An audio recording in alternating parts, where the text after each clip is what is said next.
Hello, good evening everybody. Nice to see you all here. Thank you for joining us today, and we came together here to watch The Two Towers in the extended edition of The Lord of the Rings. And yeah, I'm late as always, sorry for that. It's always fascinating how so many things all happen at the same time somehow. Like if on Thursday there were the Game Awards for 2024, and they showed a lot of new trailers and stuff of what's coming. So if you're into video games, you kind of want to look into this. And yeah, today we did a little discussion and looked into some trailers that we liked on the games channel and on Twitch and so on. And that took, of course, longer than anticipated. Who would have thought? Especially if like a new Elden Ring announcement is announced. So that took some time.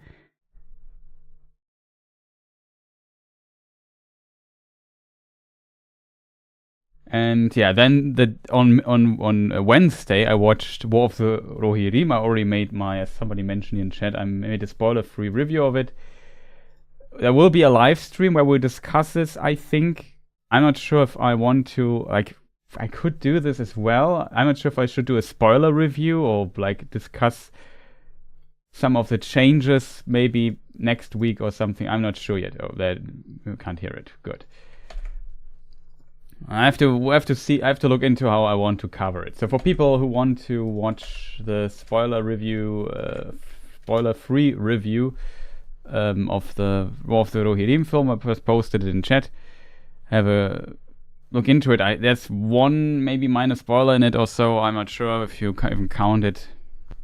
I really try to be very vague here and at the same time express what I was thinking of the film. I am just to spoil my final conclusion. I think it was a solid film, not a masterpiece, but kind of fun with it. I can see that some might not like it, but overall I think it was a solid adaptation of this one little page in Appendix A. So yeah, pretty nice.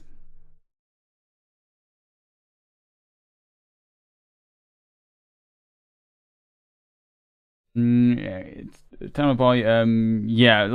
Because this is like the Lord of the Rings Two Towers watch party, I guess we should not spoil too much about the new film, because not everybody, I guess, knows the story. We will discuss it, though, in another live stream. I will definitely, I want to give the people some time here on this community to watch the film. So maybe next week, I make a live stream, then we can go into spoiler territory there. For sure. That's my suggestion. I will maybe make tomorrow or something. Yeah, most likely tomorrow, maybe Monday. I'm not sure, but is Monday a good day for it? Just thinking if Monday would be a good day for the stream. I don't know, but in a couple of days. In the upcoming days, I will make maybe a little poll where people can vote on when they want to have the spoiler discussion live stream here on the channel for War of the Rohirrim. That will be under the week, I think. Otherwise, because at the weekend there we always have the watch parties now. Well, there's one watch party left, and to be fair, I don't know. In a week. In a week is the 21st already, that's shortly before Christmas. That might be the date for the watch party of Return of the King. So, yeah, the time is running, it's getting short, and everything now releases like War of the Rohirrim, like the Elden Ring standalone thing that they might bring out, the Game Awards stuff that I wanted to cover. And I also want to play Indiana Jones, so... A lot of things currently going on, but it's difficult. But do you think they will make other animated films on the history of Middle Earth? Potentially. I think I could imagine that this film was made because they otherwise might lose a license. So it was a classic, oh no, we don't want to lose our Lord of the Rings license, so we have to make some films. So why not try something out here? And then this came out at the end, and they see how it was perceived. Like I said, I thought it was a solid film. It had some good animation stuff, but also some bad animation and visual quality, especially for film. If you have seen, I don't know, some other anime stuff, I don't know, not every film can be Redline or Akira or something like that, but I felt like sometimes it was a bit wonky in this regard for a cinema film. It would be different if it would be a TV show or a series or a direct-to-DVD or whatever, but yeah. Yeah, exactly. It's not bad. Like, I don't know, if people give it like a 7 out of 10 or a 6 something out of 10, that's completely fair, I think. 8 would be maybe a bit high, I guess. For that, I think some of the characters are a bit too shallow for it to shine, and if the visuals then can't comprehend and say, well, it's at least visually animation quality impressive, but was also just okay. Yeah. Exactly. It stayed true. Also, welcome, Mark. True to the lore cornerstones. That's a good way to word it. There are some changes compared to what is in the book. I can't tell you because it will be a spoiler, but there are some changes in contrast to how things happen in the book, and some additions, of course, which is to be expected if you have like 1 page of historic summary and make a 2-hour something film out of it. But overall, it's pretty. What happens in the film is also what happens in the book for the most part, just with some small, like 2 or 3 minor change. Yeah, there's one bigger change, I guess, but the others are, I felt, quite minor. Also, good evening, Mark. Nice to see you. So yeah, we came here together to watch The Two Towers, just for the organizational thing. As always, disclaimer here right at the start: I can't stream the film just on YouTube, otherwise my channel gets banned. So I don't want my channel to be banned. As a result, I can't stream the film here on YouTube myself. So you have to find other means to watch it on Blu-ray, DVD, on some streaming service or whatever. I don't care. You will find ways to watch it. There are a lot of ways these days, and you can use one of them and watch along. So keep the stream here on. We talk together over the film and what we see and what we like about it. Share some memories maybe we have with this film, which is fantastic, and have a good time together, I guess. That's the main purpose of this. For me, I watched the Blu-ray version of it on my PlayStation 4 Pro, which sometimes is a bit wonky when it comes to reading Blu-rays. I don't know why. I felt like the PlayStation 3 Blu-ray player was much better, but it's a different story. However, the problem with the extended version of the Peter Jackson's The Lord of the Rings: The Two Towers is that it comes in, at least on my system, on 2 discs. I have to do a disc switch. So there will be a short break in the middle. I know when the break is roundabout in Fellowship. I don't know when the break is in Two Towers, to be honest. I can't remember. Get the old VHS player out exactly. That would also be a possibility. However, there will be a break in the middle. That's basically the point. Then maybe we have time to go to the bathroom, grab some snacks or something, and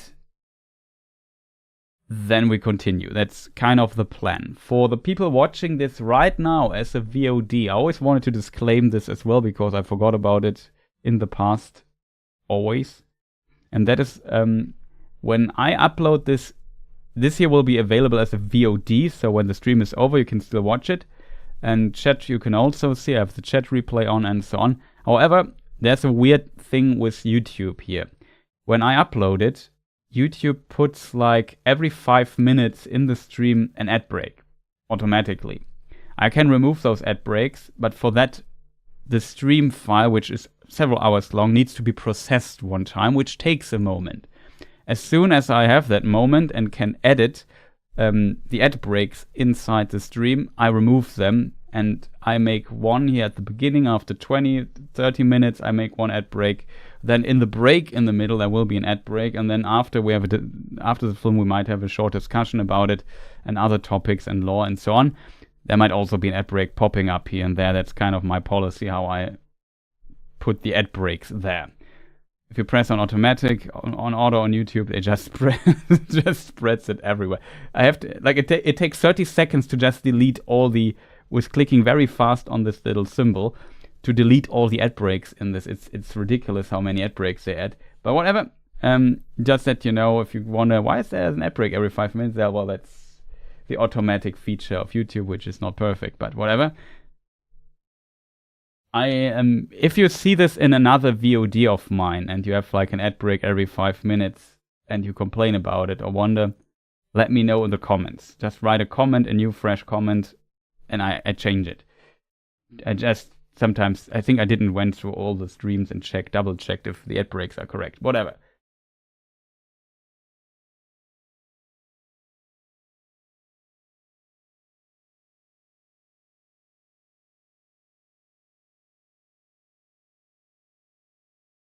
Yeah, also I had it also on VHS in ancient times. Halftime Blu-ray switch is right when Frodo and Sam are captured by Faramir. Okay, good call. Thank you for that. So there we have the ad break. Well, it's roundabout in the middle, but I forgot the scene.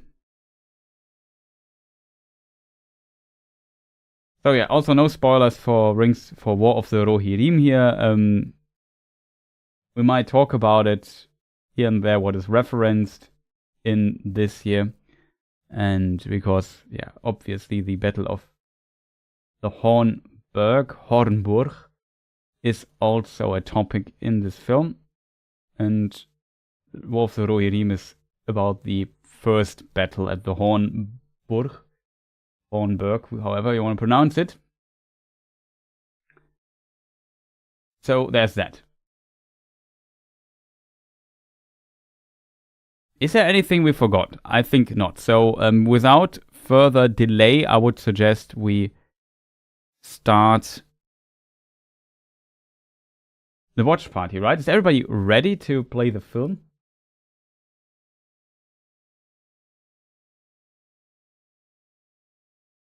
The Ring Saga was German, right? Well, let's say in the widest sense, Germanic culture, which would include many cultures actually, not only explicitly Germany, but yeah. Bring it on. Ready.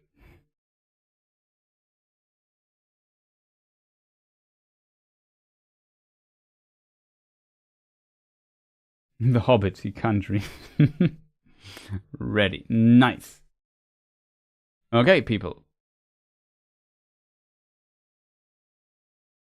Oh yeah, there's one thing before we start. For the German viewers, we just mentioned Germany. Tomorrow I'm invited again by the German Tolkien Society to their YouTube channel, and we will discuss, I assume with spoilers, War of the Rohirrim. That's New Zealand. That's kind of funny. But yeah. Enough talking, chat. I give you a countdown from 3, and then I have to, first of all, I have to bring the screen here on this side of things. But yeah, it should be correct, I think. Seems like it. Okay, so 3, 2, 1. Let's go. Sorry for the time. I forgot that I have to bring my timer script up. That was just thought, oh, I haven't even opened the right window to actually start the timer. Well, stuff happens. So New Line Cinema logo, that's what I'm currently seeing. I sometimes describe what I see so people can maybe sync up with it in case they have the wrong version. We watched the extended edition. We did a vote years ago in the past. And in this vote, people voted with a surprising majority, even for the Hobbit films, to watch the extended edition.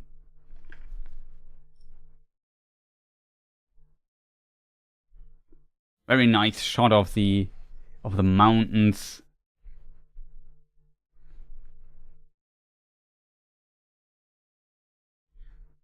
the Misty Mountains, I assume, but Frodo is already far past the Misty Mountains. There's a new added scene, though, in this here. We maybe should look at the map.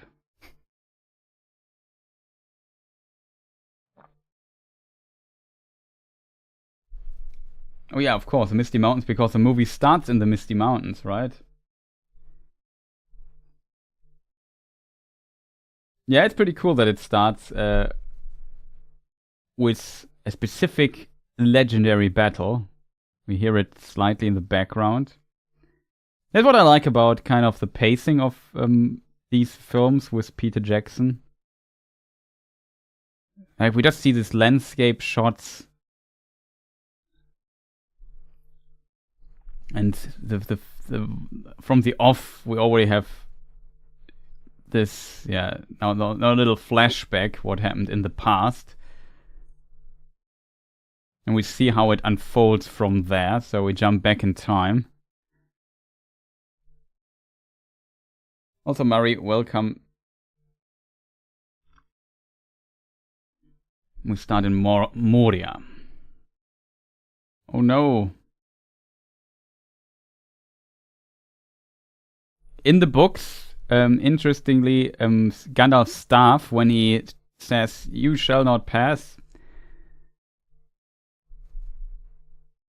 it shatters.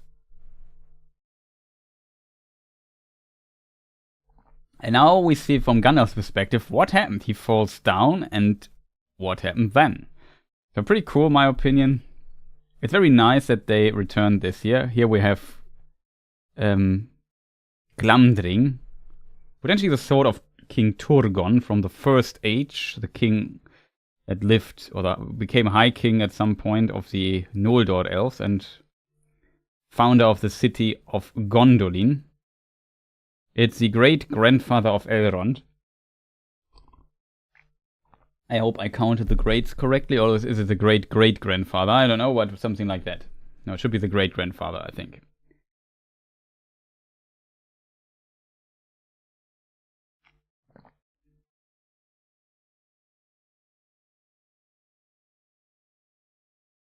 There was a father of Idril. Idril was the mother of Eärendil, and Eärendil the father of Elrond.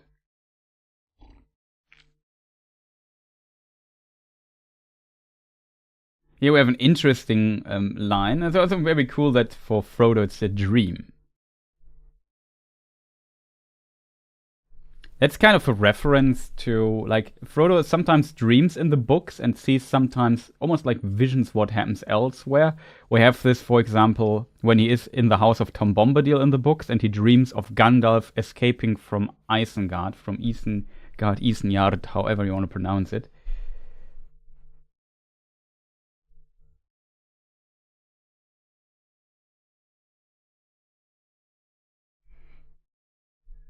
It's just superior pacing. Like, it's a very slow-paced film because it's so long. It makes sense. The question is, chat, where they climb. This is a cool scene. This is not in the theatrical edition, this scene here. Good catch, Frodo.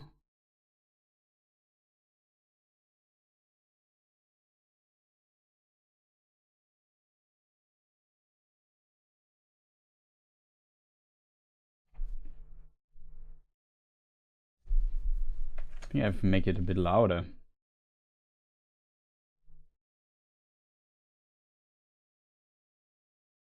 Nothing.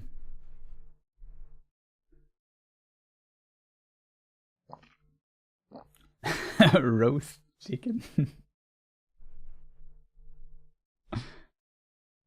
That's such a cool scene, in my opinion.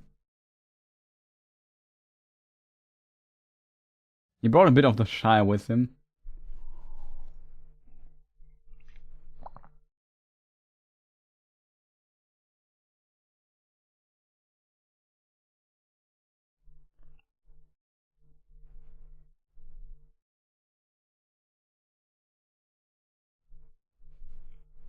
Yeah, who should follow you?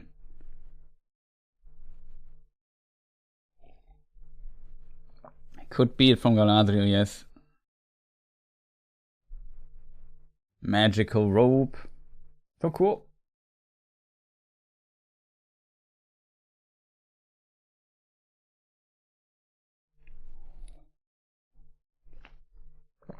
Useful. You have an idea where they are here, chat? They left. They're at this specific place and slowly go to the west, to the dead marshes. I think they go a bit more north. Might be some mountains there, some hills and so on.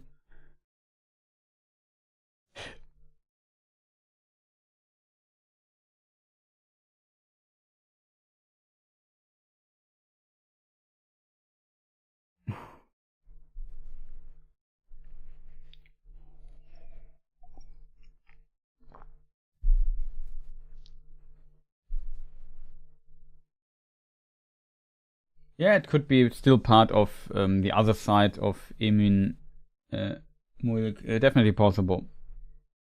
But otherwise, I just imagine it being very flat. It looks very mountainy here. They have to climb. Considering it's just a hill.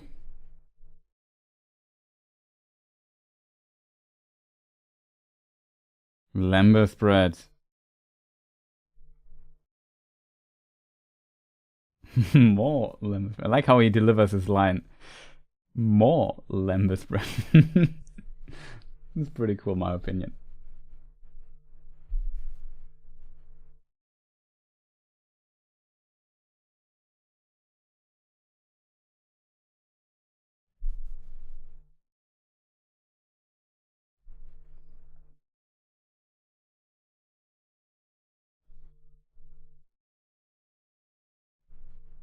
The rain cloud smile. Well,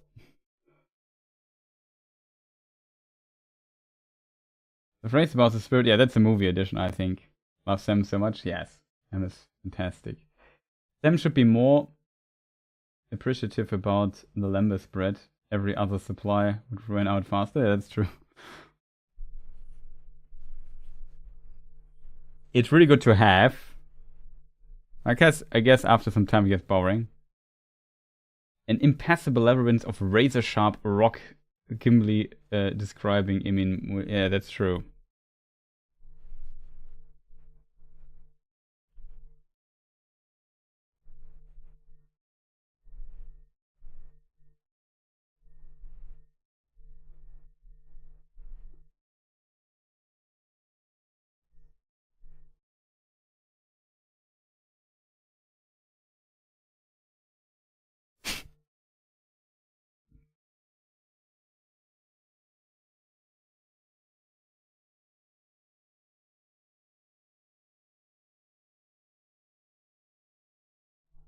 And now we have the first side of Smeagol, of Smearcho.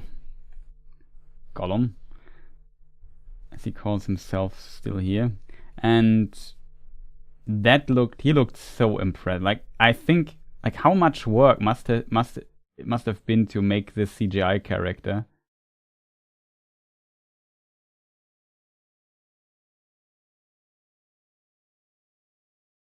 He still looks pretty good CGI wise. Like, not even kidding, over 20 years later. Ouch.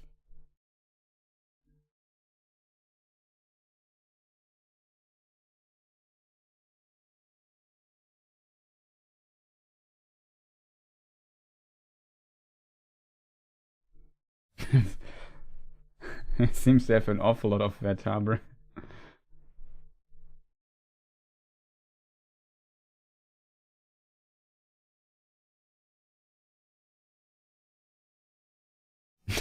So I like how he climbs up to jump down on him.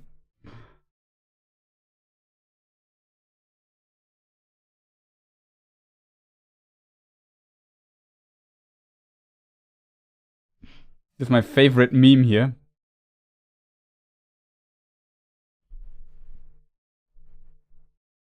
You've seen him before, and then cut to a Sting concert, and Gollum is there at the concert of Sting. It's a fantastic joke.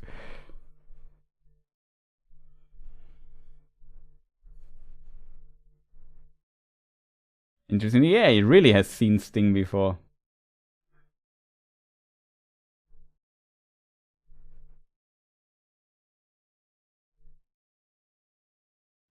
I like this. This was a pretty nice edit, in my opinion. This scream into the landscape, and then transition to he's still screaming in the next scene.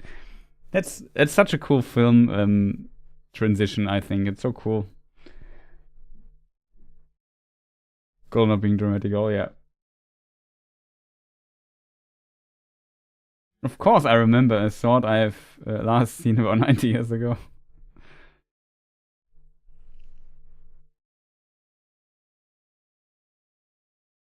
More like, how many years? It's 60, 70, 80 years, I would say. Right?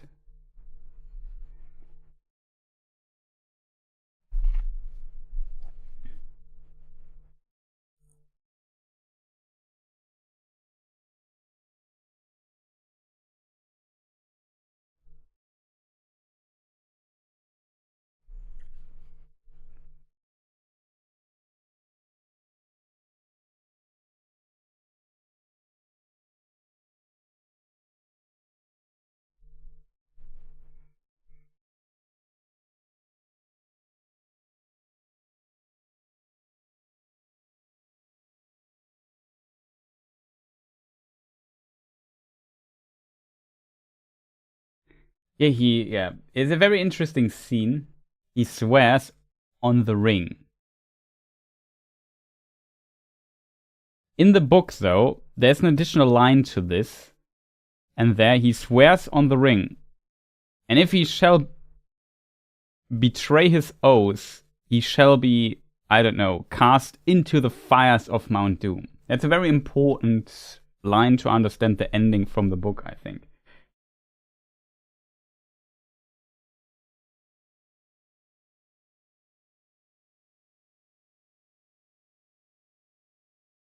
Yeah, exactly. 60 plus 17 is 77. So what about 80, right?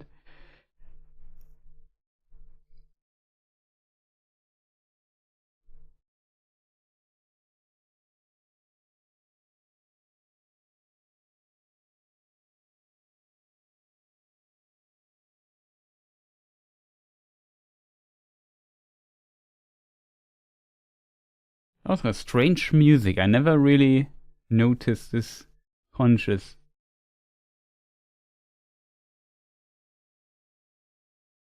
Sam's never liked poor Smeagol.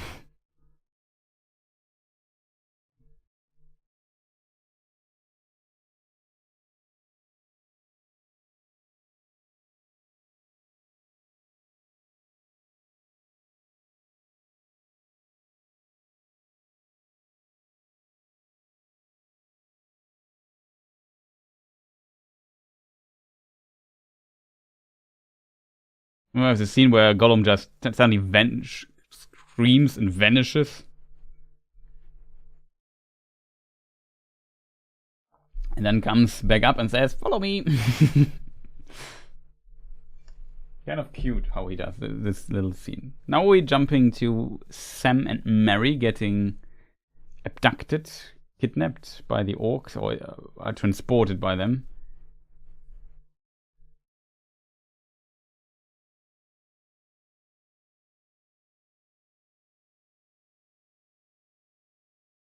I also assume that's a good idea, actually. They went very near to the place where Aragorn captured Gollum last year. Mordor Orcs versus Uruks. Grishnak.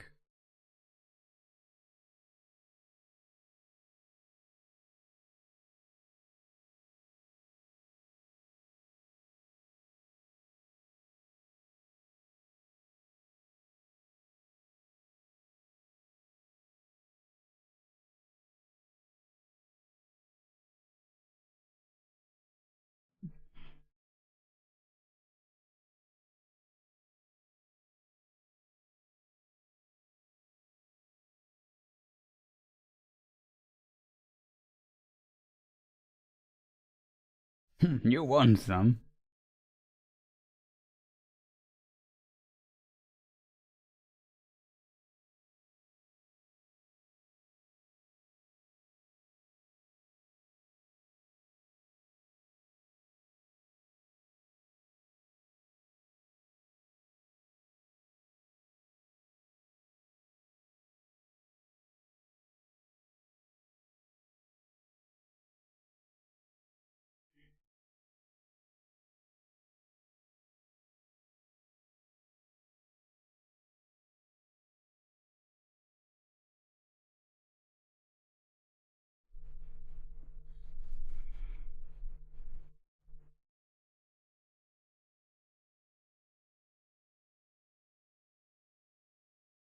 Confirmation that Uruks have human DNA, then medicine tastes bad as well.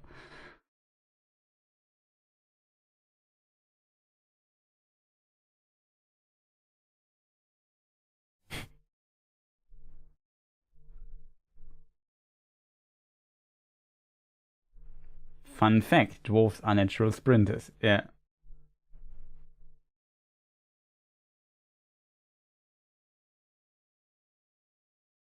Yeah, always listening for a train.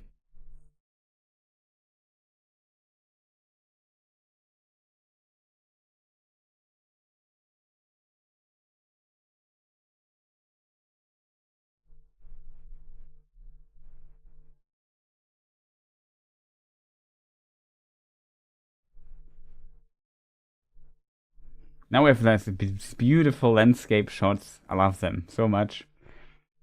I like how the film just takes time and they walk into a direction, and if you think about it, it kind of makes sense sometimes.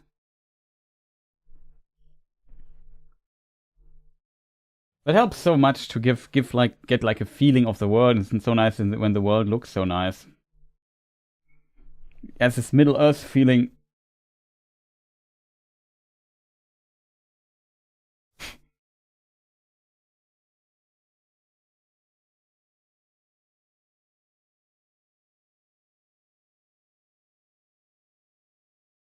Very dangerous on a short distance.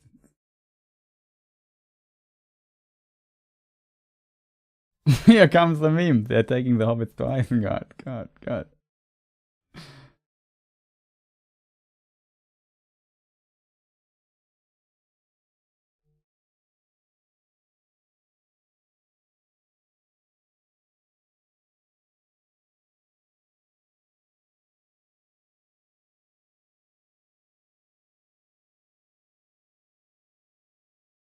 What do elf I see?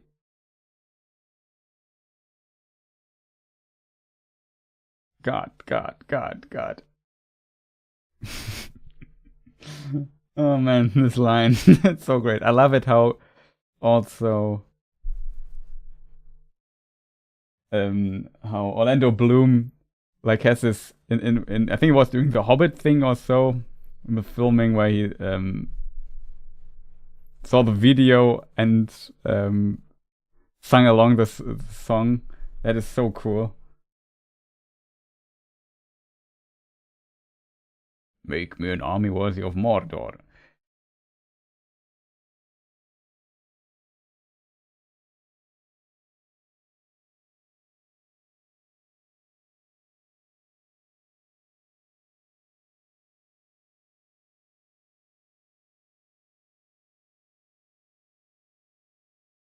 No, it wasn't the film before. Whatever.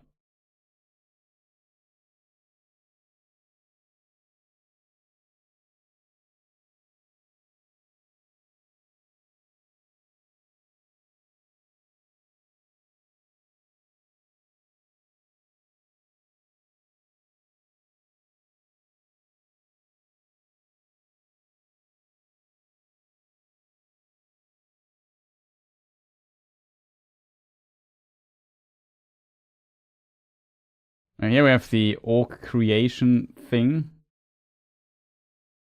When again.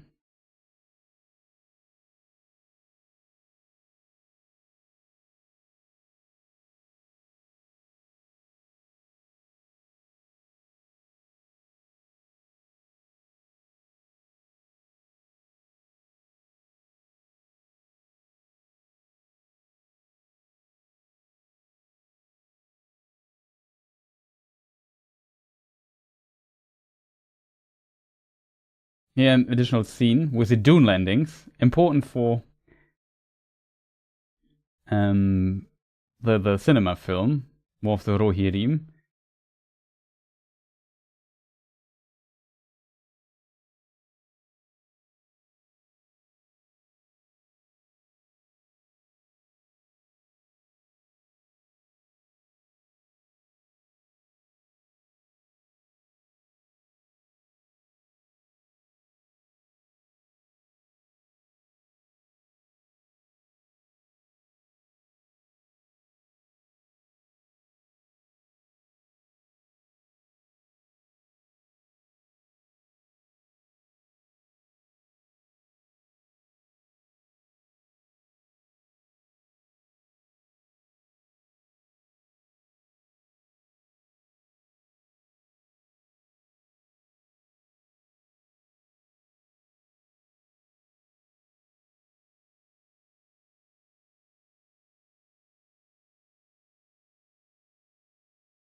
No skeleton heads of the on the dune landings.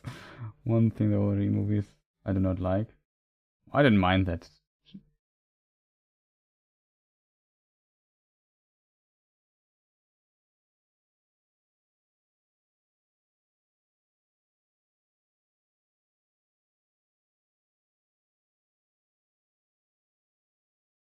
Yeah, Uruks, I think, is like a very general term.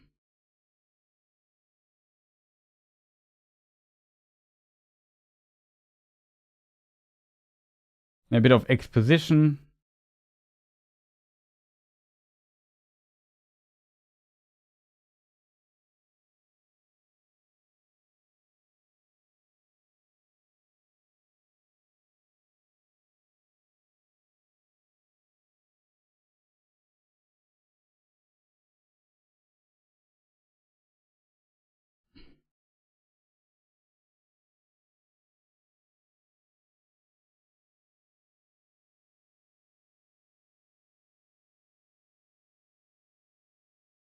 Yeah, it could be the end wash, actually, you're right.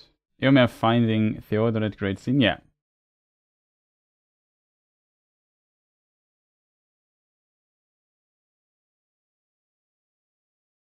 We've seen the Wolf Rohirrim film, you just notice how similar everything here looks.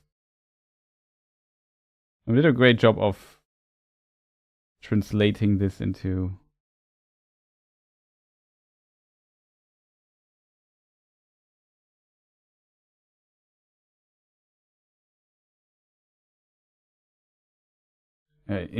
to like hand drawn animated stuff.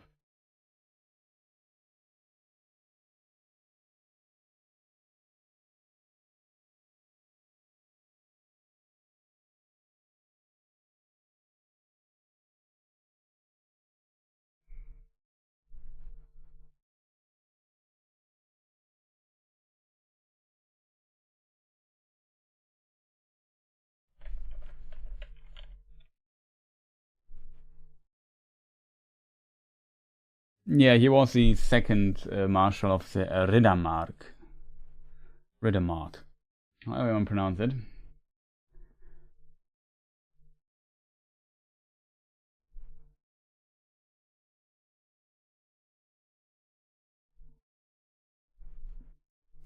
And Eomer most likely is the third. I'm not 1% sure on that.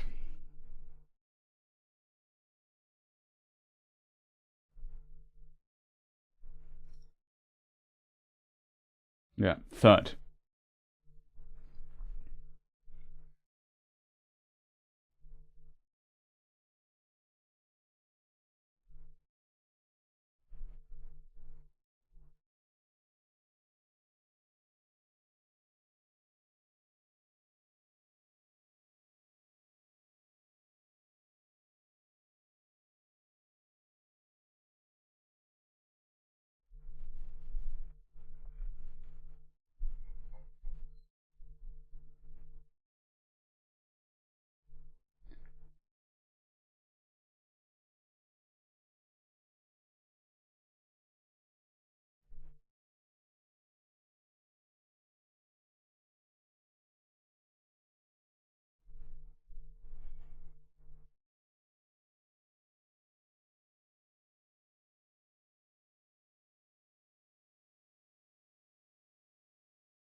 I like how this science thing there is kind of.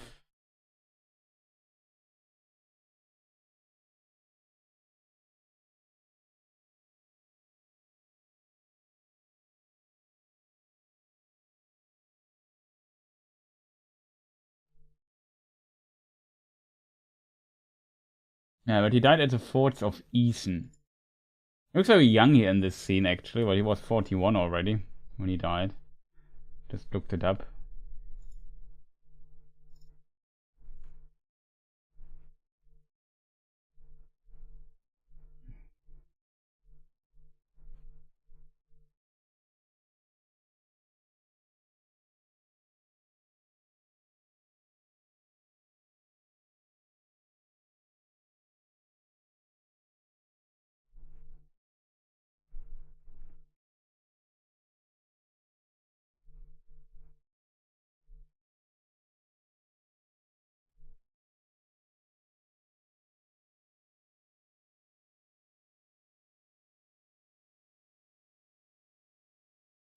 Alfred is like Grima if he was ordered on Wish.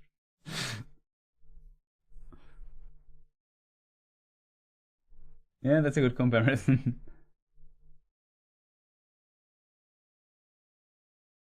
he still he was found still browsing in the books as well, I think.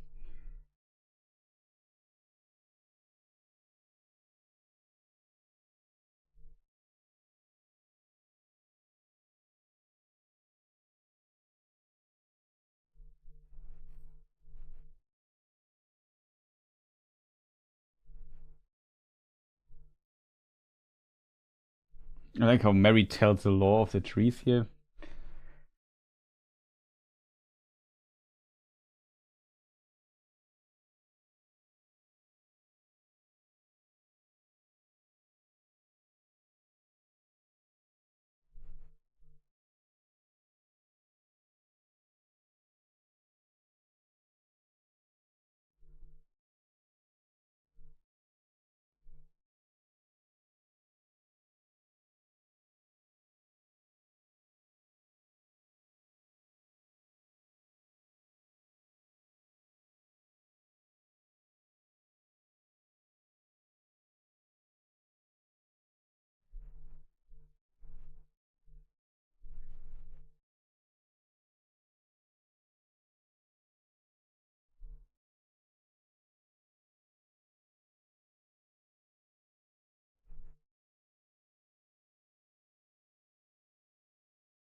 The scene meets back on the menu, boys. Classic. How the guns fly through the air there.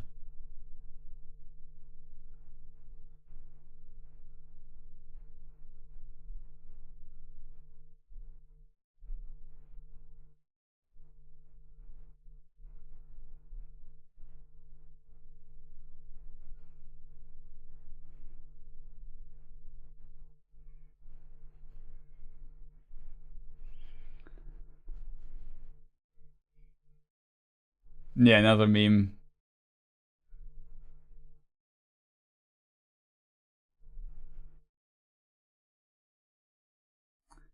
Imagining it, or did they study maps at Rivendell and that's how they know about Fangorn?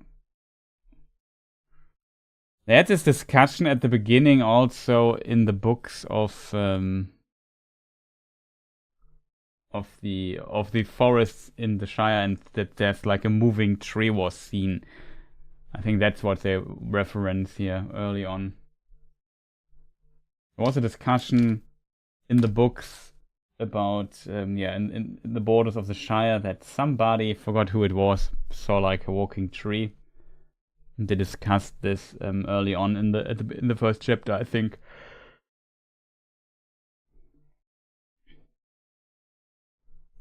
Of, yeah, Fellowship. First chapter.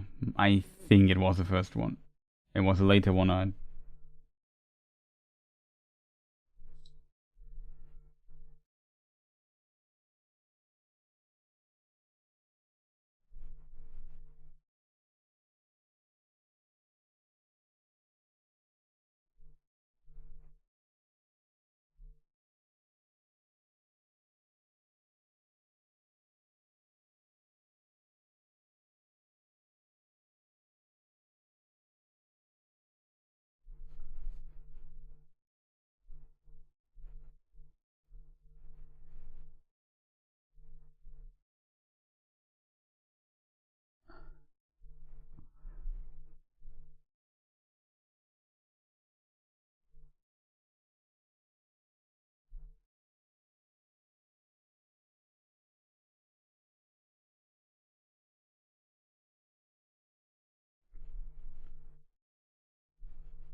An interesting scene, in my opinion. Also, Fell.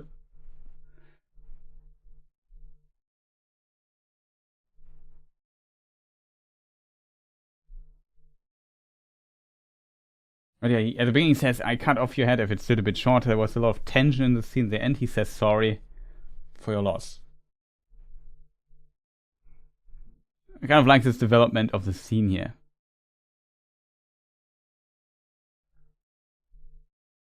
I think it also kind of characterizes Eomer quite a bit. In the book, of course, the role of Eomer is a bit different, and yeah, Eomer and Erkenbrand fuse, I think, together.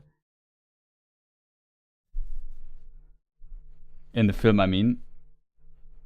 And here we have the trivia. He kicks a helm and broke his toe or whatever. But continued with the performance. What a legend Viggo Mortensen is.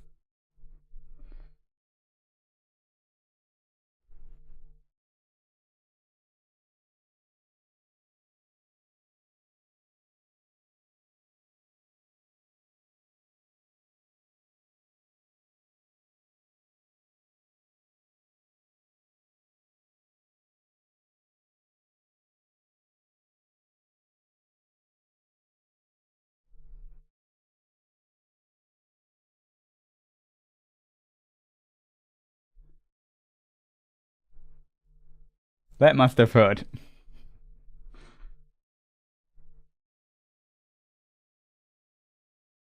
Can't believe zero did you know jokes so far.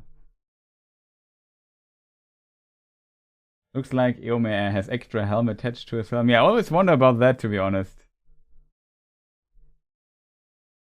I know exactly what you mean.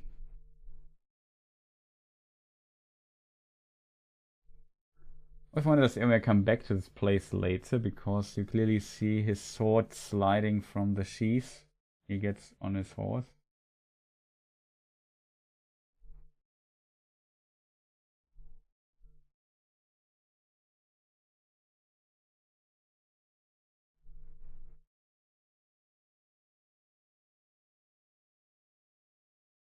Yeah, that's a good question, Mark.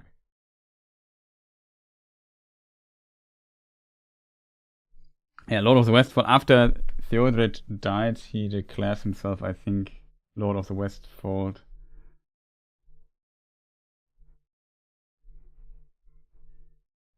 I'm not doing a Sherlock. Well, he's a ranger, so he can, of course, also read the tracks. That's a cool parallel montage, by the way. I kind of think it's pretty cool.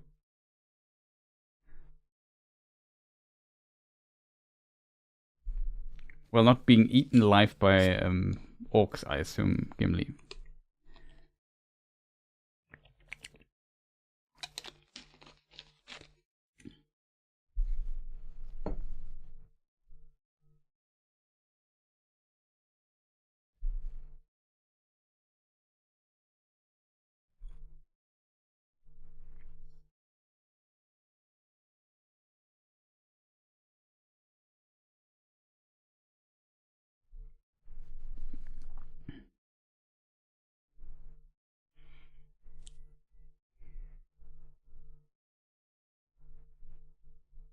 The number of 2000 is quite problematic itself later. Yeah. I'm not sure where they pull these numbers, but I guess just to give you a general idea.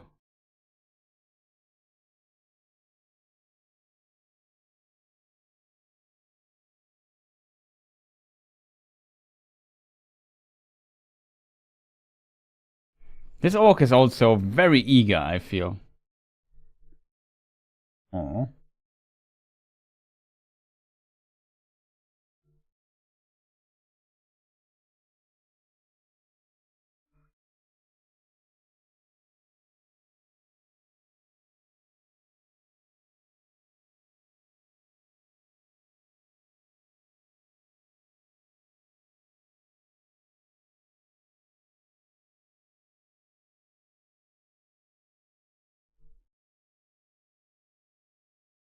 Treebeard.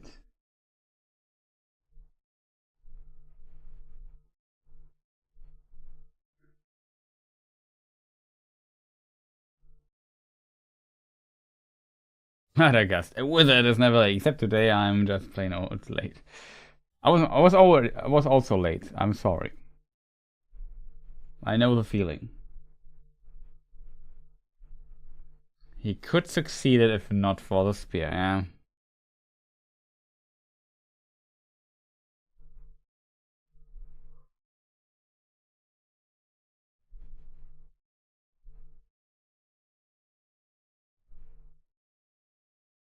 Yeah, that is actually true.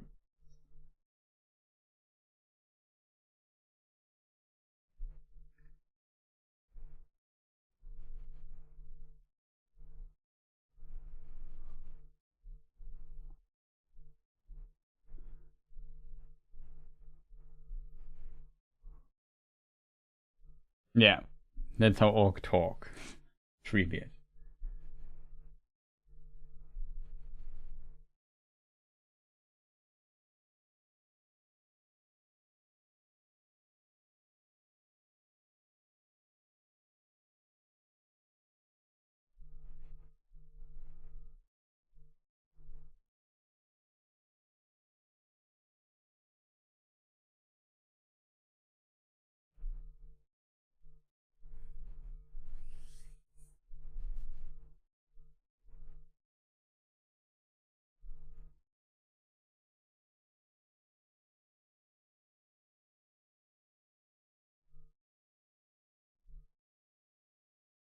The white wizard.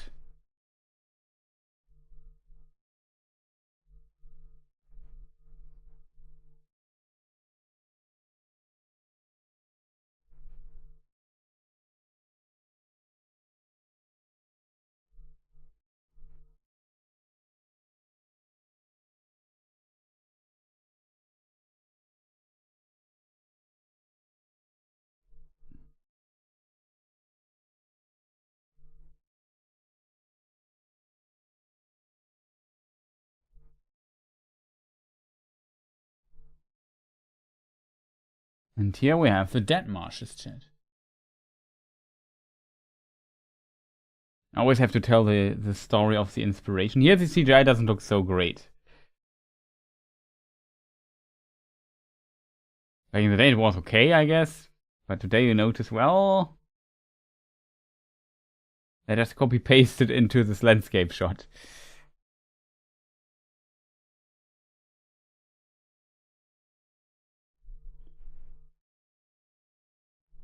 Was it scary as a child? Yeah, I can see this.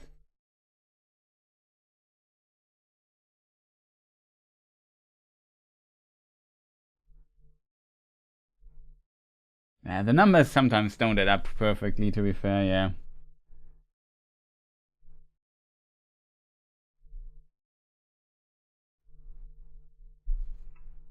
The worm. So yeah, it was in World War One when the craters filled when it rained, the craters filled with water, and when Tolkien, as a soldier in World War One, walked through the areas, he sometimes looked into the water, into these water-filled craters, and sometimes saw dead people, corpses in the water, people who died there.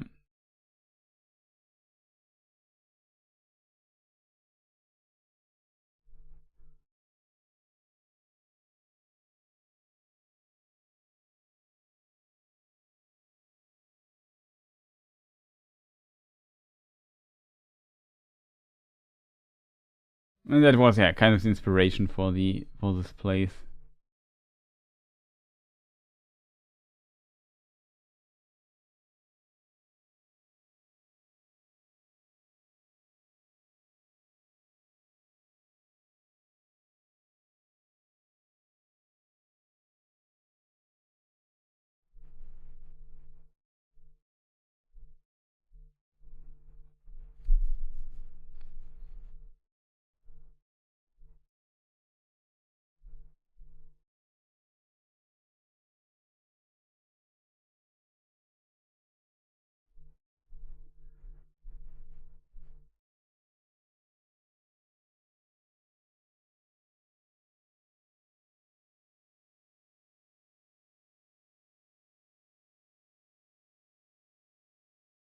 Yeah, here's exactly what Tolkien potentially saw.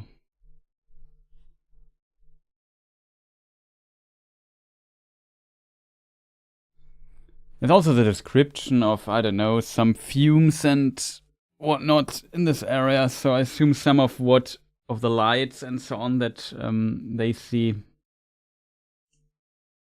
maybe has to do with some hallucinations they got in the books. And yeah, the flames and so on. It's a pretty nice depiction, although I think this scene of the Dead Marshes always like kind of a special scene, I feel.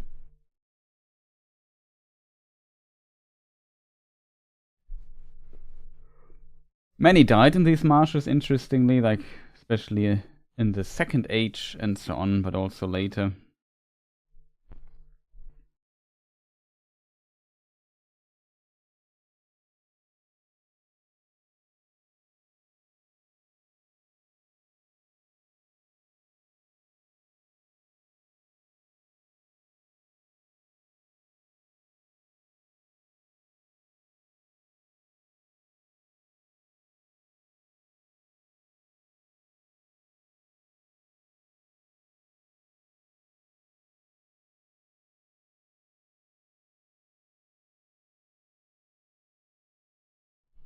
Very old school, I feel, is this ghost I come and grab you scene. Feels very old school in a way, you know what I mean?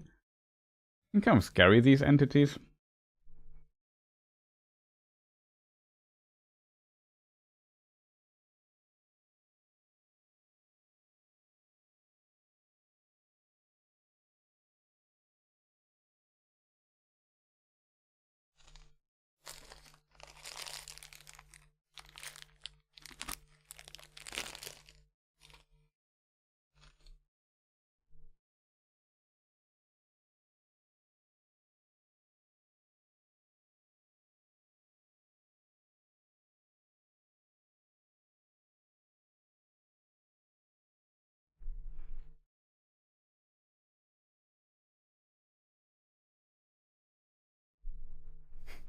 I also know I like this scene as well. How Frodo slowly, starts playing with the ring. It's precious.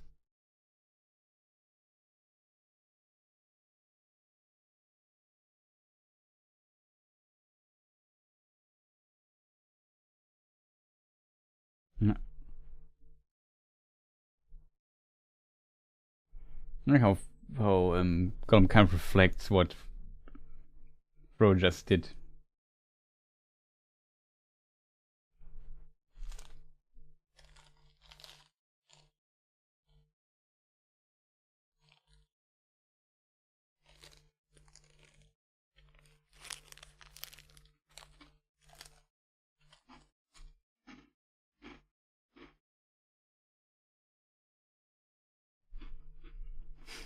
Sorry.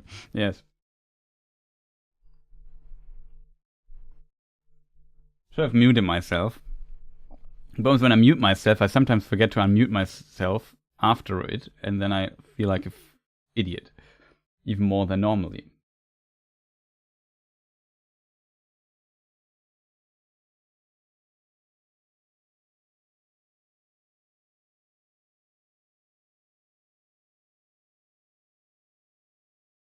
I'm doing the Barrow poem. Yeah, that's actually could be the reference here.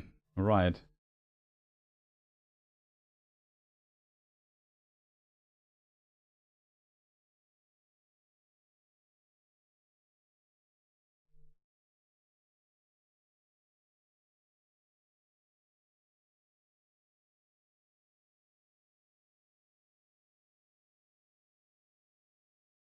Dead?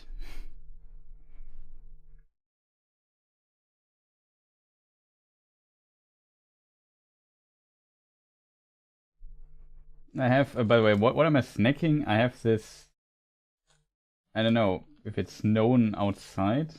Potentially. I'm not sure who makes this thing.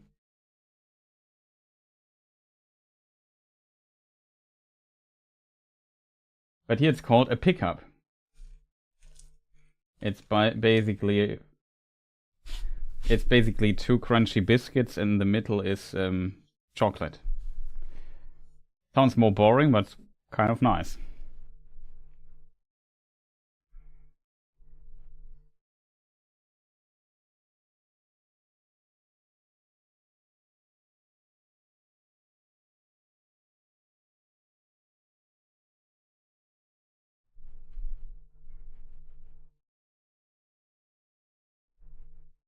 Is orc blood poisonous?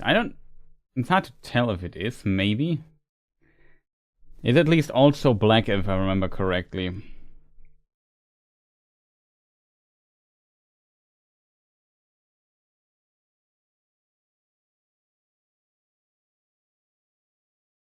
That's why I ask.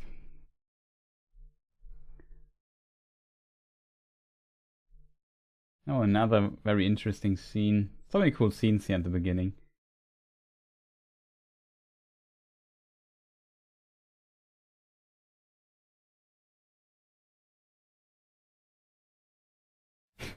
Yeah, that happened.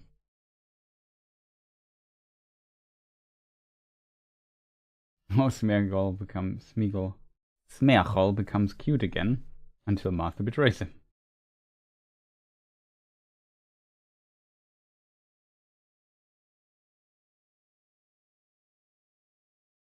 I'm not sure if Grog is flammable. I don't think so. To some degree, maybe, but not that extremely.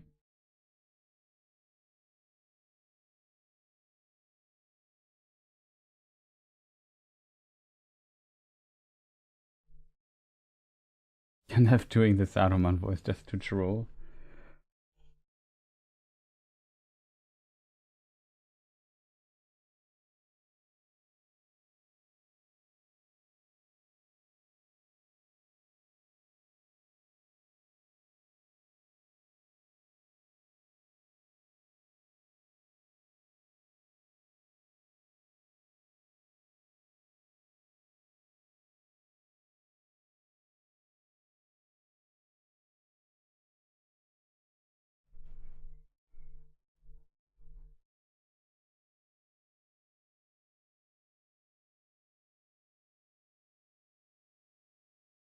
3 to 100%. What's the consistency of river dropping?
Nah.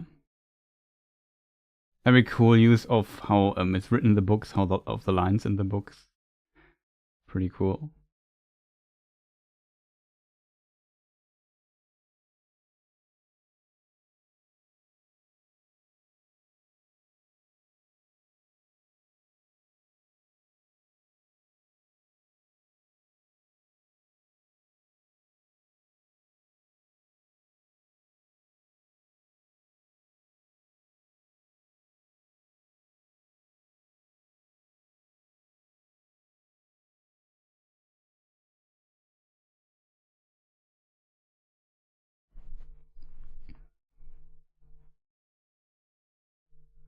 Sorry, so I'm dying to meet you.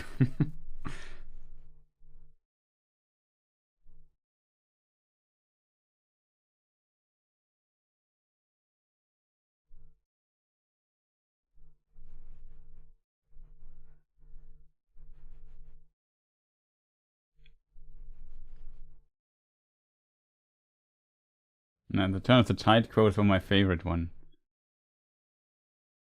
We meet again at the turn of the tide. The great storm is coming, but the tide has turned. Shows there's a song Frozen too.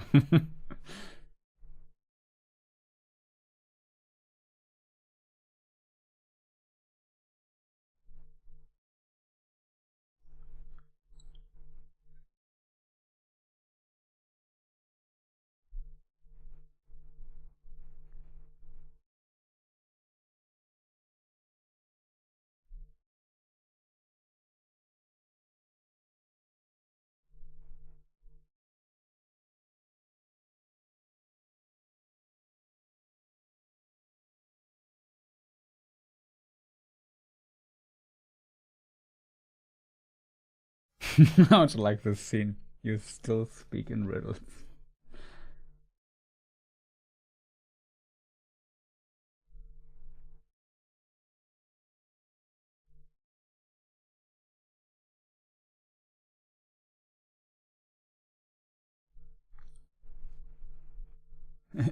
Riding to Edoras, sponsored by the New Zealand Ministry of Tourism.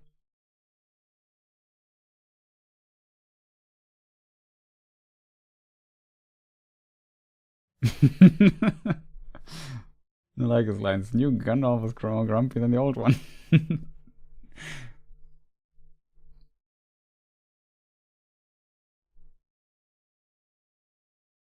Yeah, in the books, of course, Gandalf meets Shadowfax earlier.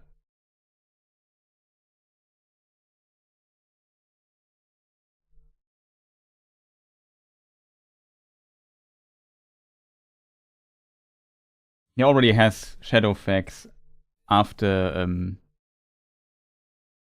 he escapes from Ethan, from the top of Orthanc. He's brought then to Edoras, and Theoden says, yeah, just go, pick a horse, whatever you want, just go. And he picks shadow effects, of course.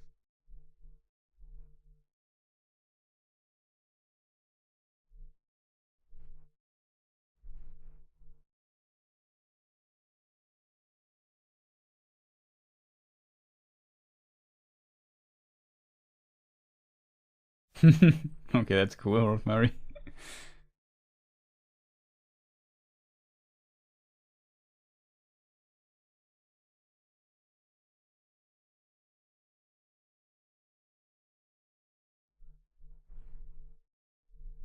Yeah, he tamed him and took him.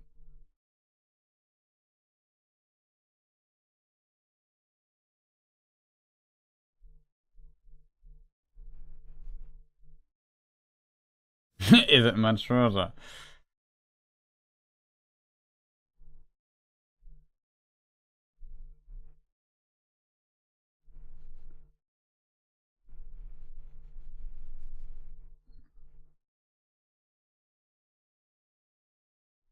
It's also a bit different, everything here in the books, how he meets. There's some similarities, but how the two hobbits meet Treebeard and so on. Some changes here, but whatever. It works.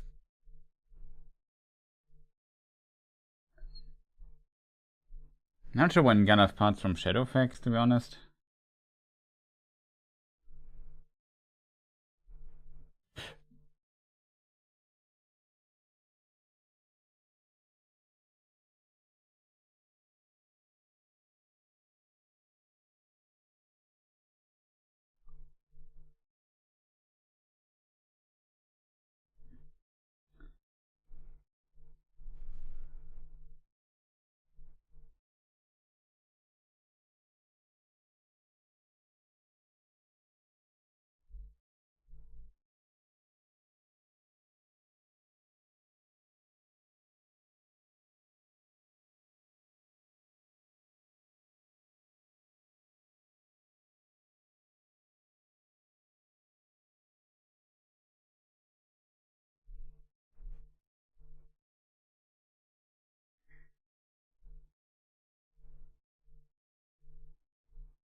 It's also such a cool scene here. I like the background with red. Looking towards Mordor, talking to Aragorn.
Of course, I muted myself. The Black Gate, yeah.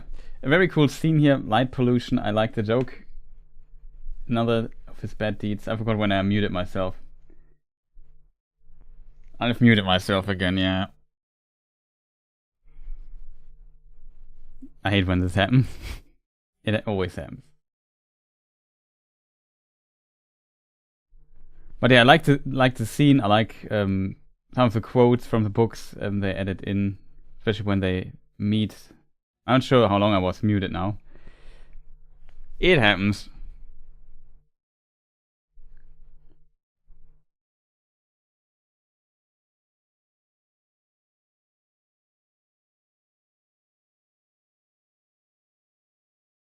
No extremely long thing. Okay. So I did mention my favorite quote with the turn of the tide.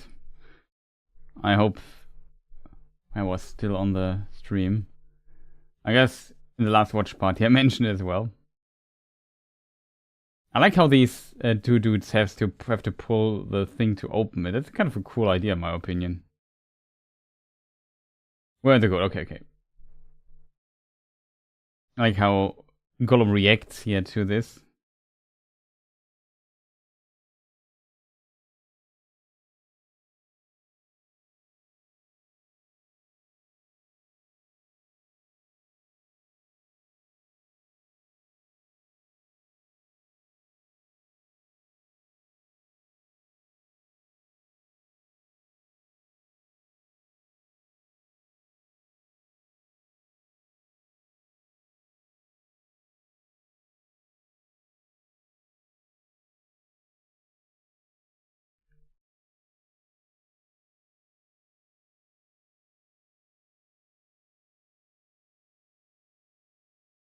The elven cloak.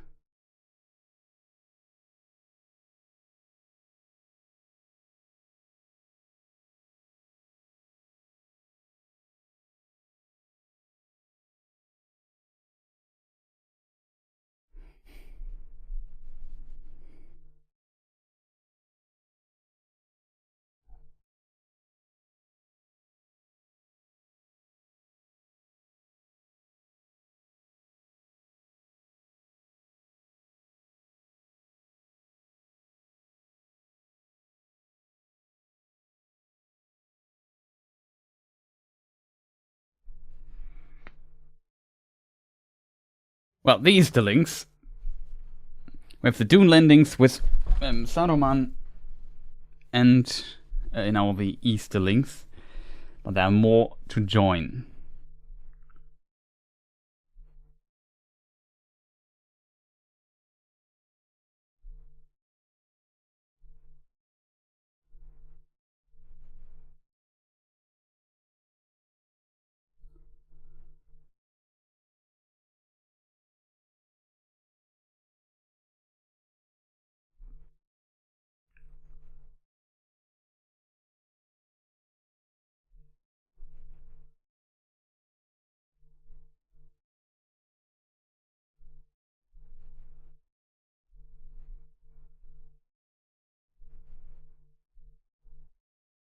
Because he did not.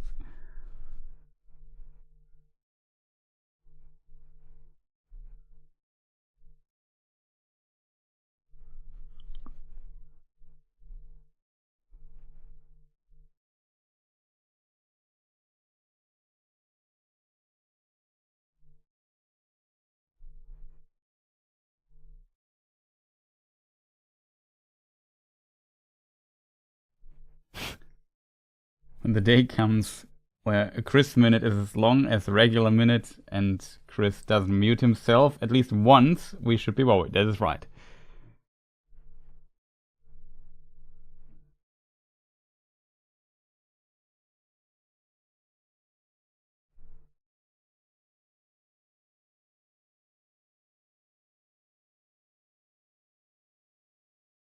Now it's the creation of the tallest hobbit ever. Yeah.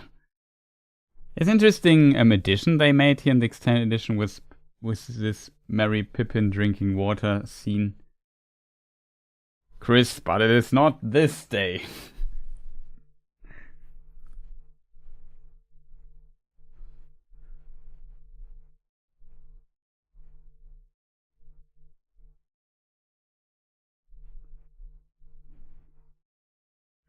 This kind of reflects a bit the old forest Tom Bombadil section from Fellowship of the Ring that they cut out or had to leave out, I guess.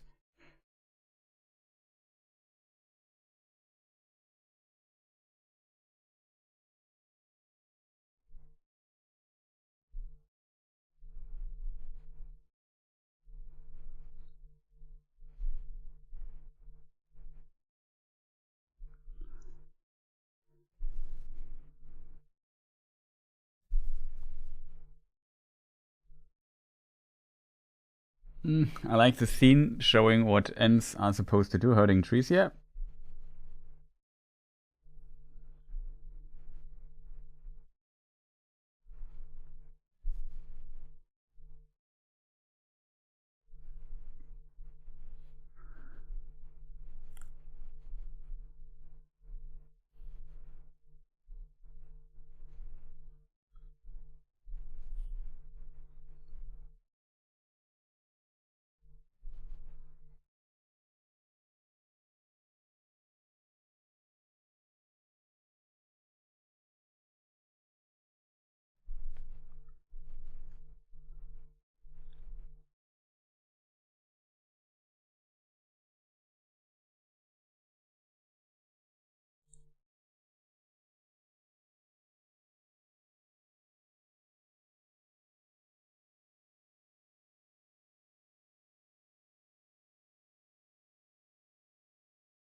I still think there should have been a conflict between Ents and the Numenorians in the Second Age.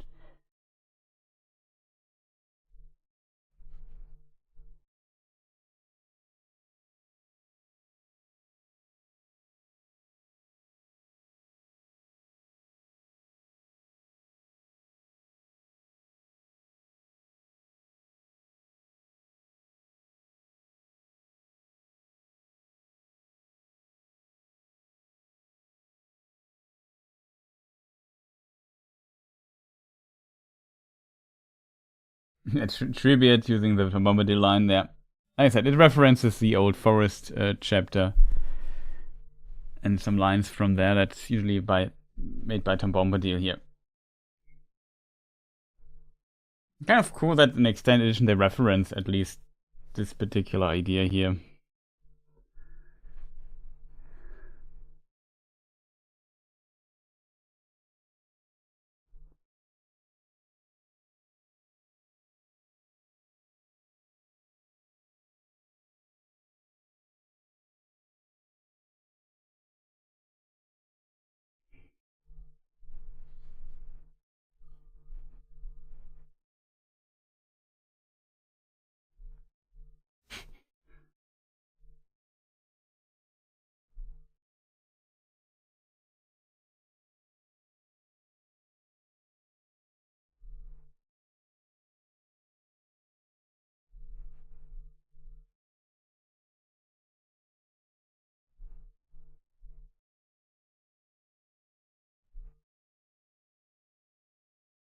Advice on lesbian community.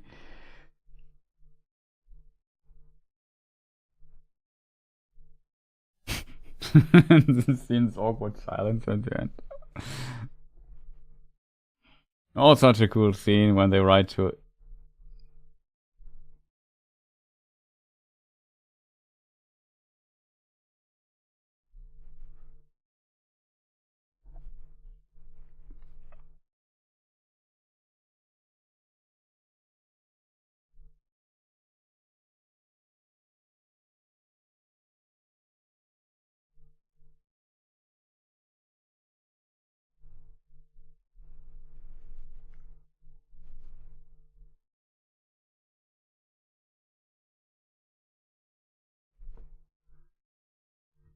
The Rohan Royal Guard armor, the best looking armor in the movies. Yeah, it looks really cool. Oh, you're always a bit further than I am.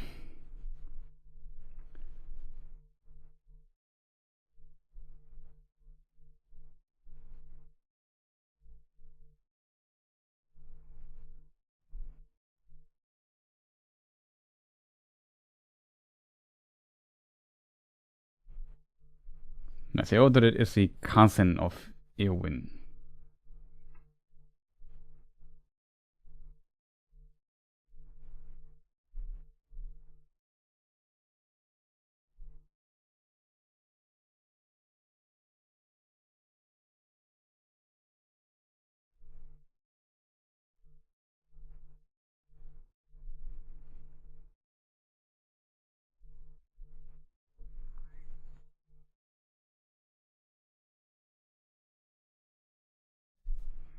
Yeah, so Eowyn is the daughter of the sister of Theoden.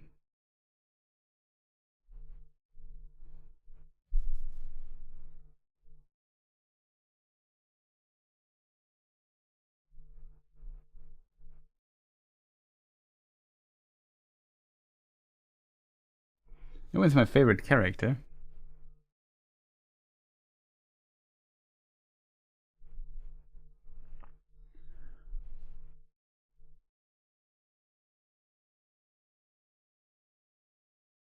Book Eowyn is so much better than movie Eowyn.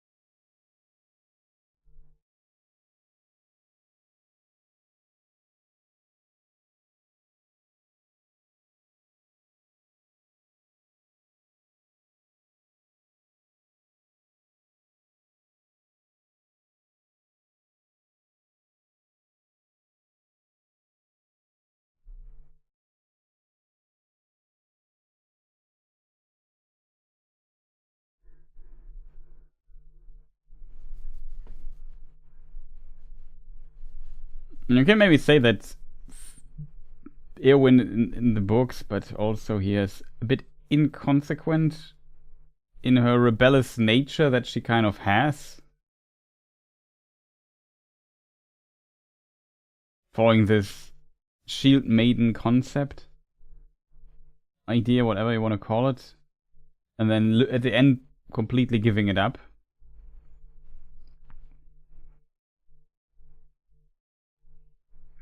I guess the book is a bit more nuanced still than the films are in this regard.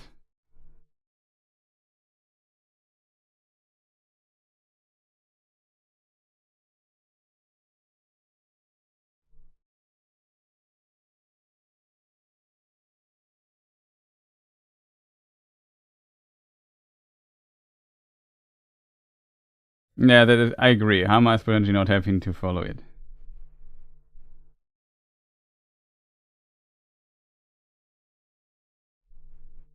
All above Rima Wormtongue.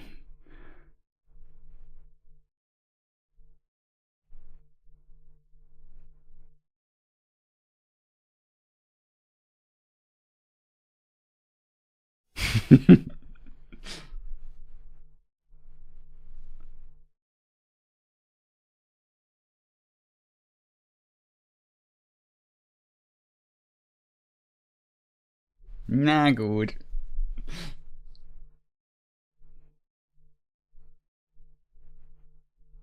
Sorry, just spoke German.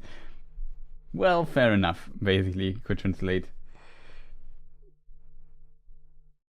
Hama knew what he was doing for sure. He did. Last spell. Ill news.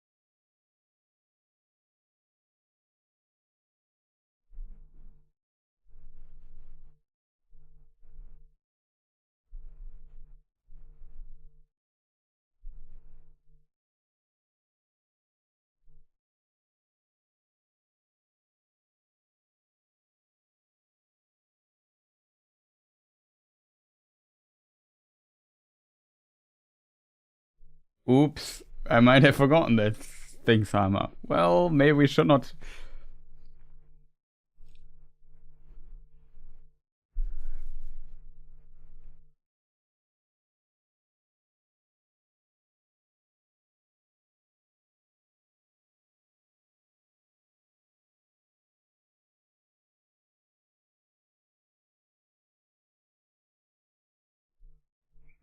Nah, that's true, Rosemary.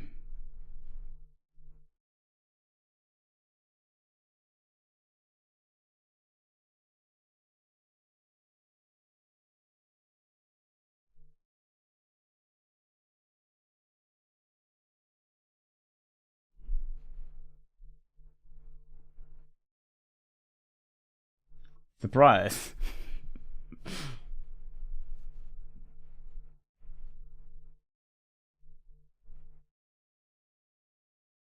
It's really implied in the book that Grima actually poisons slowly, or puts poison in Theoden stuff.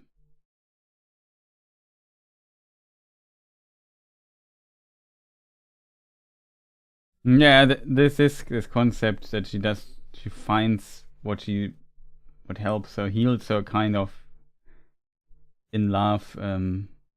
Is a bit lost in the especially the theatrical cut, or completely lost basically. And even in the extended edition, it's just slightly hinted at.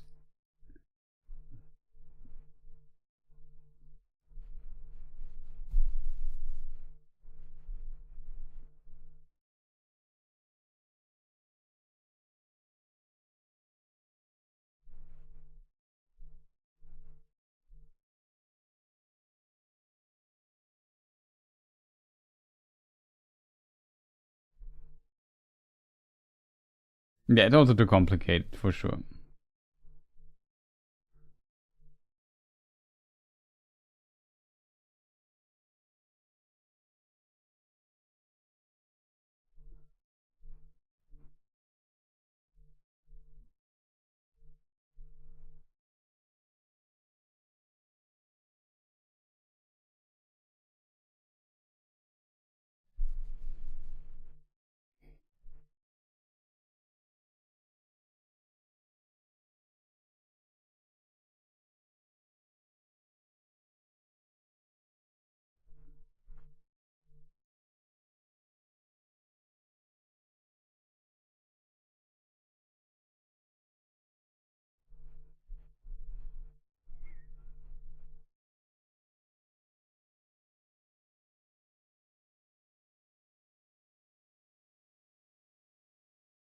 Hero Grim.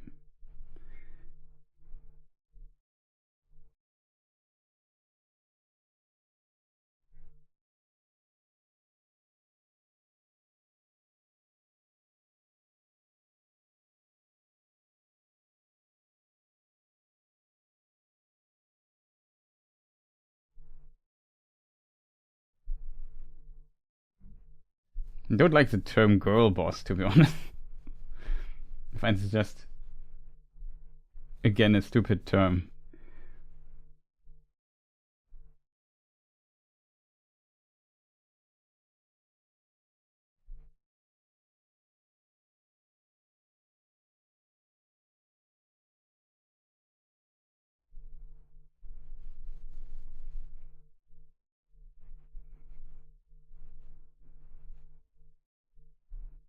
I think Eowyn's just a cool character, for the most part.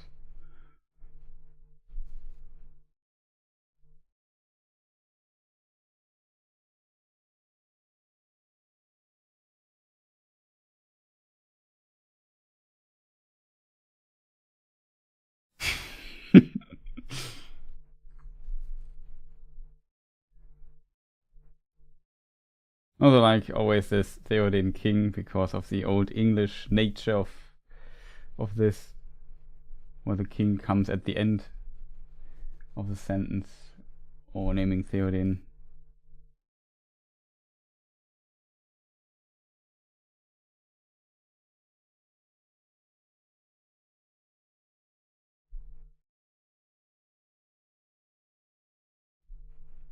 Oh no.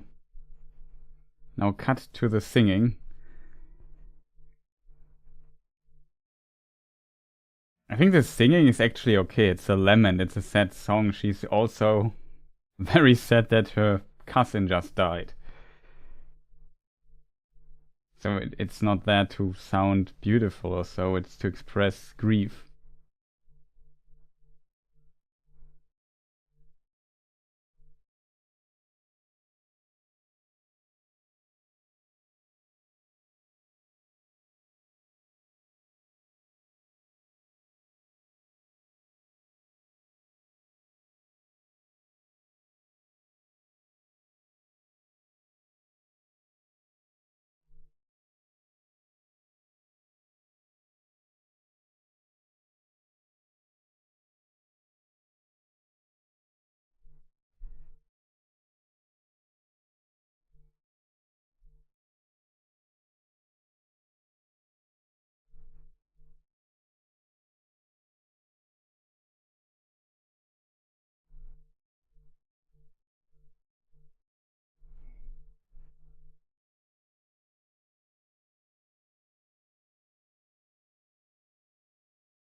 It would not have been buried in a mound lining the approach to the city. He was not a king, yeah. I'm not sure how this is actually described in the books, but there's also like a new line of mounds showing the split between like Hammerhand's and Hammerhand's line end, and then the new line starts with Frealaf. But yeah, I think she succeeds with her song, in my opinion. I think it's a very moving moment, touching moment. Also, yeah. Bernard Hill, also great performance. Rest in peace. At the end, I watched the credits of Rolf the Rohirrim. There's also a small tribute to Bernard Hill.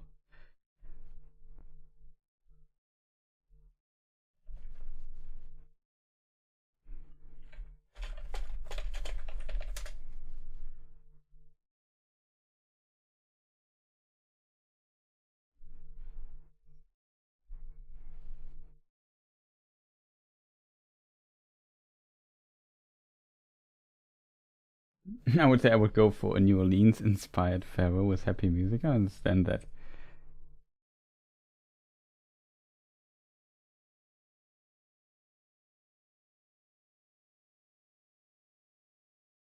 Also like a black dress for the funeral grieving thing here.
Here we have the Helm's Thief have saved him in the past.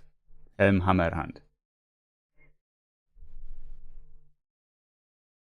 Depends a bit on if you call that safe, but yeah. We're kind of forced to retreat there, to be fair. Also, yeah, Aragorn in the past has taken a different name and served under the father of Theoden, I think. There's Thengel and Fengel. I always forgot who's who. I think it was Thengel with TH. Yeah.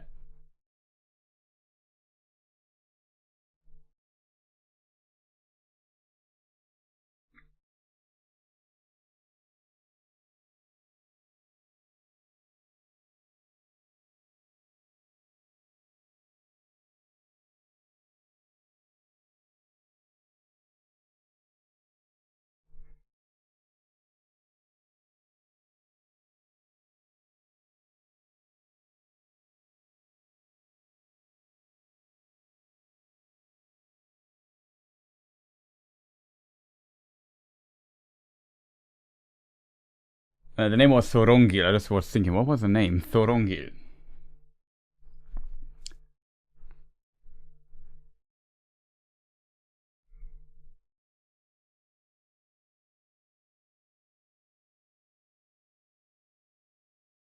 Why is my finger not scrolling up? That was strange, chat. Chat didn't scroll up.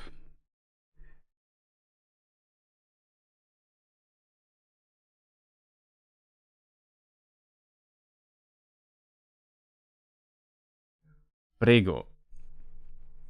The second king of Rohan is also named Brego. I'm not sure how it's pronounced, Brego.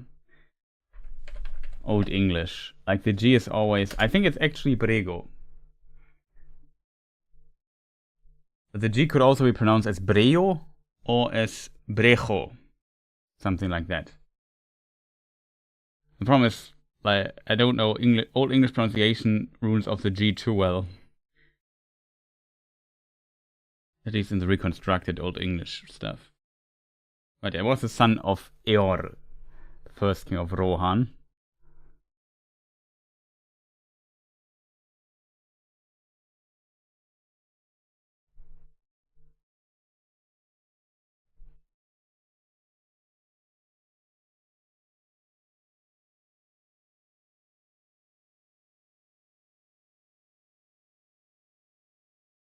Very interesting. So,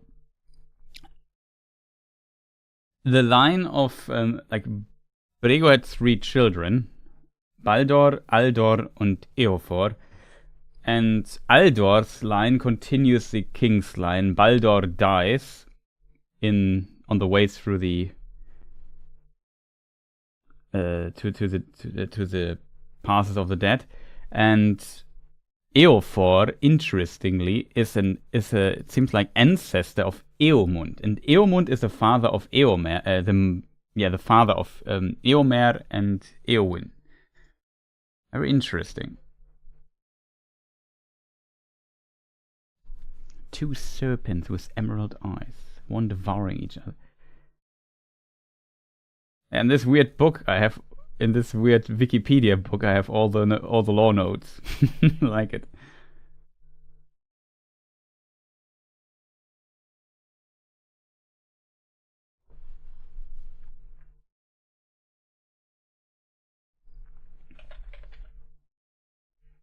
The path of the dead.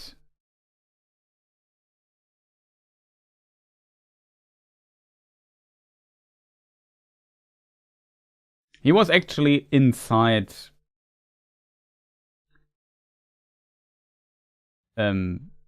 these halls, and there Brego, yeah, I don't know. Either he fell or these ghosts broke his legs, something like that.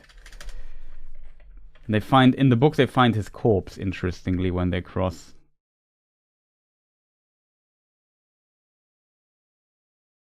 Yeah. His eldest son Baldur, in his pride, went to the path of the dead, never to be found again, and Brego died of grief next year. He was followed by his second son Aldor, according to Tolkien Gateway.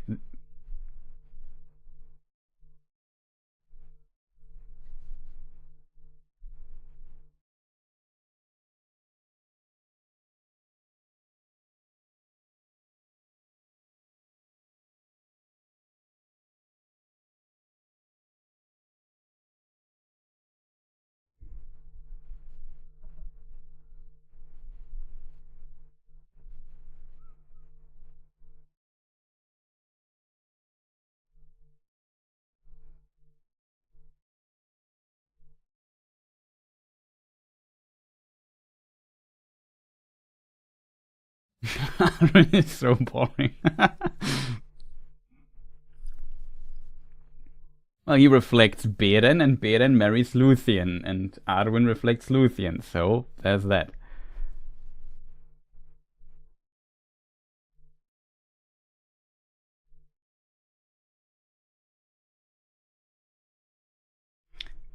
It seems to me that the Ring of Finrod, that later becomes the Ring of Barahir, is in general a ring of the house of Finarfin. So I would say that those in the house of Finarfin had a ring. So Galadriel potentially also had a ring like that. Who knows? It's not recorded. It would be strange if just Finrod got that ring. Maybe got it because he was the heir of Finarfin. Who knows?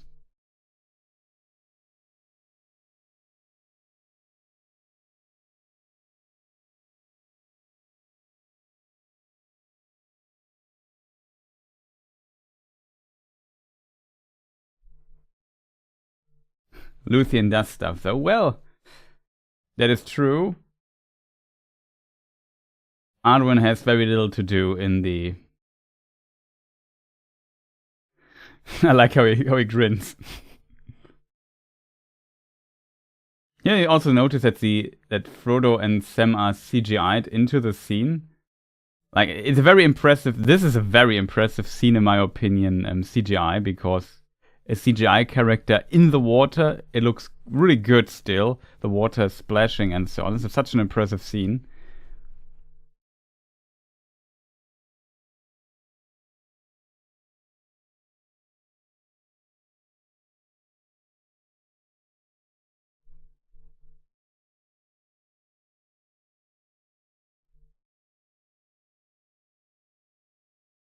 Yeah, it's only likely off his board. That's a good point by Grimrist.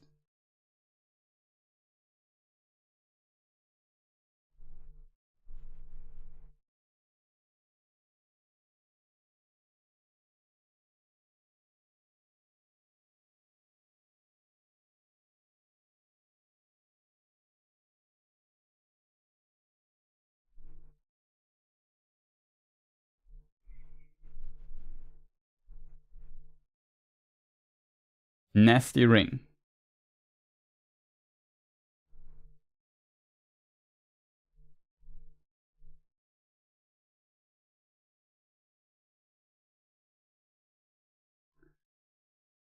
Was the ring recovered from the belly of Karkaros? That's a good question.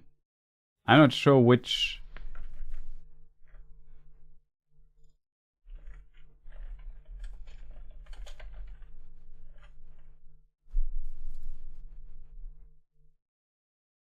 I'm not sure which hand he bit off, to be honest.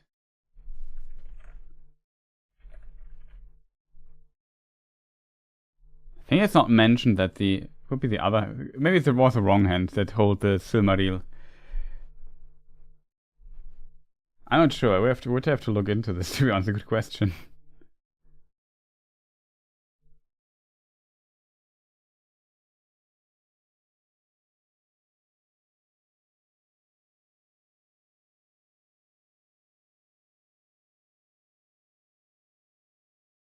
This is a strange scene. It is filmed correctly, but if you think about the scene that he talks to himself, it breaks a filming rule. I forgot how the film... Well, I forgot how the rule is called, actually. I always forget. Every time I want to talk about it, I forget how the rule is called. But usually, if you make a dialogue, you stay on one side. Here, in this case, on his left side. And then you swing over, and you stay on the same side. You don't switch to the other side. But to talk to himself, the camera has to switch to the other side. So they break the rule for this scene to work.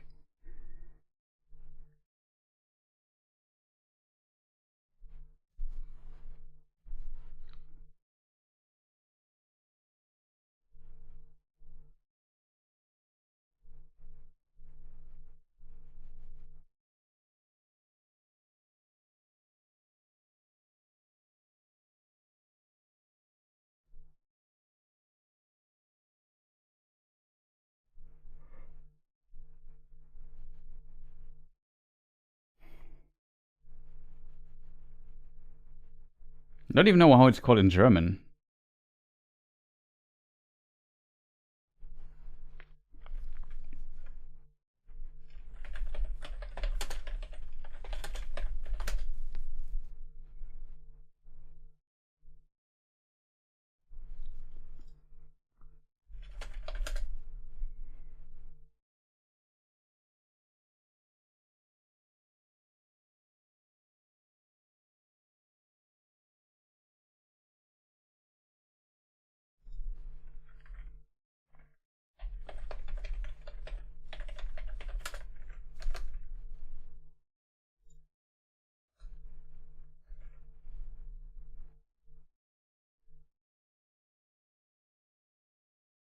"180-degree rule," something like that.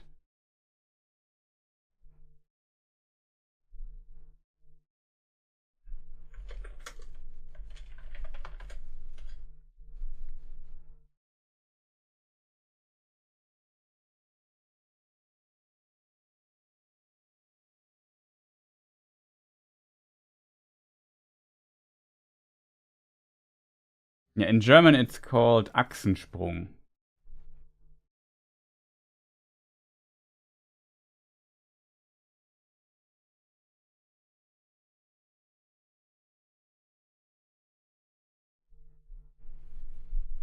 Boil and mash them, stick it in a stew.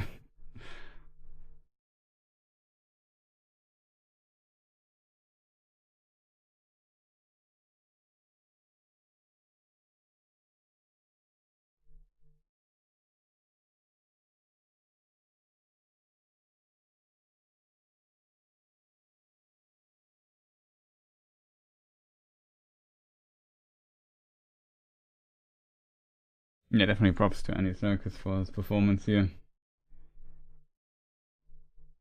Boiled potatoes, seeds from the west, yeah, like the theory.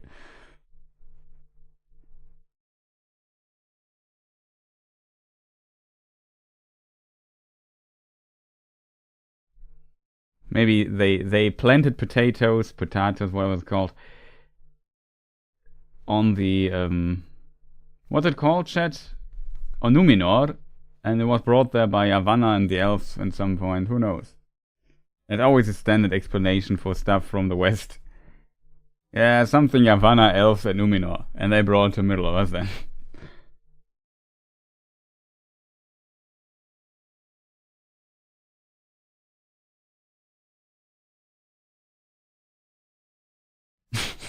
Like the series here in chat. Imagine what would happen if Gollum died from food poisoning.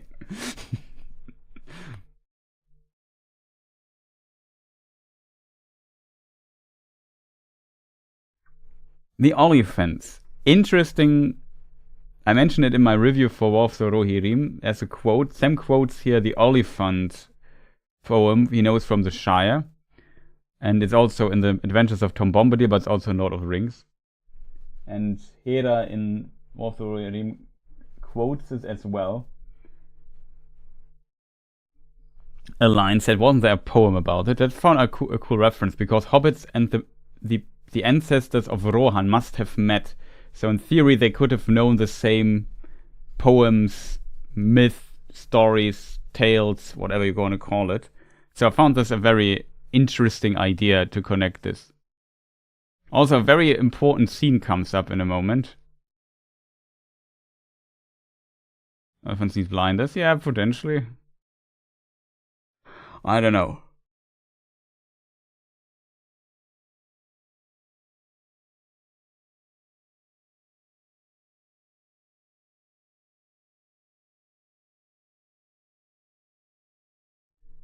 And scenes, I think, also only in the extended edition.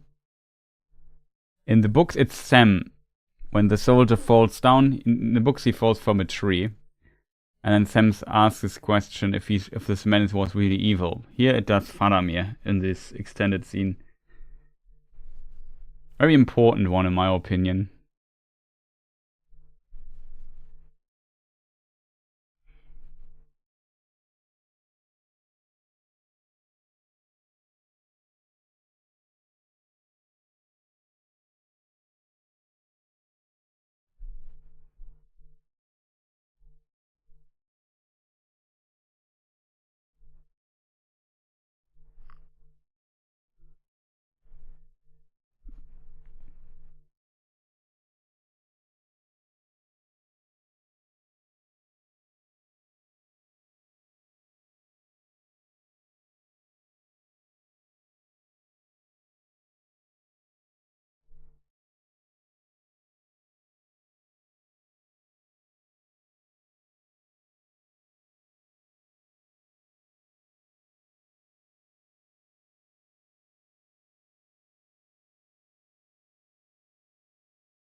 And here we have reached, if I'm not completely mistaken, we have reached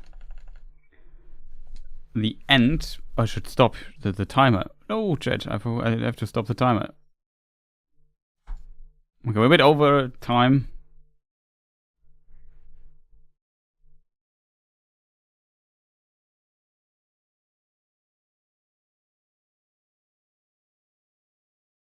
I'm just rewatching the scene where they leave Edoras. It's a cool scene.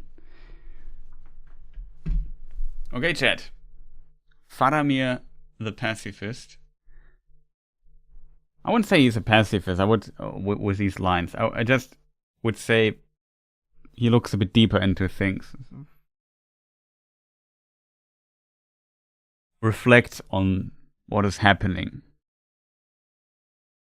To maybe keep some, I don't know, humanity in him in this war. Who knows?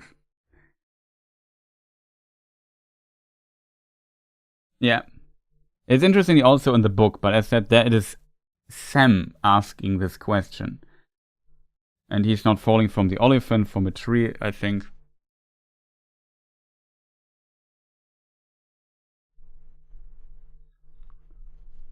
So then, admitting its shortcomings, Denethor would never do such a thing. Yeah, potentially.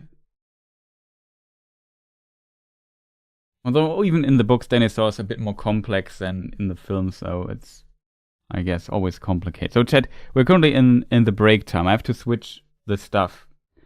So the time I paused, we have to pause the film. DVD switch, short break.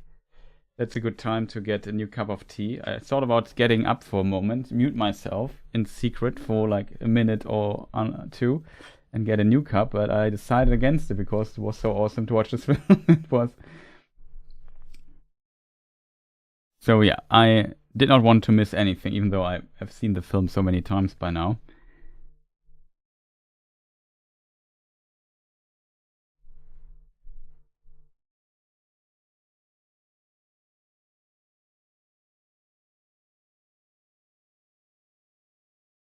So chat, yeah, I would say go to the bathroom, I don't know, grab a snack or something, whatever you feel to do, and then, I don't know, short break, let's say 5 minutes or something, right?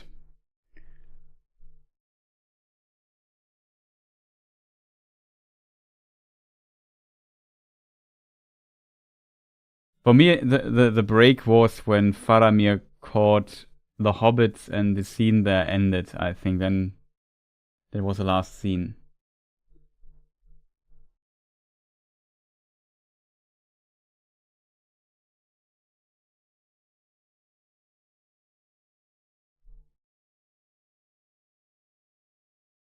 Okay, chat. So nobody's complaining about the break.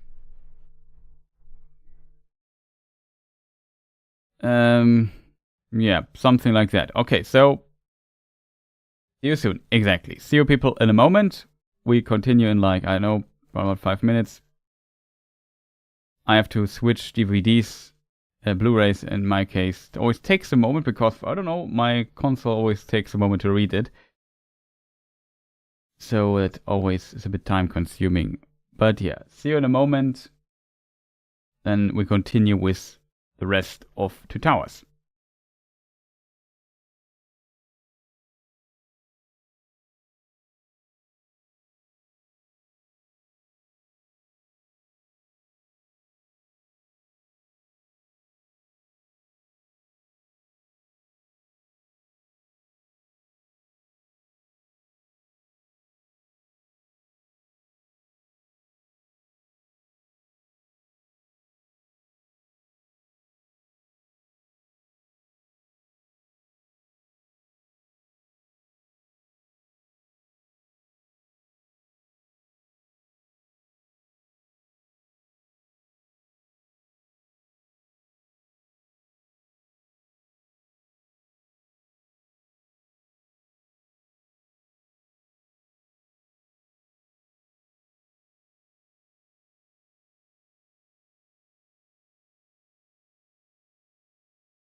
Hello everyone, I am back. Sorry for the interruption, for this took longer than I anticipated as always. Trimoxo, no, you're not late. Welcome, nice to see you.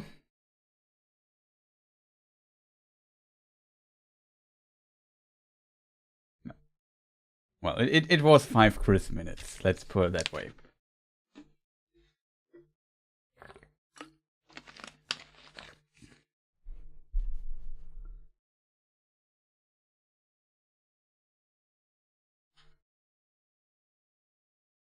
So chat, I hope you are all back and, I don't know, ready for the next one. We're currently on disc 2. The scene we have seen last was when Faramir took Frodo and Sam as prisoners after this Oliphant battle. And then this dude fell from the Oliphant, was shot down by Faramir and landed in front of the Hobbit's feet. And Faramir questioned if he was truly evil at heart. And then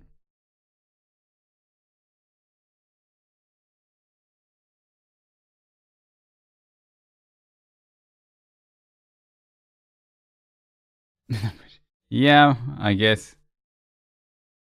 Usually people are, in German, Pünktlichkeit, as we say, is important, but not to me. I'm a bit sorry for that in a way, but I'm just really bad with time management. And stuff always takes longer than I anticipate. So that's kind of the reason.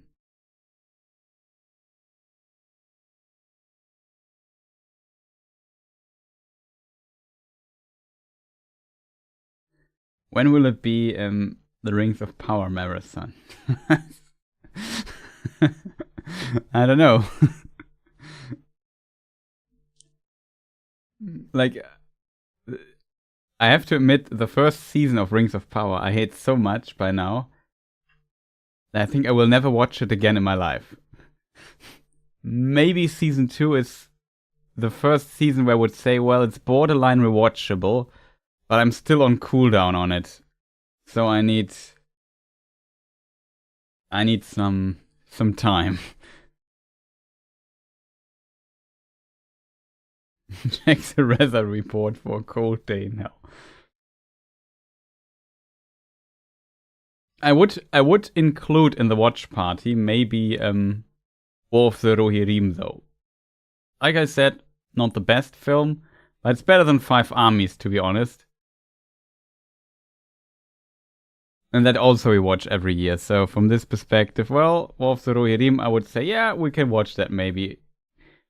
Rings of Power, holy moly. Like, season 2 had its moments, and I liked it more than season 1, but overall, my enjoyment of that was mixed. Let's put it that way.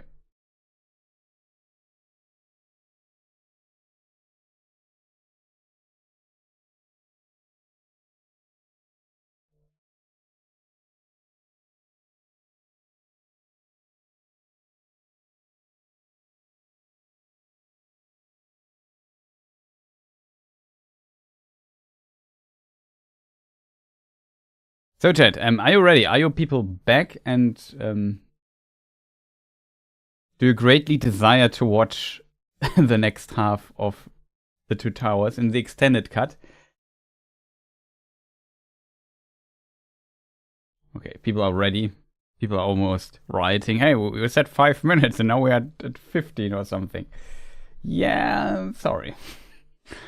Well, it's 13 minutes. Ready. Okay, chat. So before I can click on the button though, I need to get everything right. I have now 2 timers. I will start the other timer first because the other timer is not 100% precise. So I started a bit later. But I give you the countdown, as always, from 3. But before I can do this, I need to see my screen for that. That's this one. Okay, this one. Then I would say 3, 2, 1, let's go.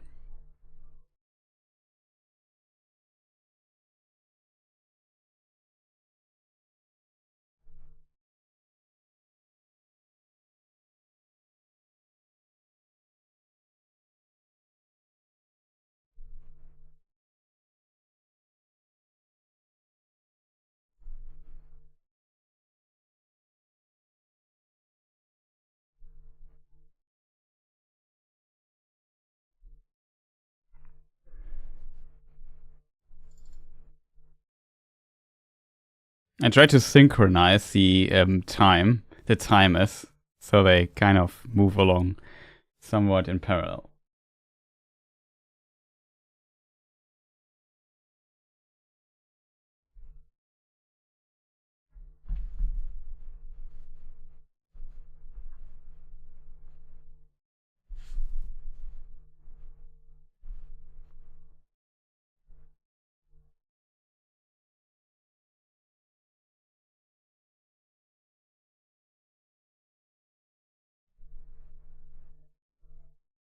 Is War of the Rohirrim worth watching? This depends a bit, I think. I think it was a solid film, so if you want a second Battle of the Hornburg in your life, then I would say yes, it's worth watching. If you don't mind the anime style of it, and don't expect the highest animation quality I've ever seen in animated film, then I would say yes. Can do this as a fan, if you don't mind a female protagonist as well. Tasty.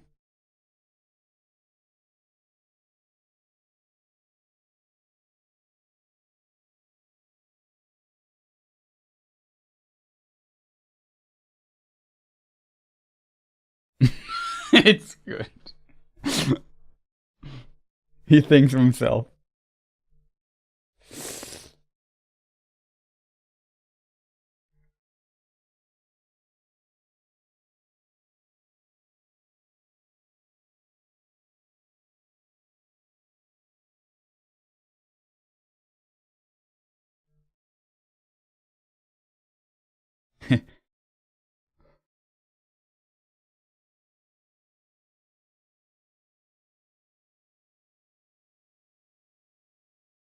'87.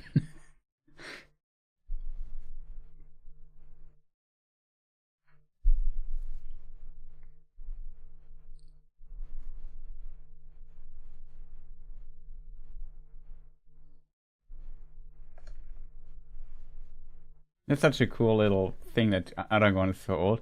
I think that it's an interesting moment for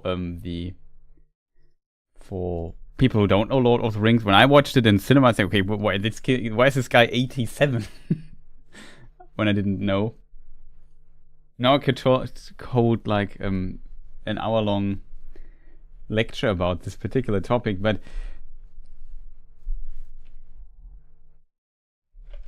it's kind of fascinating, I think.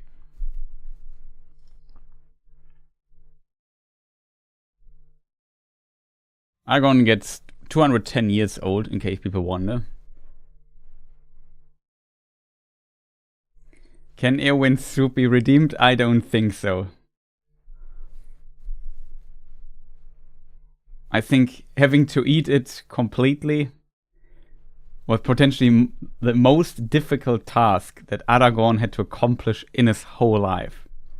And he went with Gollum through the Dead Marshes to all the dangers and so on, up to the place of Thranduil.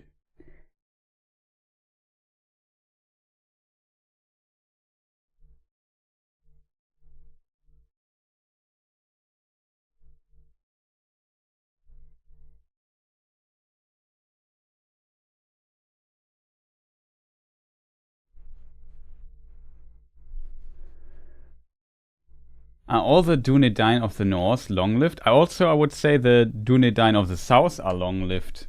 I think Faramir also gets quite old.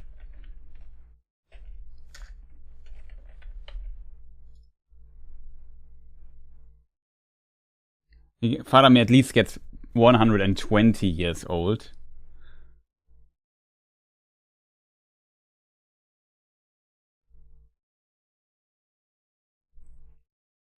So Faramir is significantly younger when Eowyn meets him.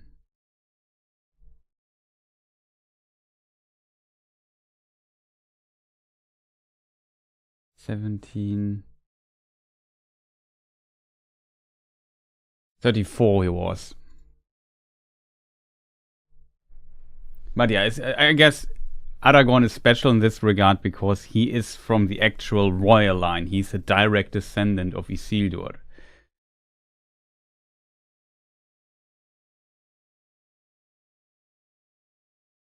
Only just thinking, is there a break in the line? No, it's not.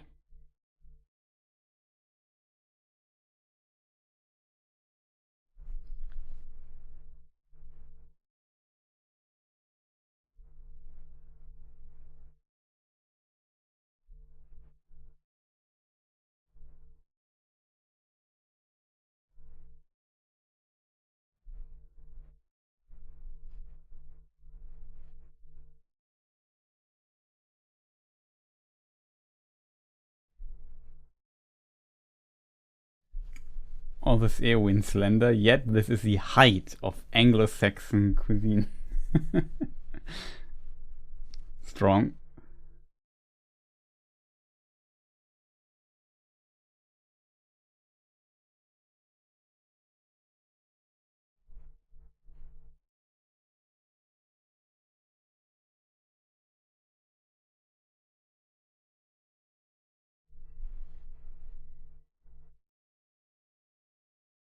Yeah. Well, I would say, oh no, not this situation again.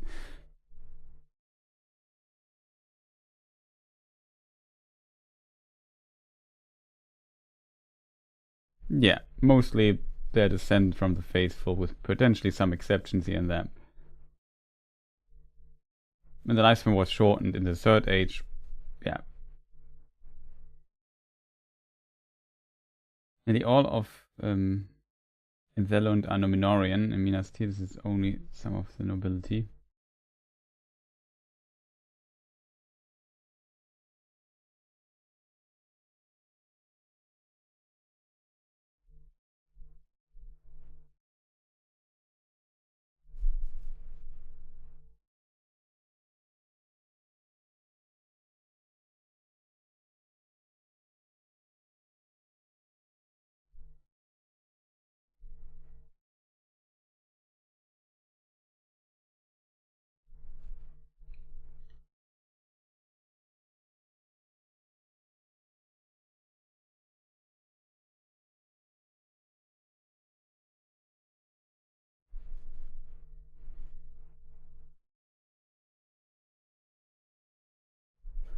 I'm wondering, in this regard, if, well, in theory she could know about the Undying Lands, if Eowyn knows about the Undying Lands, or what the knowledge there is. Because, to be fair, her grandmother had also Elvish blood, interestingly.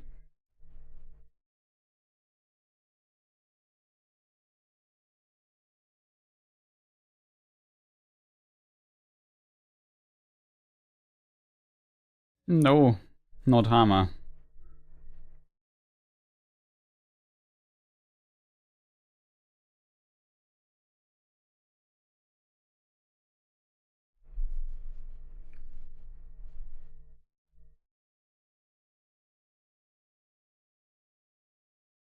Yeah, he's not the last of the faithful.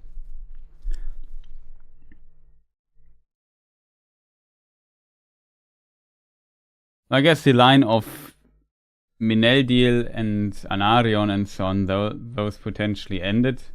Isildur's line continued. But there are others as well, potentially.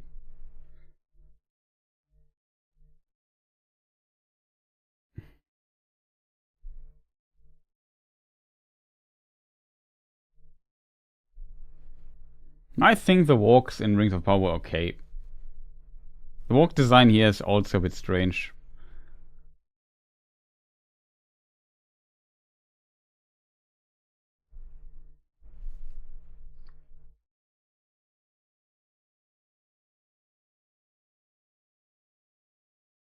It's also reflected in War of the Rohirrim, this scene kind of. Though I think Theoden is more diplomatic here. And you understand his reasoning better.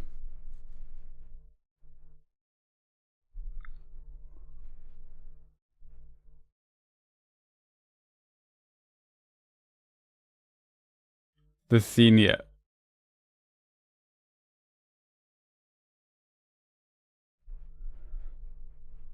Defying gravity. Since 2001 or something.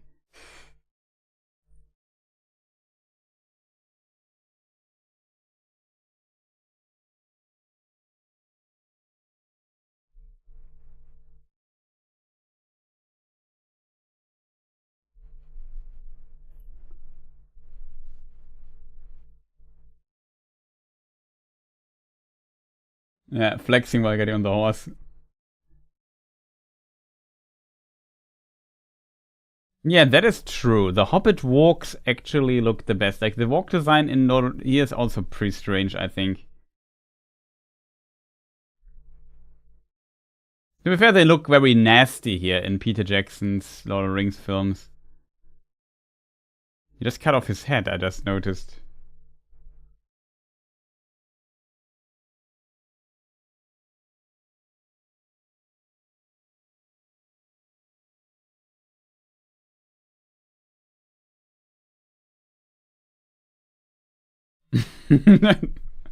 He's smelling at him, think.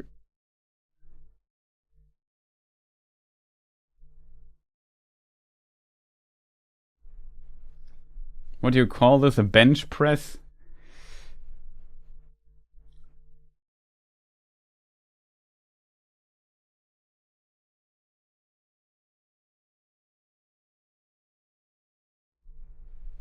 Pretty strong, Gimli, I would say. Those creatures on him look kind of massive. Bonk.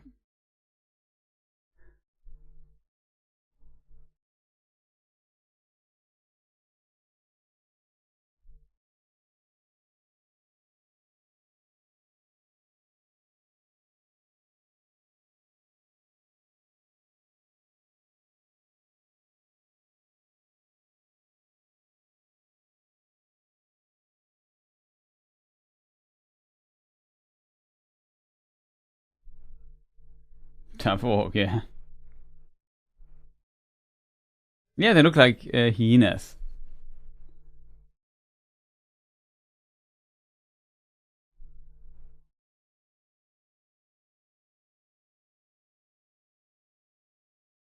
They had 10 plus years of design and technology by then. Plus, Pines is probably the best walk scene out of all films.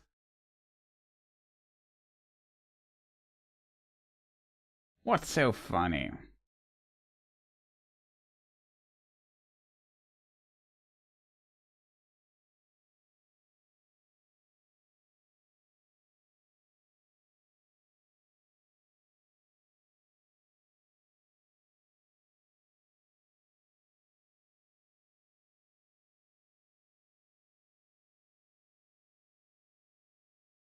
He stole his necklace. Sneaky orc.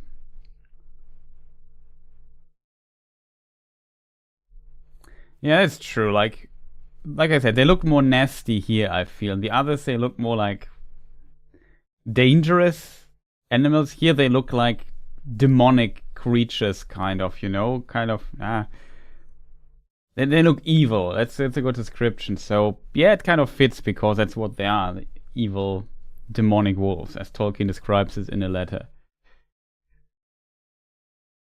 I made a video recently about if werewolves and orcs are the same, and it's not conclusive. A bit unfortunate, the answer to this question. But it was an interesting video, so if you're interested, maybe check that out.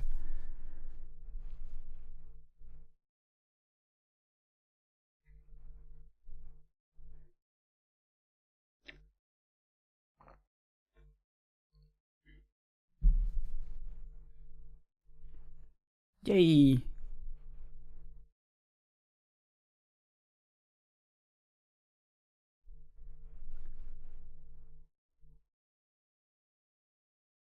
I like that already. You see, they come here, and some are already here.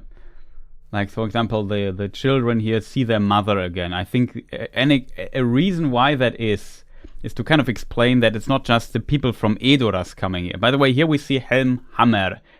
Hammerhand. The Old English, I always thought hammer is the English version of hammer, but it's hammer.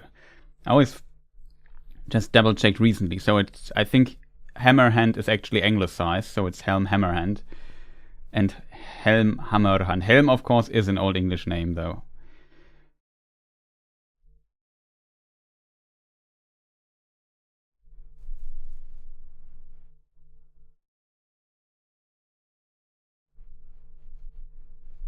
Yeah, he was definitely away. He comes later, Erkenbrand. In theory, he's Lord of the Westfold, and it should be part of the Westfold because it's west. So in theory, Erkenbrand should be in command, but the king is here anyway, so the king is in command, I guess.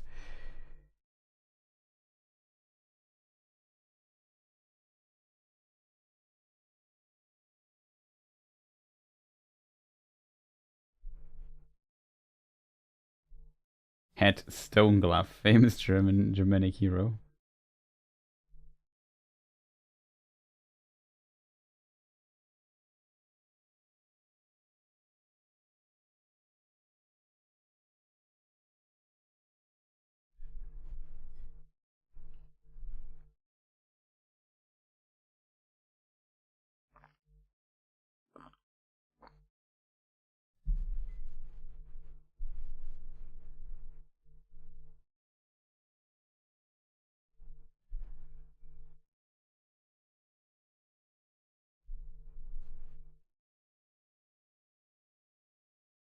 Yeah, into modern English, exactly.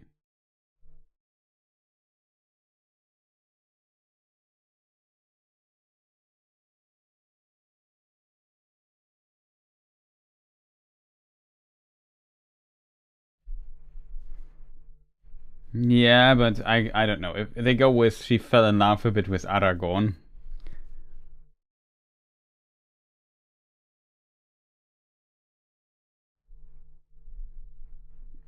If somebody, I don't know, something happens to, if you're fresh fell in love or something, somebody happens to your lover, then you definitely show an emotion there.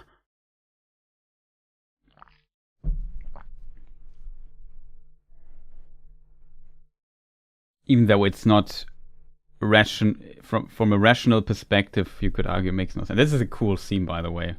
There is no such army.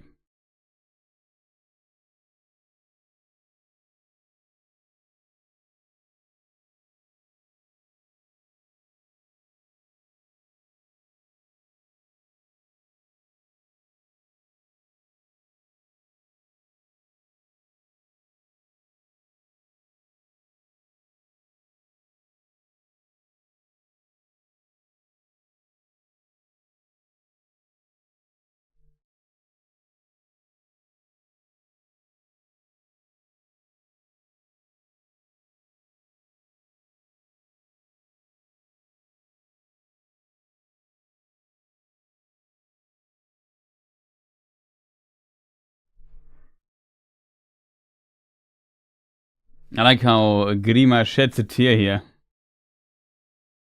I think that's such a cool scene.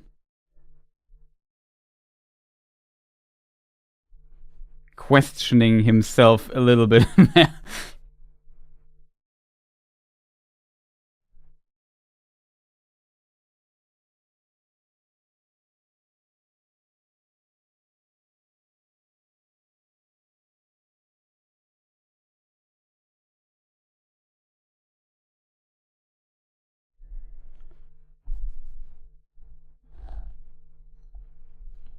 I think there might also be just normal wolves in the world, but I don't know.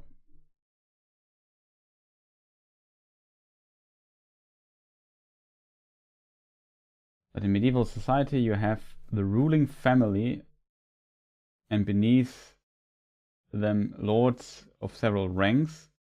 Whereas see those in the movies. I guess it would be too much. But yeah.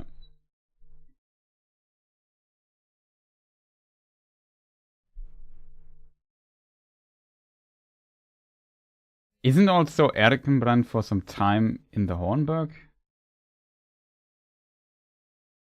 I forgot.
I have a suspicion that the 15-year-old DVD version is missing scenes here and there. So two scenes because I'm always ahead, even with my regular 10-50 second stops. Okay, interesting.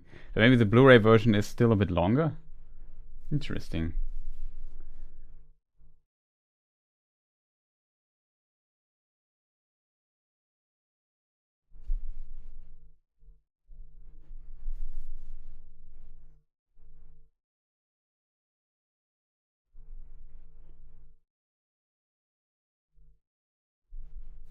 Comparing Arwen's skills to Orslick is not cool. Peter Jackson, not cool. Yeah.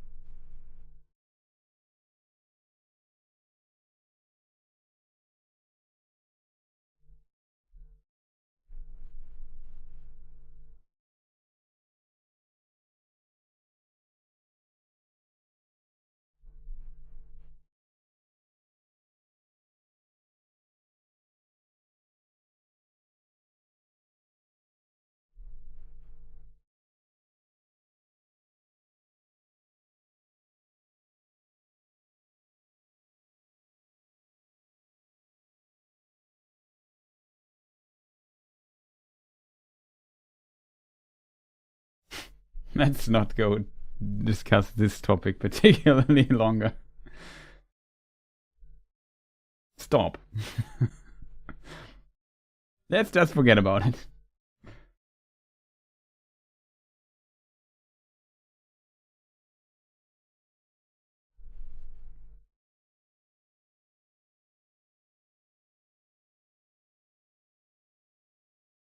I guess building a sailboat that is capable of crossing that ocean is not easy for one person. Wouldn't say impossible. Very cool scene, by the way. They also kind of included here. So it's a bit different in the books in the Appendix A. It's one of the coolest stories. The dialogue between Elrond and Aragorn.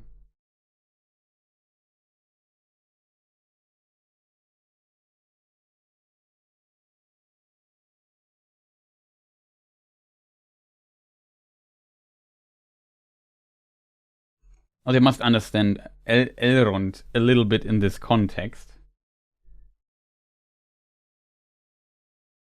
Elrond has also lost quite a bit in his life.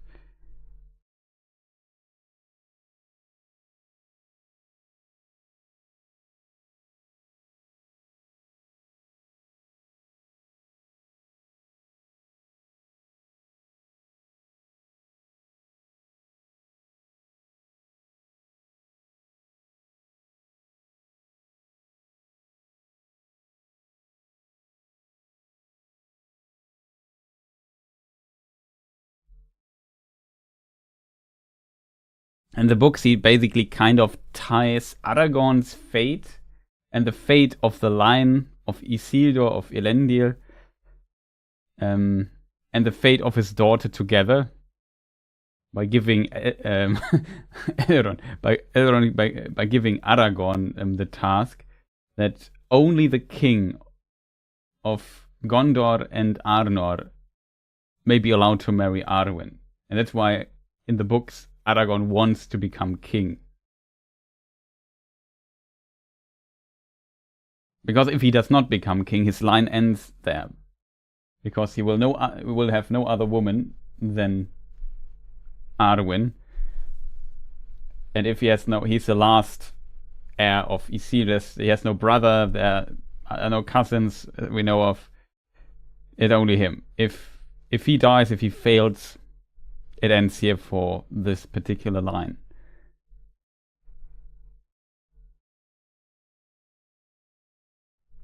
Ring bearer telepathy. Well, it's actually elven telepathy with the Osanwe. I'm not sure if Tolkien described how much range Osanwe has.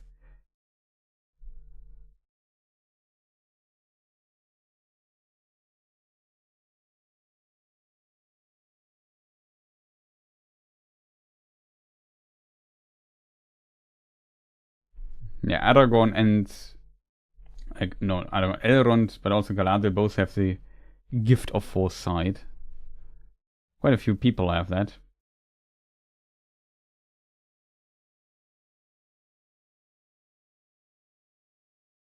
Nania, please connect me to Elrond.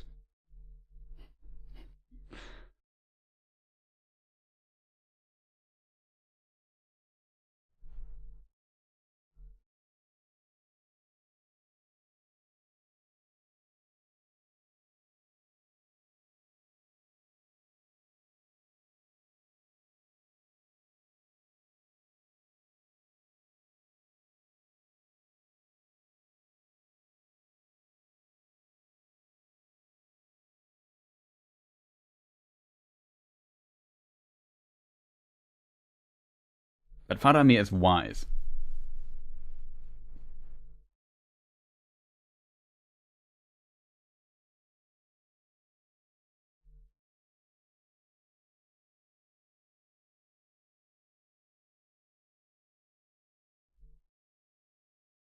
I like the map though. I also like how he tips 2 times with his pointing finger on the direction on the White Mountains where the Hornburg is.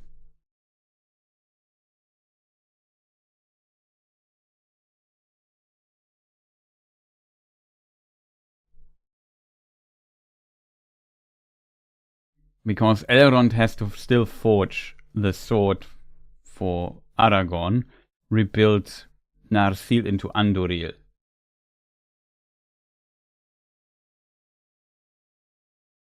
And then tell him, well, there is actually help you could do. I have one final advice for you. It's different. It's very different in the book, though. Like this whole plot in the book, during the Council of Elrond, Andoril, or after it, it's forged, and in the ring goes south. Aragorn gets Andoril, Flame of the West.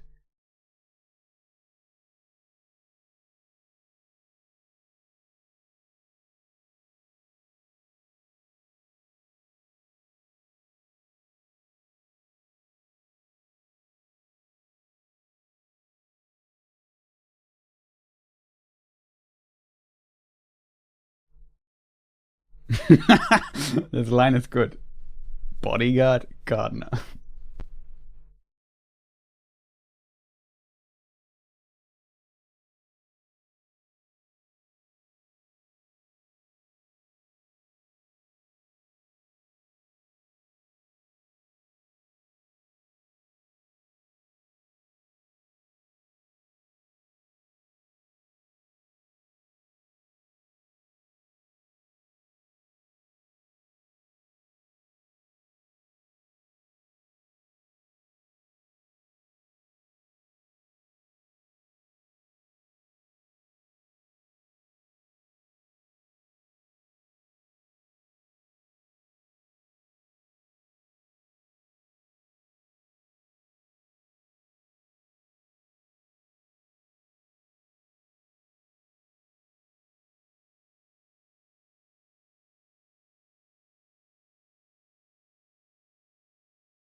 Oh.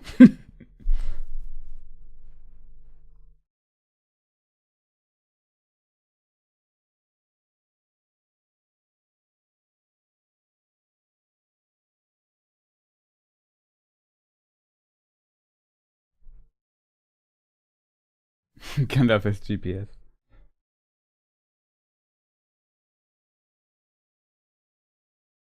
I lived in New Zealand, so all the landscapes are very familiar. Double clicking the map, yeah, maybe, but I don't know. I like this gesture. I always see the scene and kind of smile when I see it. I love how he points up 2 times with his finger on it.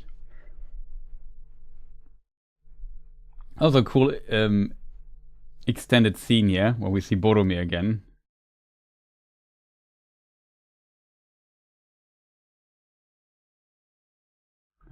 The former capital. Former capital of Gondor, Osgiliath.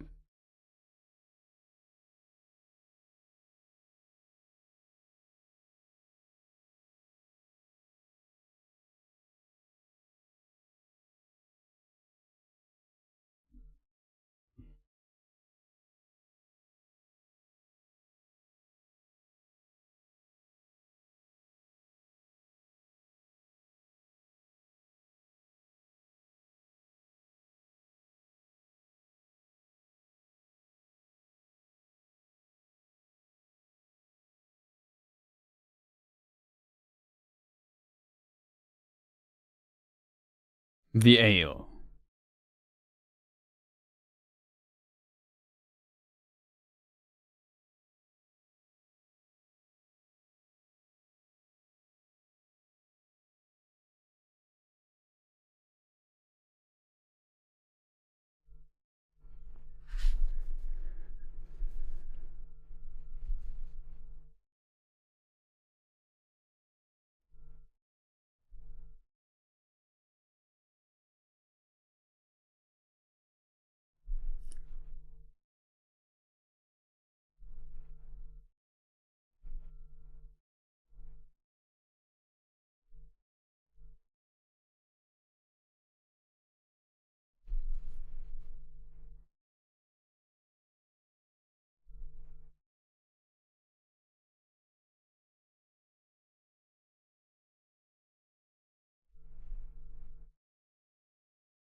It's also different in the books. Elrond doesn't call the meeting.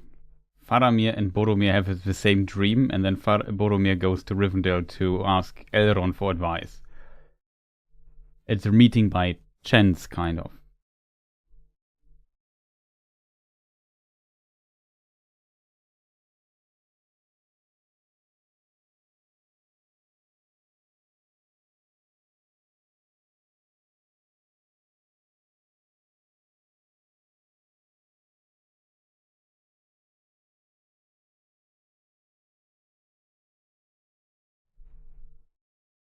It's also interesting that you lived in New Zealand and know the places. That's pretty cool.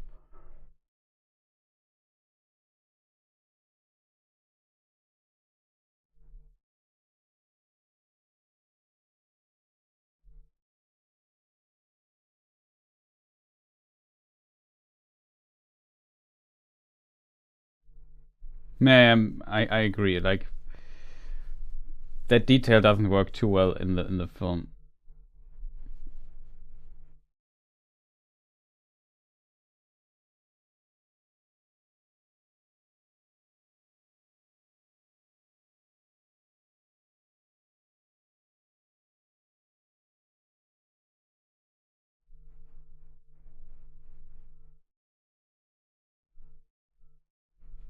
What a nice person Denethor is. Really good dad.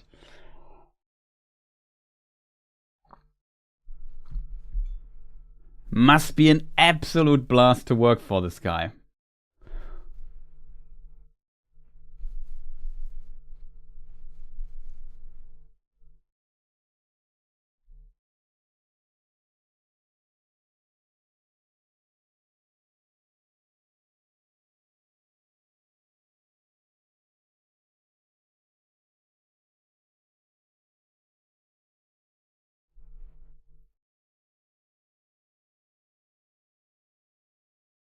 Such an unlikable character, very well played, yeah.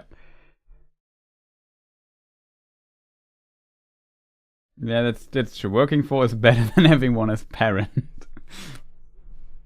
That's even worse.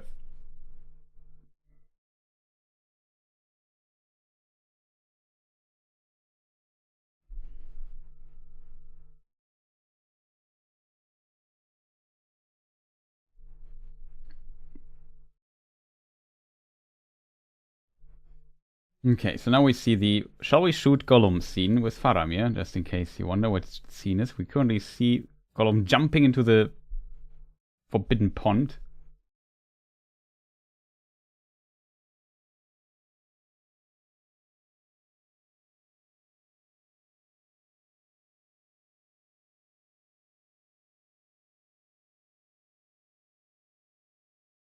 We also get, I think, in these chapters, if I remember correctly, the Faramir tells some interesting stories. Also, the names of Gandalf he quotes. We learn that in the south, he's in Canus, and the dwarves call him Tarkun, the elves Mithrandir, and so on and so forth.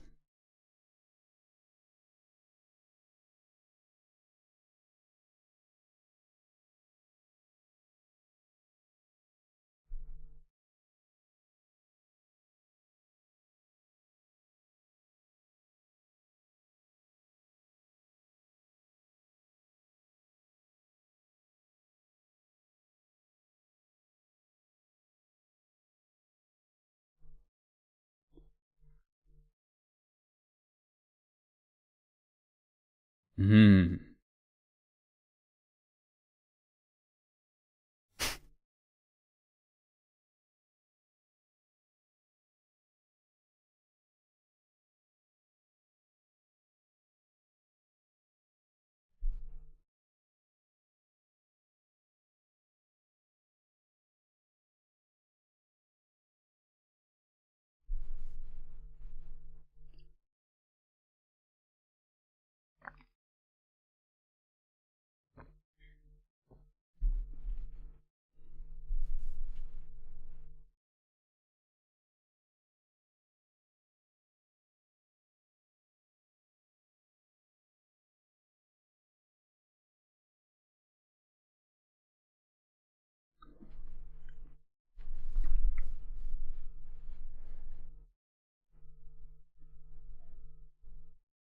The man beating Gollum is one thing I dislike.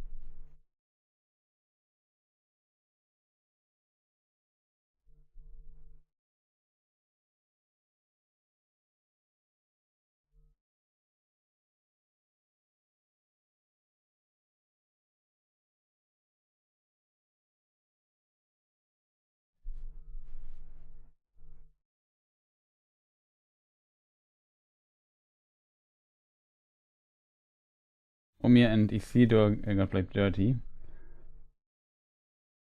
I think Isildur is actually, Boromir is actually okay. I think Faramir got a bit played dirty by Peter Jackson.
Yeah, the difference between book and film Aragorn is definitely quite vast. But I feel like for film you need a character arc like we see here in this film, in this adaptation that Peter Jackson made. He needs some character development. He's such an important character. In the books, it works differently, but in the film, it doesn't work. You need his character development there, and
I like this whole scene there, to be honest, because it kind of explains very well how this ring kind of corrupts. I think that kind of hit the point quite well, in my opinion.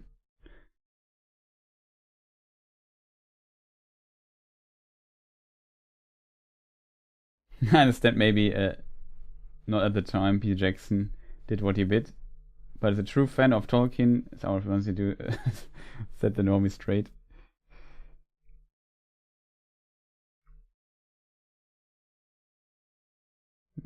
The cool music.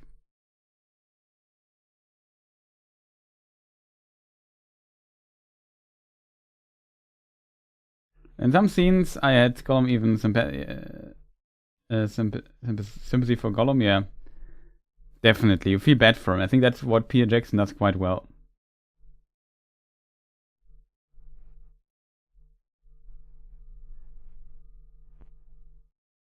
He's alive.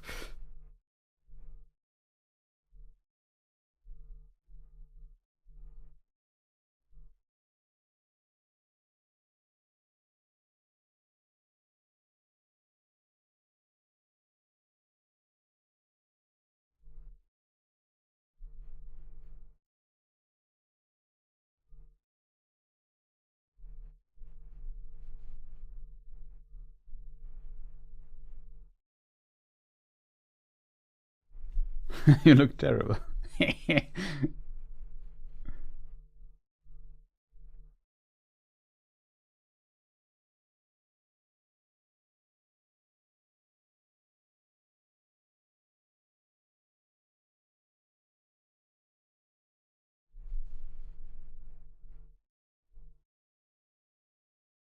That was consumed, very tragic, yeah, for sure.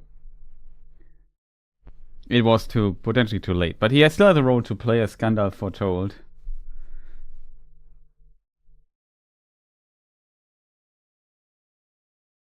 This is opening the door.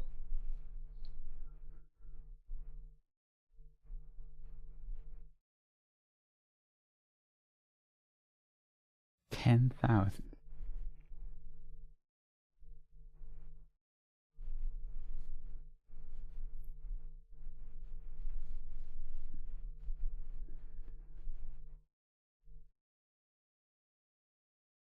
I like this zoom shot there to destroy him and zoom in on his face.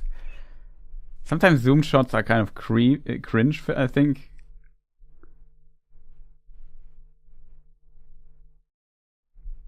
But here, well done, in my opinion.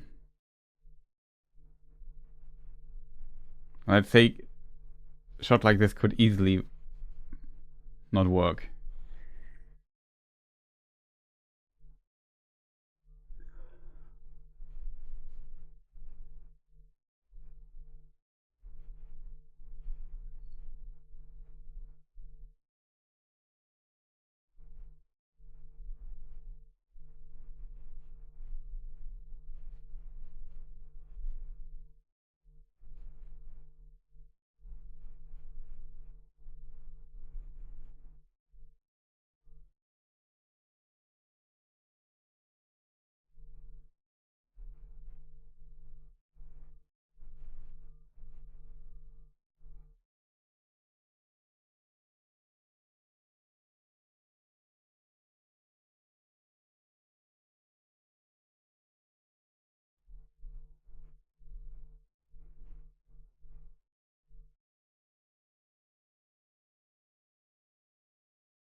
Another meme. Good scene though.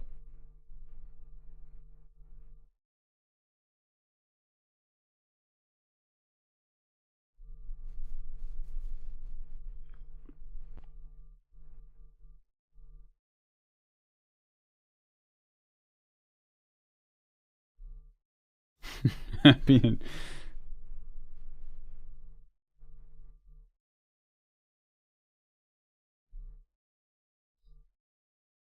Krebein from Isengard.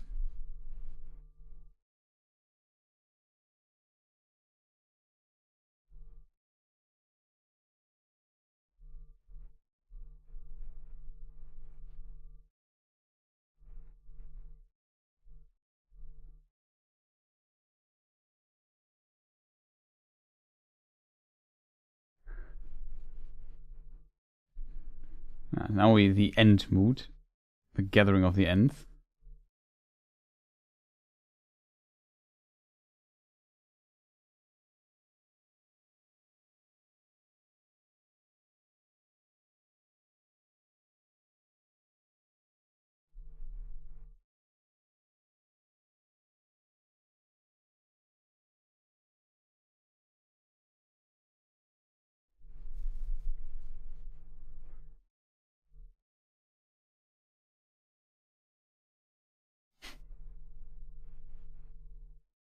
It's kind of interesting that we are 2.5 hours in and it feels like the film just started. Hello, no, I'm not muted. Double checked.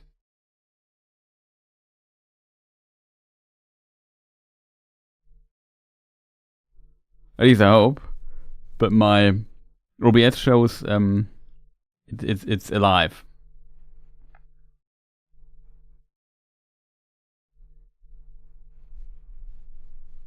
I can hear you. Good, good.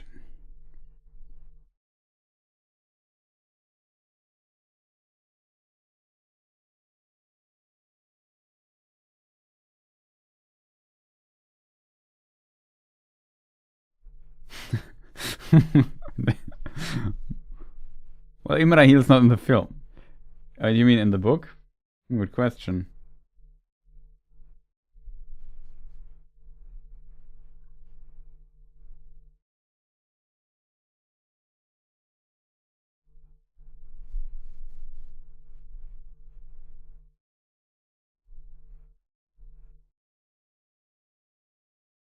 If chat is anything, 5 hours later, I will make some coffee.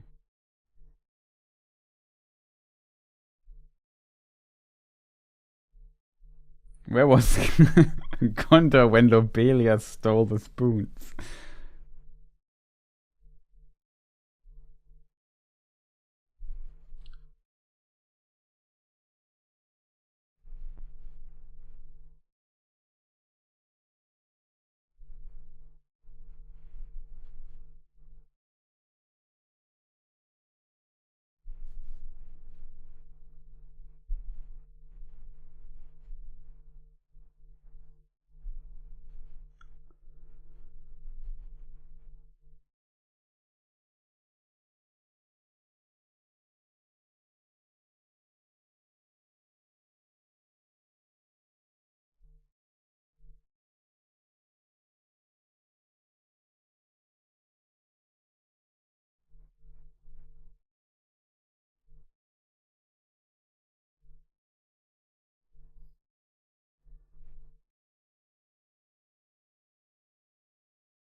I'm Irish by way of Korea.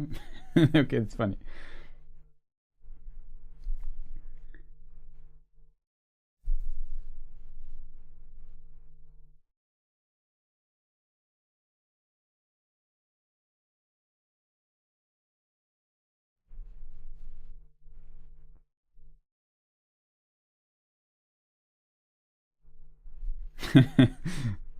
Only have coffee in the morning and alcohol in the evening, so not much opportunity for them to cross. That's funny. But yeah, here we come. Very good scenes. I like.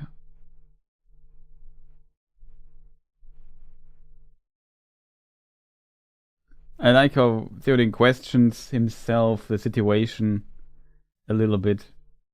I think it's a very cool scene, in my opinion.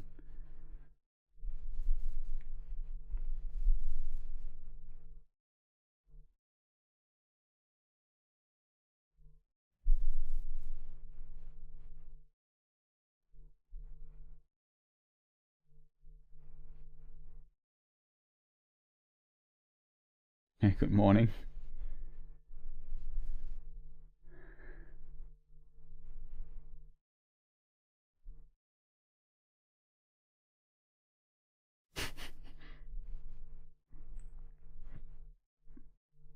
Don't be hasty.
Hama, Halef.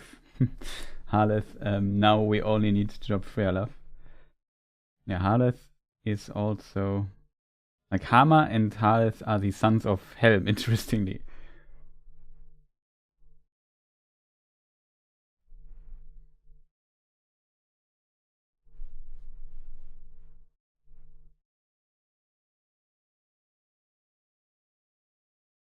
Open the gates! That is...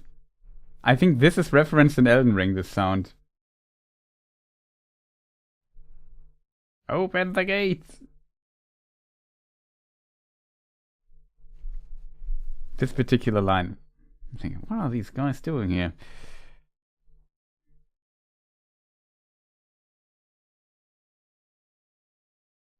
In the books, the elves don't come here. What is going on the Twitch channel though? I always get these bot nonsense.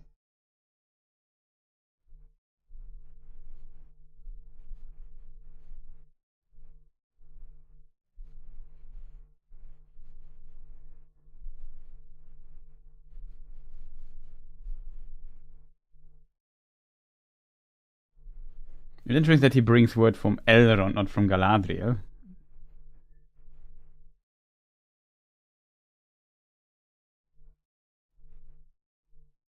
Like in the deleted scenes, there's also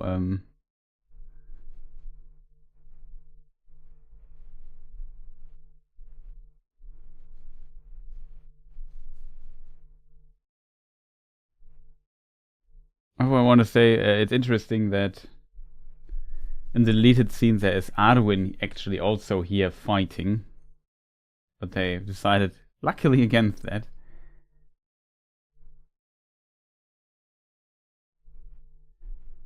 Drawing a chainmail shirt. There's no armor in all of Rohan better than Gimli's armor from Erebor. In the Hobbit. Did you see? And so he came up with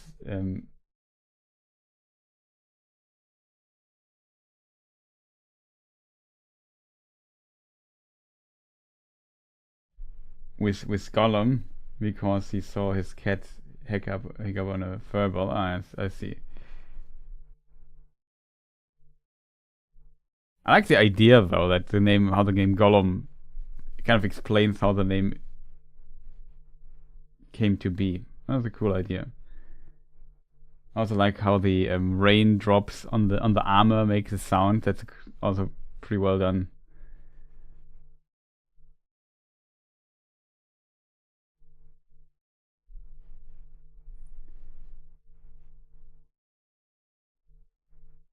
Yeah, I also don't fully understand that. So what I assume is that maybe the archers are from Rivendell, or maybe it's a cooperation between them, and maybe the dude is from Galadriel or something like that as a commander. I don't know. It's really strange. It makes sense. Oh, that's a good point, actually, because the Rohirrim fear Galadriel.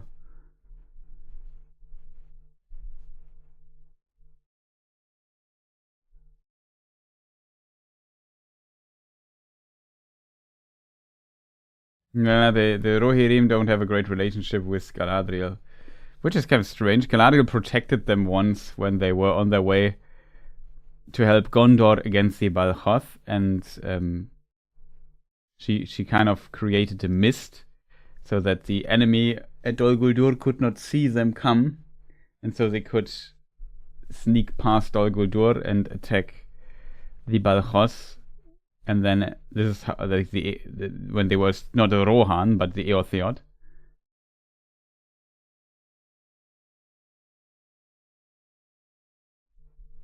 I like the laugh of Gimli there.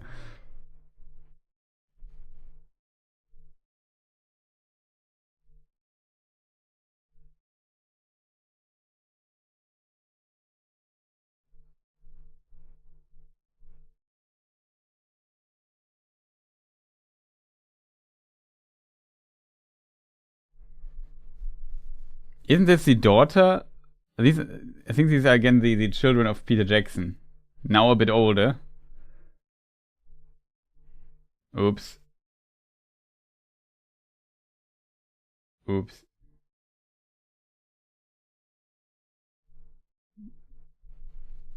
First blood.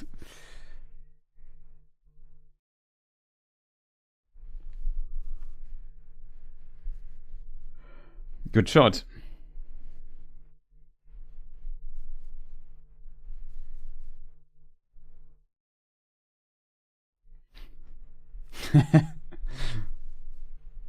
$9,999 to go.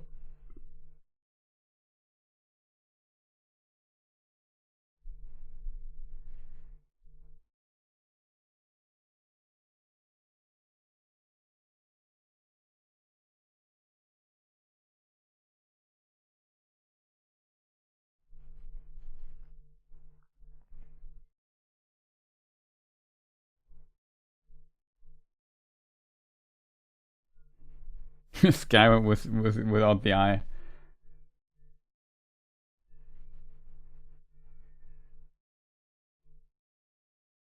Movie of 1,000 memes, yeah.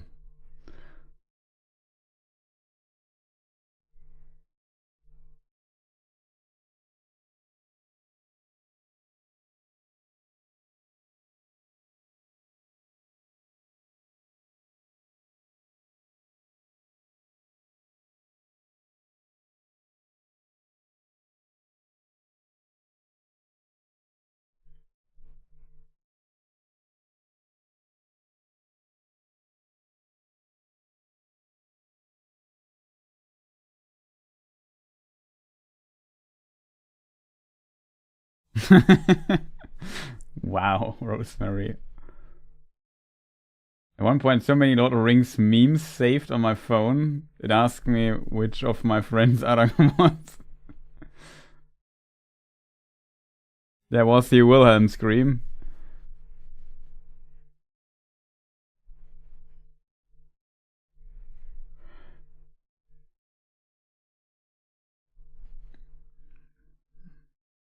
I don't know why Aragorn is commanding.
We have just agreed. Yes.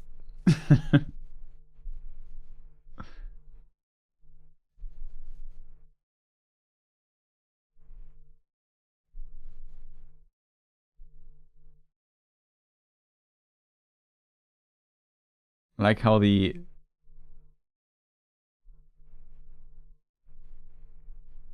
ends in the background just not in agreeing with trivia here.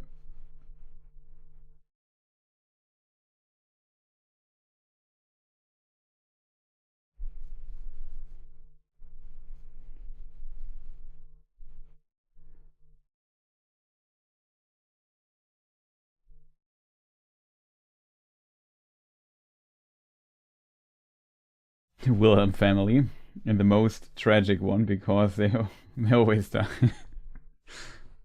Yeah, good point.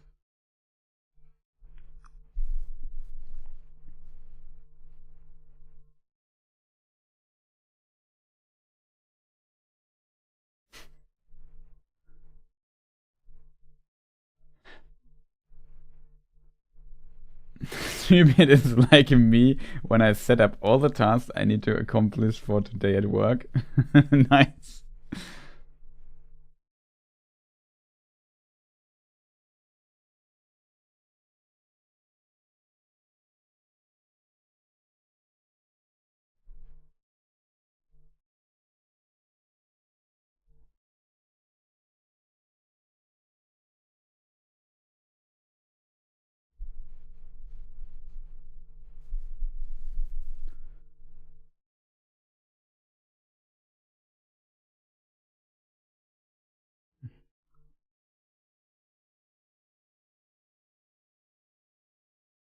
the torchbearer orc. It's such a strange idea.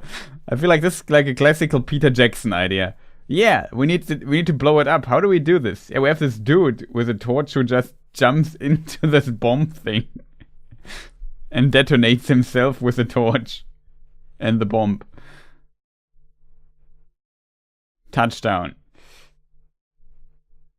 I have to admit, this explosion looks still really cool, in my opinion.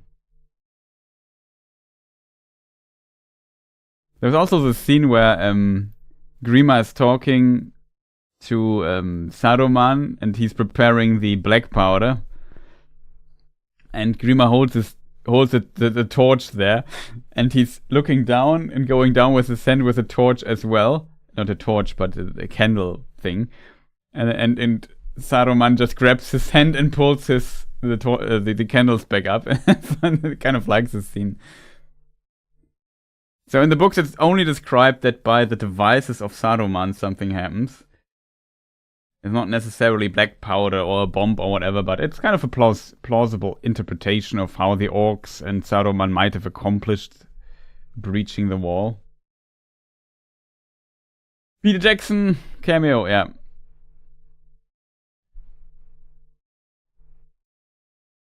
Nah, so they might have jinxed it. Though, to be fair, I don't believe in jinxing, so...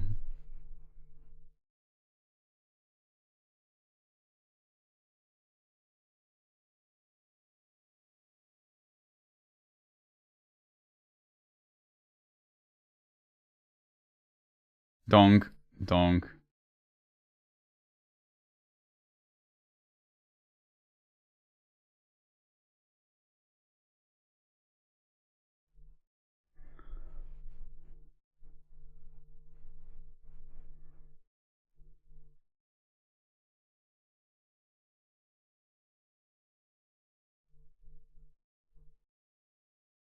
Defying gravity since 2001.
Pippin is a smart one.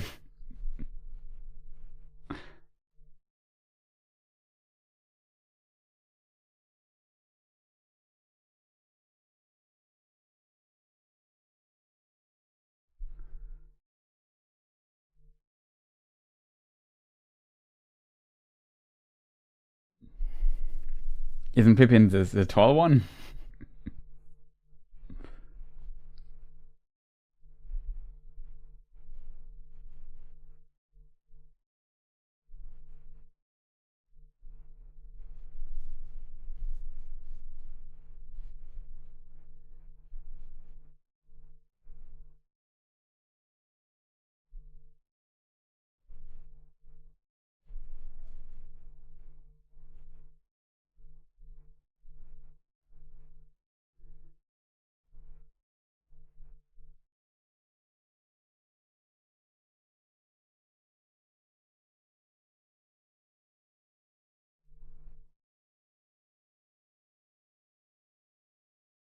Yeah, I can see that, Mark. Also currently watching in English.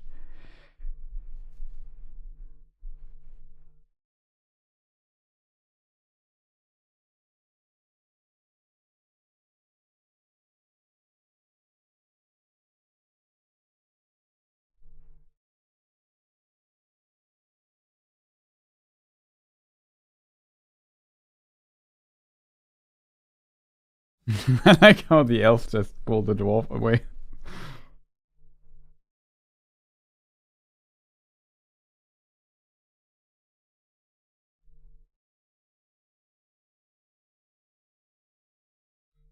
armor looks pretty cool, in my opinion. Haldir.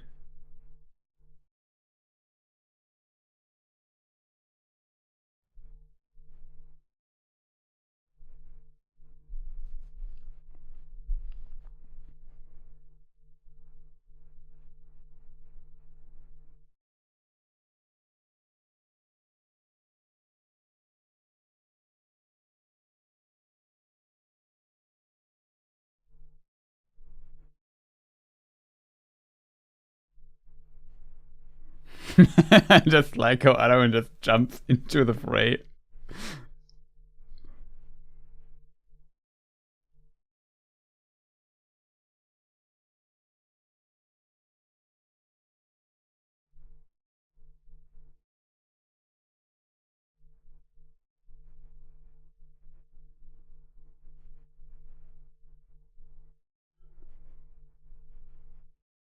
I did a special play smart.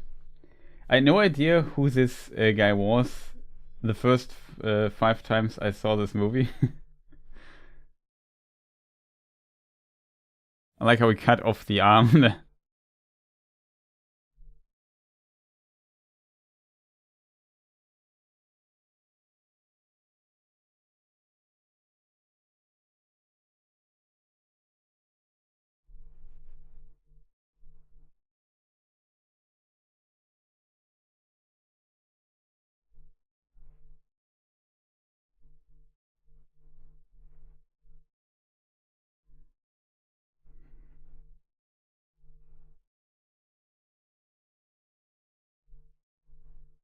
The secret door scene. It's so silly, but I kind of like this scene.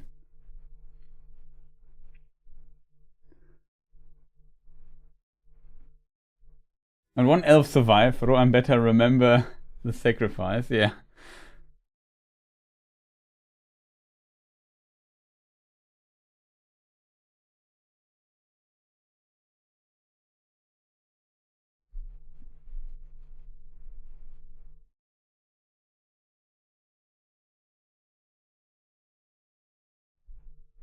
don't don't tell the elf. I like how Aragorn is just so strong that he can throw Gimli like 5 meters far in full armor.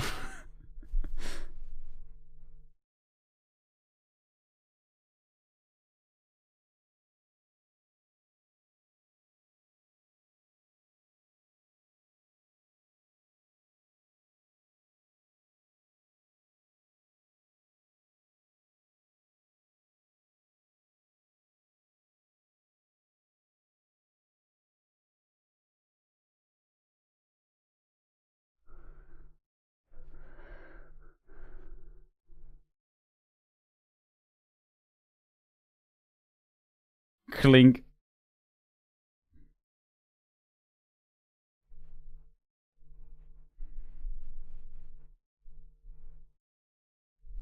It is silly, but it's like I also like it.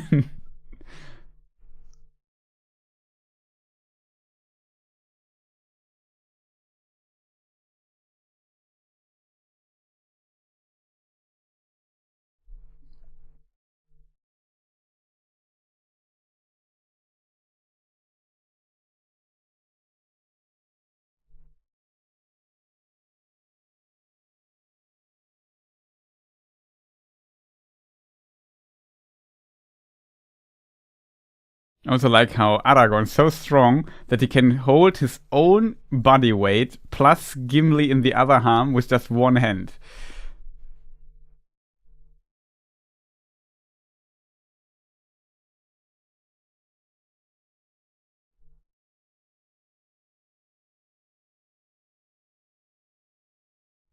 Like, that is some grip strength.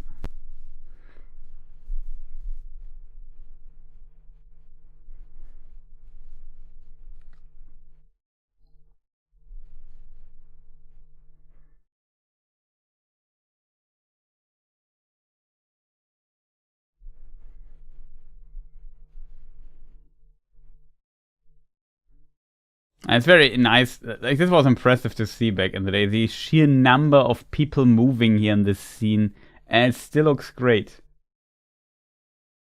You see here and there some CGI shots that aged not that well, to be honest, but considering how old this is, it's so impressive what they did back in the day there.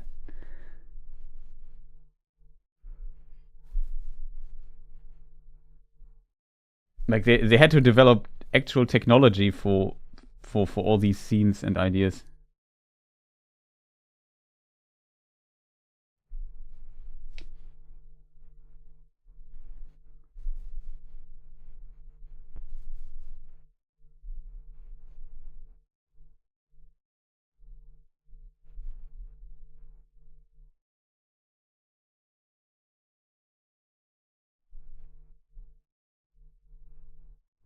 It's the last thing you expect. I like his logic.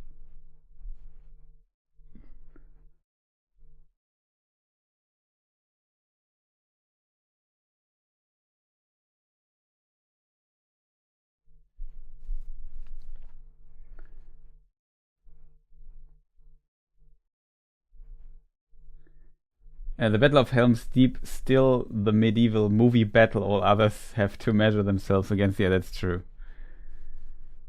The anime also does not come close to this.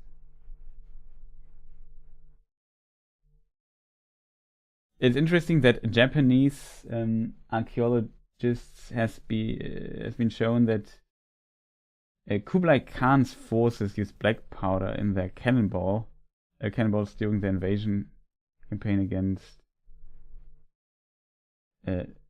Japan late 1200. Oh, interesting.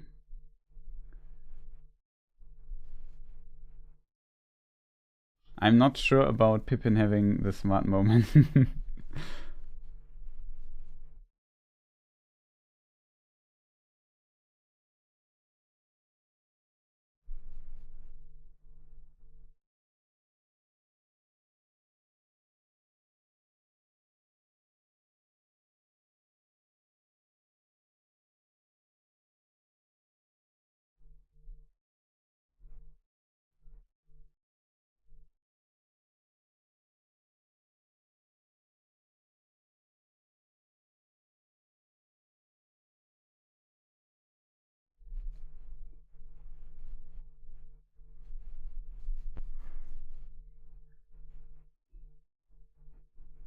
Treebeard angry now.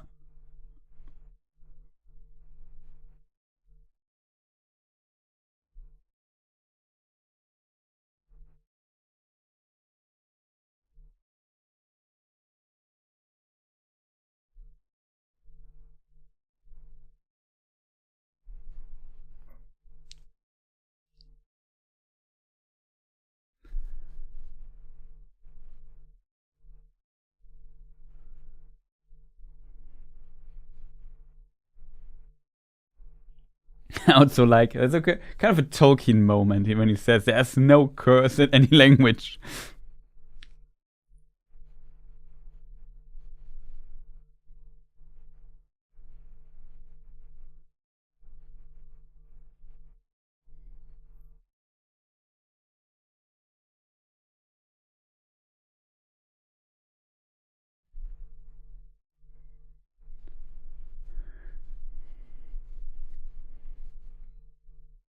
Also, just 10 minutes past the 3-hour mark. I just forget the timer.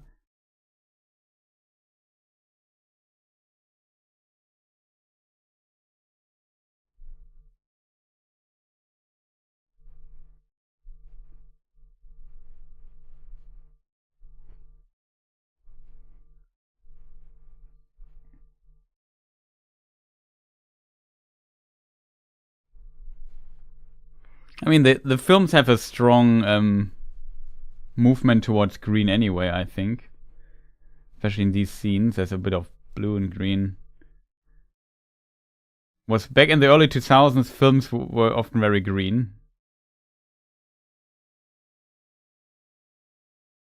At this time it was like Two Towers is already better than Fellowship. Fellowship is really green. So it's the beginning scenes and so on. I notice this always when I color correct images for my thumbnails. So just notice, wow, it's really green.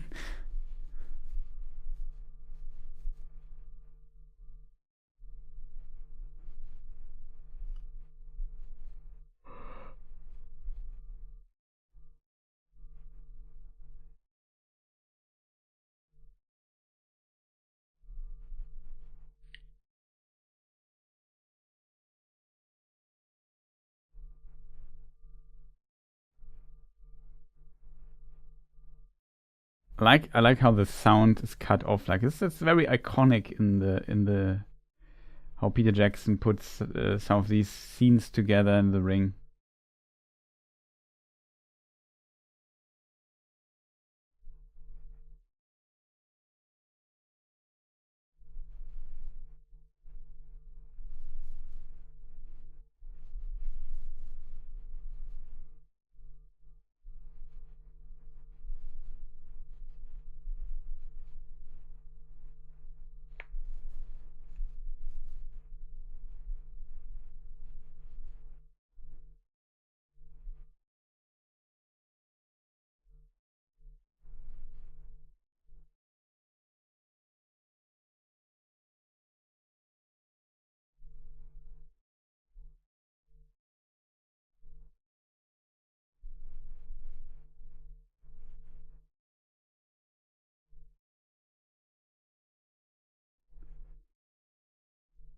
How did Sam know that? Maybe Frodo told him.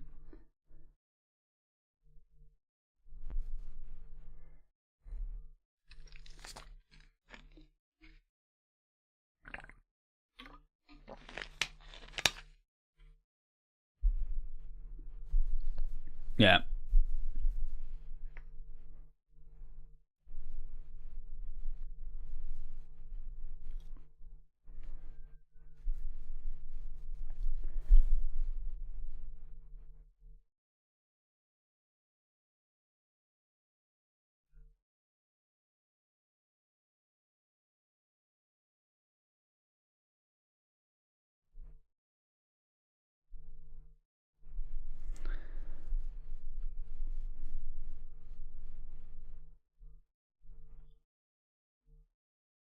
I mean, yeah, this is a good point, but I think he could kind of conclude that they didn't know he died, and then Faramir told them he died, so they could conclude, okay, he went mad, and then something happened to him. So I assume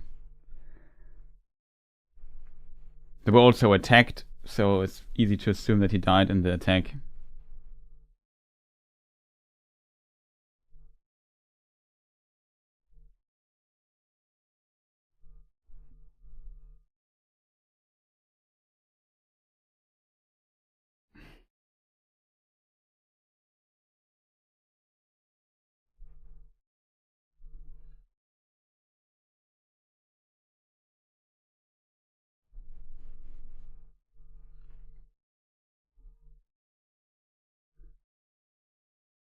Yeah, but you have a point, already in this, that he died due to his madness and the ring. Maybe also Sam just makes up this explanation on the point just to tell him, well, how dangerous the ring is, to underline his point. Also, I really like the line of Theoden saying, "What can men do against this reckless hate?" I think he says. It's kind of also a very iconic line for me.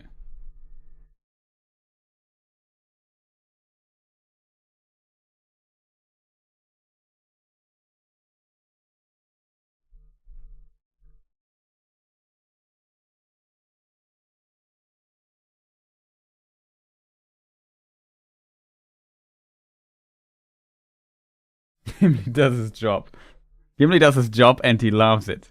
Was copied kind of, or let's say reused by Peter Jackson in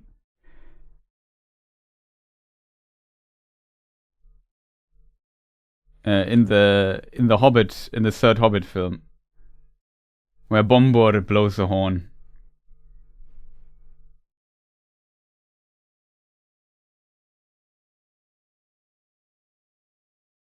Interestingly, the Hornburg is called after Helm blowing the horn and then killing people. Don't want to spoil too much here, part of the new film, but yeah, the horn was smaller. It was a horn he could carry around, I think. Like how they just all fall around when the horses drive over ride over them. Very powerful horses.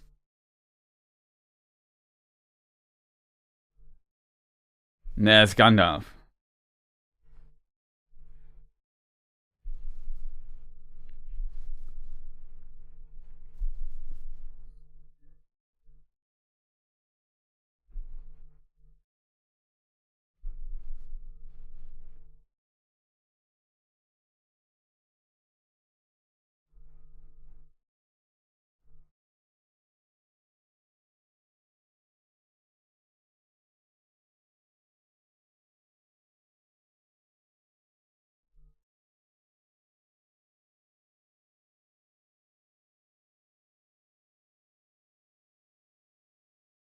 Such a cool scene.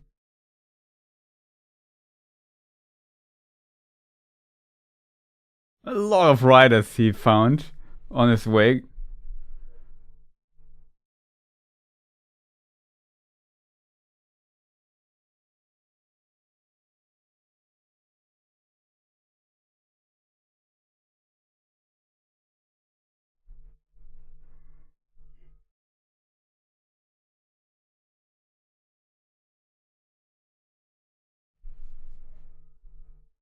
It's a bit unrealistic with such a slope. It's too steep, yeah, for sure. But it kind of amplifies the energy.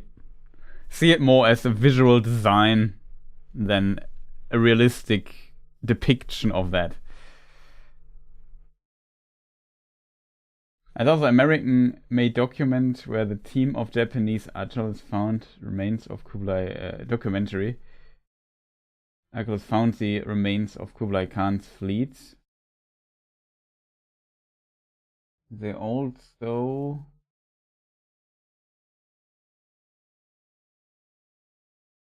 tested some cannon pieces of. They found it. We can. Yeah, too many spaces missing. It's very hard to read.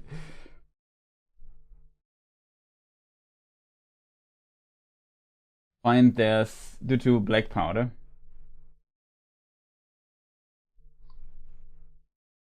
But where was Erkenbrand when the Hornburg fell? Well, he was written out of the script.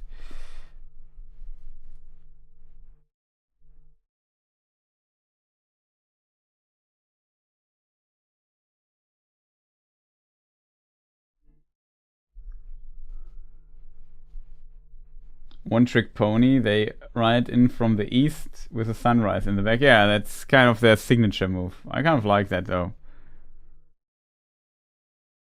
I have to admit, in this scene, Orthanc looks a bit cheap at times.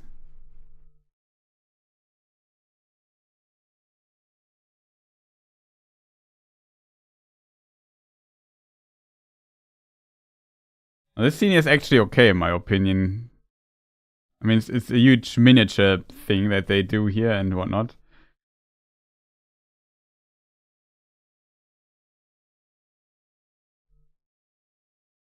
Or bigatures, as they called it back in the day. Because there were massive miniature things to make it kind of look somewhat realistic.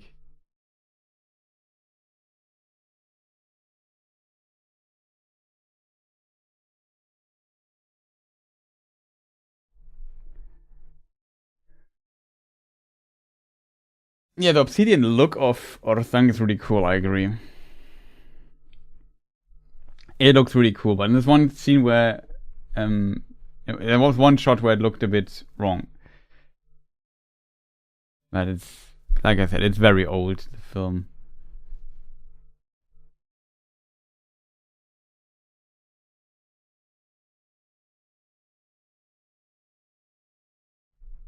This visual quality is it still holds up so well, because a lot of this stuff they just simply build. It's real. It's at least kind of real. Just mixed together with miniatures and so on, different scales. All the armor stuff they made and weapons and whatnot. Donk.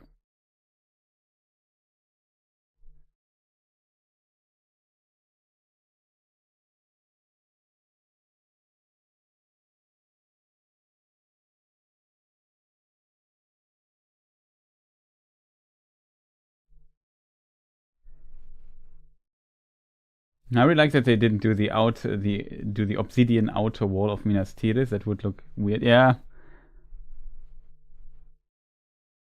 I agree.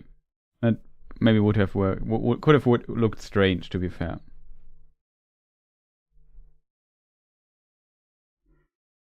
You can imagine it being possible to make it maybe look also decent, but I think going for the all white look was not a bad decision here.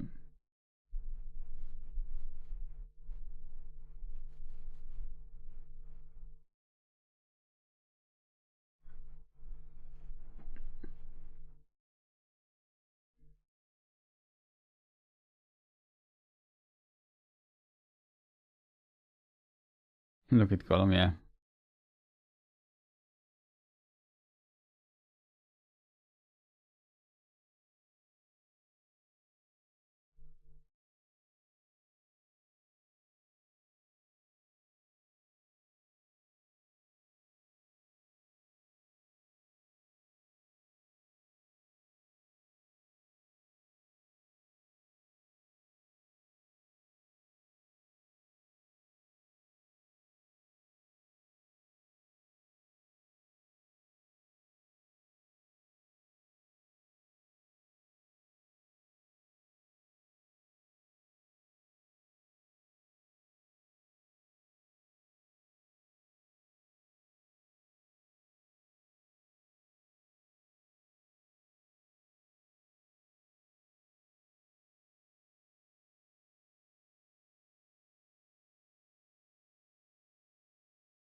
Nice to see you, great Grebo.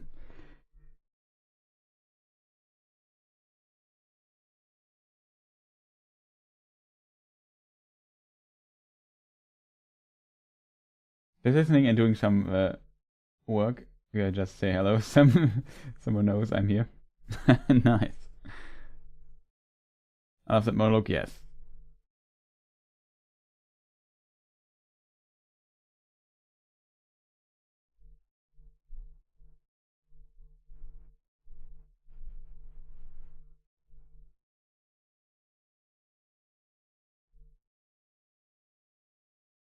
How does Eomer know not to ride into the forest? Well, I think they heard bad stories about getting the forest and never turning back, I assume.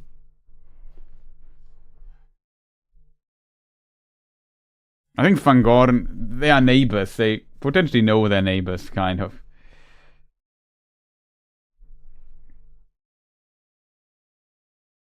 A cannonball shells and tested and found a lot of black powder shells for the time invasion. First time confirmed. Okay, interesting. This is sound. Like the transition in the land to the forest looks always a bit strange.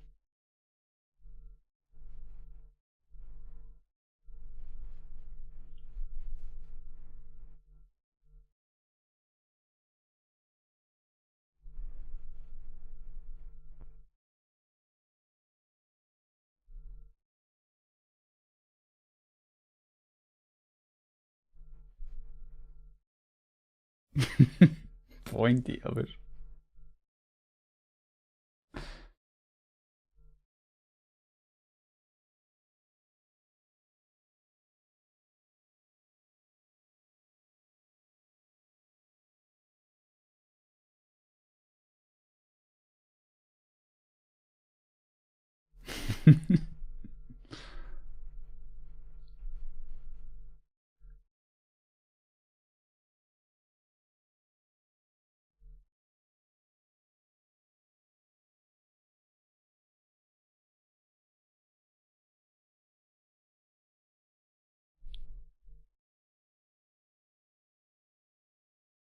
Nothing.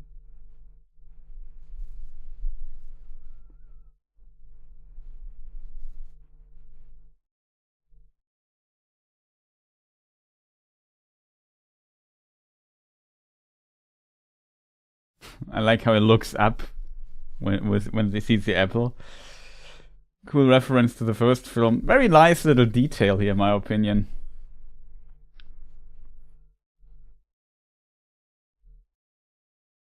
Was this one a paprika? What do you call this? Also a chili? I'm not sure. Paprika chili, maybe? Forgot how this. Whatever. A pepper, I think you call it. Yeah. Bell pepper. For the love of God, wash the apple, not in the flood water. Yeah, love it as well.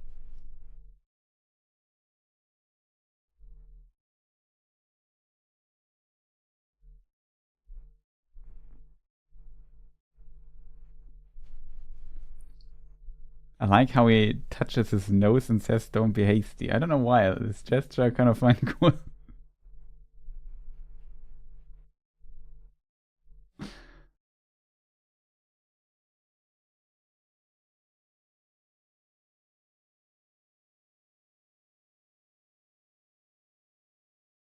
This scene.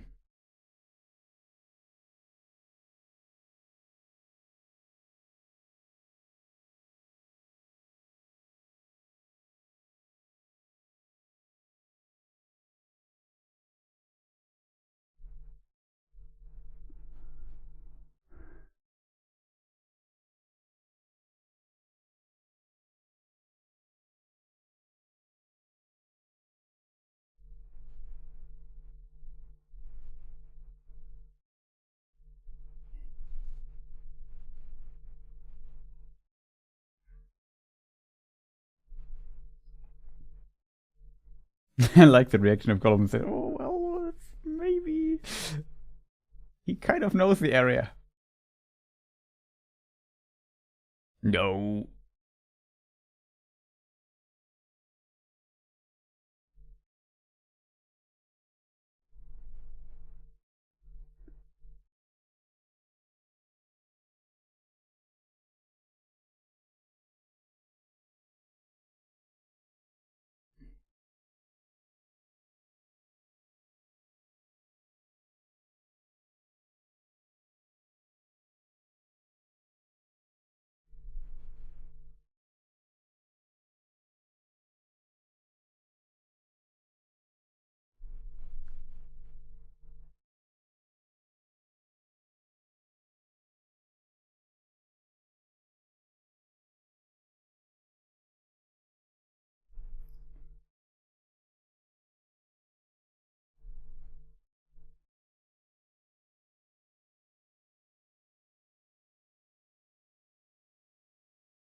The Grey Company is a bit looking a bit different. Bye, Smeagol.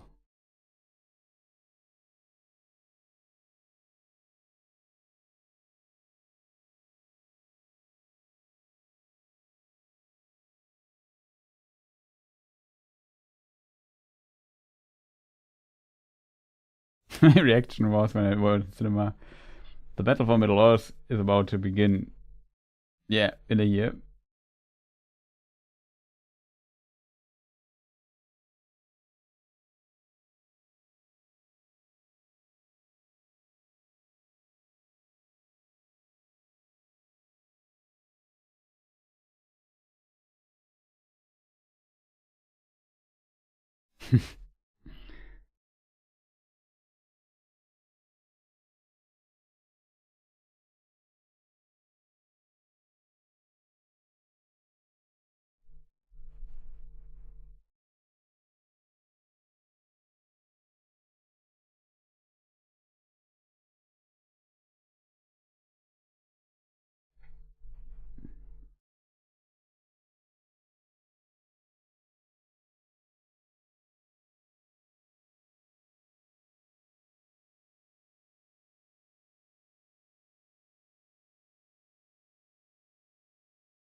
Like a Frodo smiles here.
Yeah, foreshadowing.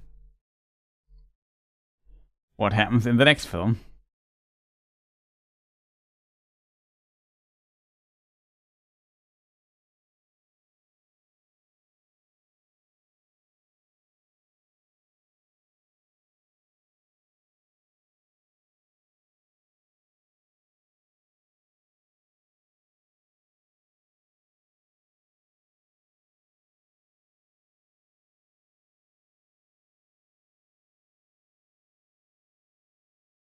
Column delivering the content warning for the next movie. That's true. 3 hours 34.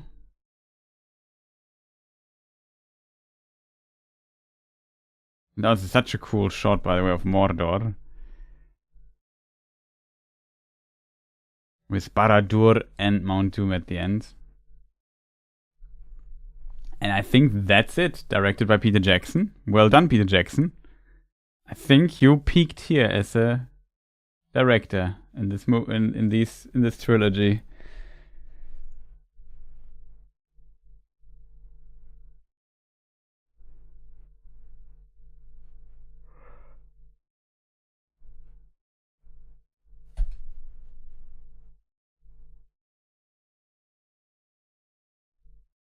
So, chat, that is the end after 3 hours 35 of The Lord of the Rings.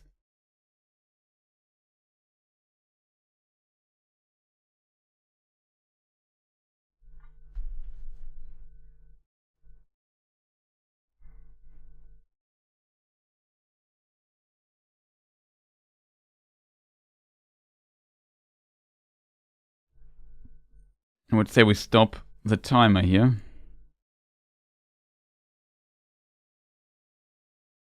Awesome movie. It's a fantastic film.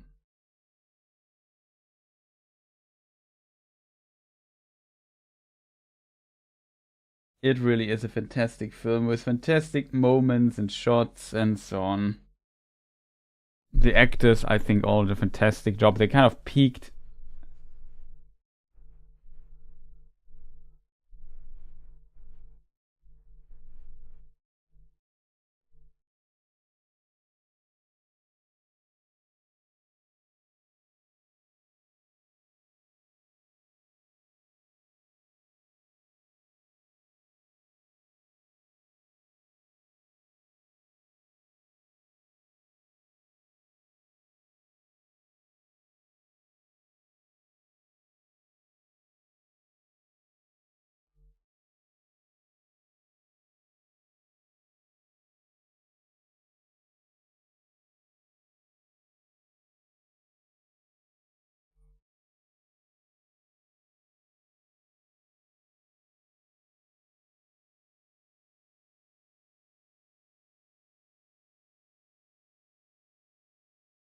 So, Chad, it's kind of fascinating to me, I have to admit, that in a way,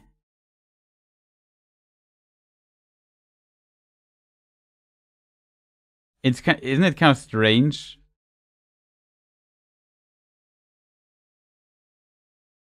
that for me always, like, even though it's such a great movie, I always say like Fellowship is somewhat better or Return of the King.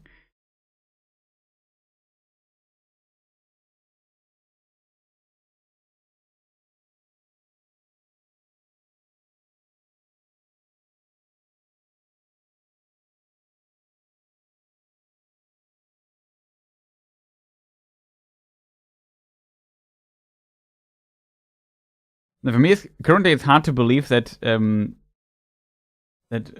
don't know. I usually rank Return of the King higher than this one.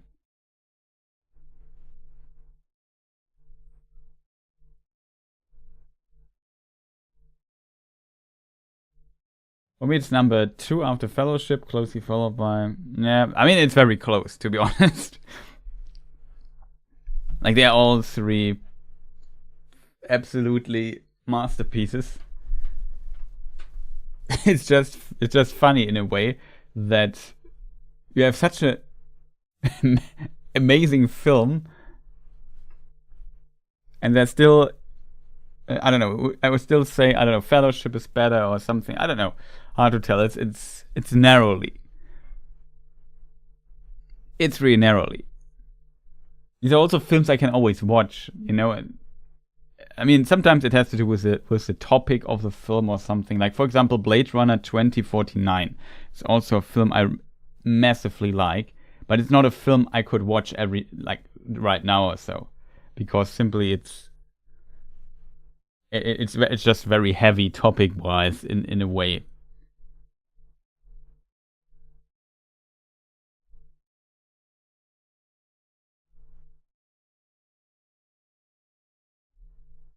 Yeah, I agree with you, Mark. Like this film has like pacing wise, how it's edited, how the scenes are connected. I even felt like even though there were some jokes here and there, I never felt like they were how to say like they were destroying the film. They were in the way of the film being good.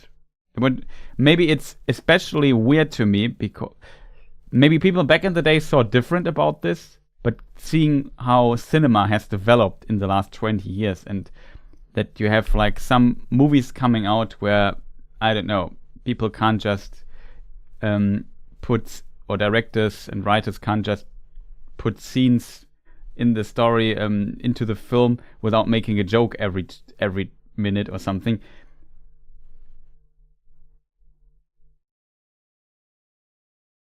Like here, the balance feels really great. There are some scenes, and then you know they have to lighten the mood a little bit. Then they make a little joke here and there, and that's okay.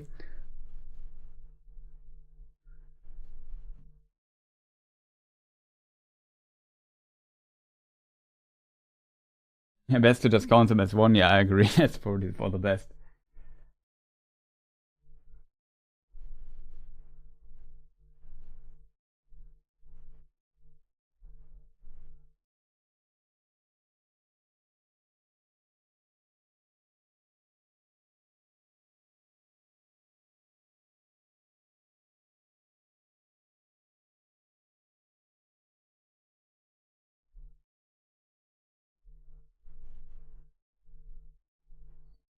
It's good, but I'm a sucker for tragedy and emotional gravitas of Return of the King. Yeah, and they introduced us to the Rohirrim theme. That's also true. I think Fellowship, like this film, is in many ways very different from the books.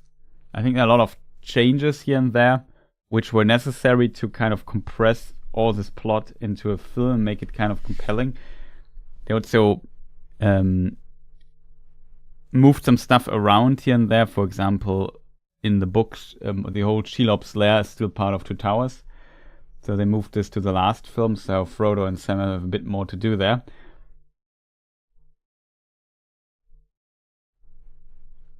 I think that was a good decision to structure it like this.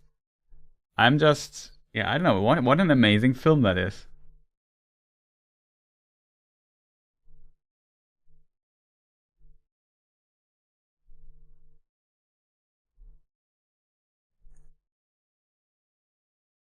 It also has strong scenes, good performances, it works, there's a good pacing. There's so many scenes in this film. I said this in the previous watch parties as well. I feel like a lot of the things that Lord of the Rings Tolkien wrote in his book, if you adapt it to film, could easily be ridiculous. I said it when we also said when we watched the Fellowship of the Ring film last week. And even though the film is very serious and takes itself very serious, it never is. They always hit the right tones, I think, and it's never becoming ridiculous.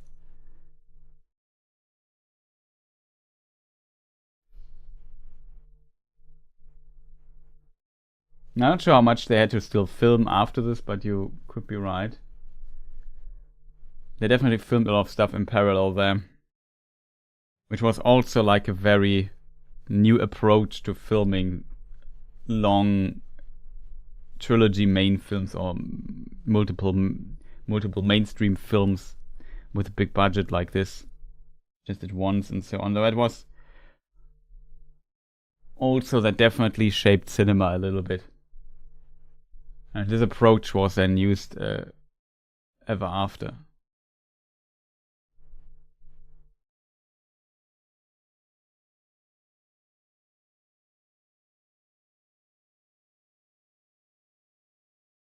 Yeah, that's also a good point. Like, Theoden is a very likable king.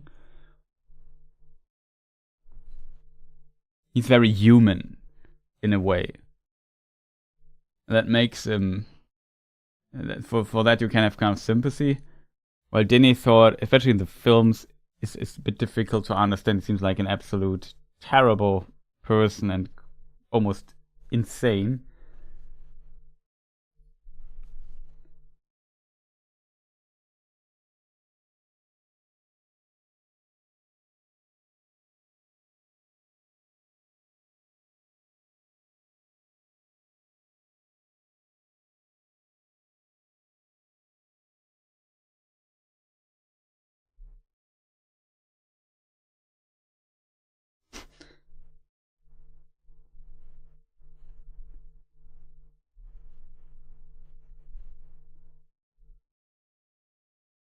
But yeah, it's different. Like, Return of the King has also some like the whole ending is just so strong.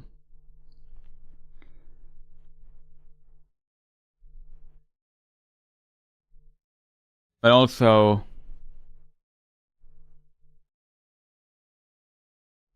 the coronation scene, for example.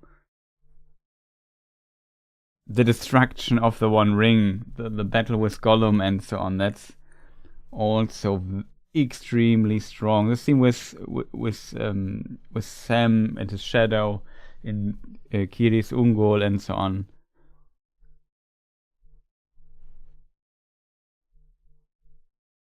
Which ending do you mean? Second ending? All of them, yeah. In general, the whole ending part.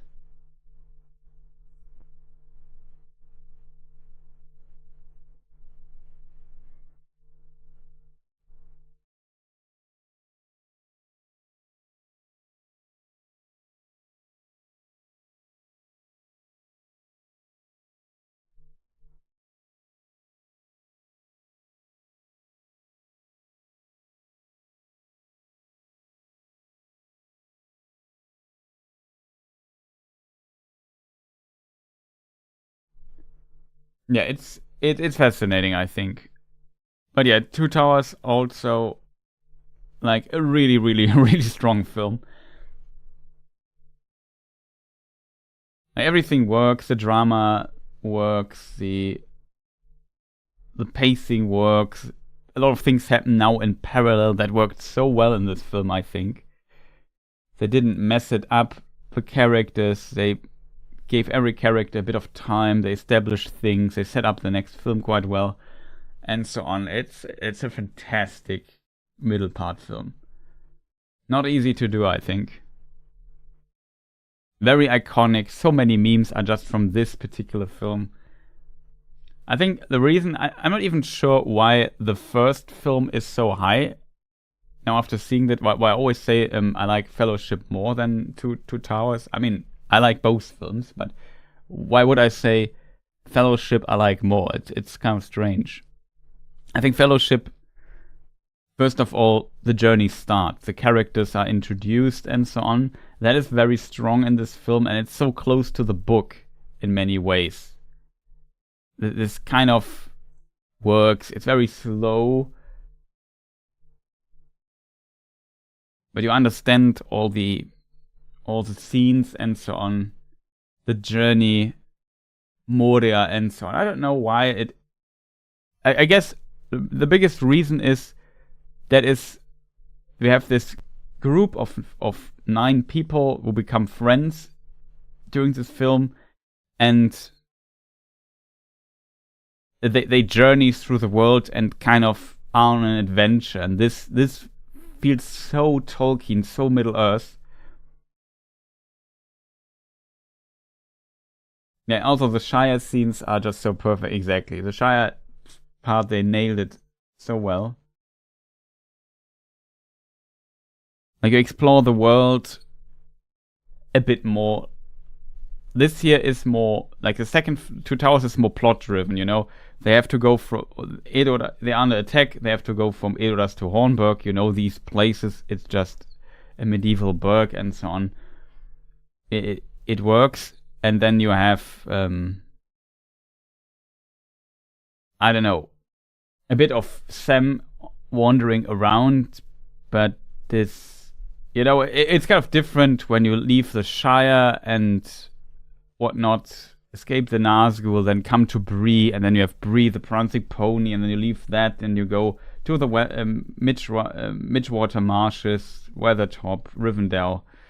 From Rivendell, you walk to the Redhorn Pass, Caradhras, and then back to Moria, through Moria to Galadriel's land. You know, you have all these highlight locations in Fellowship of the Ring, and they are so awesome.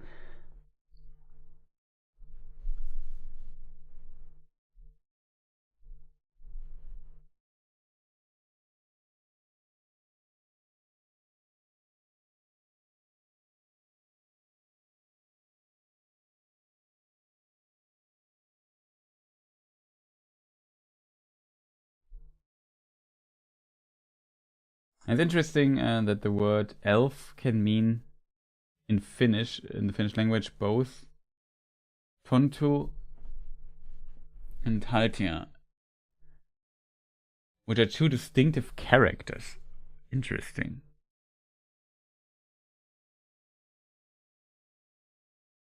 But yeah, I think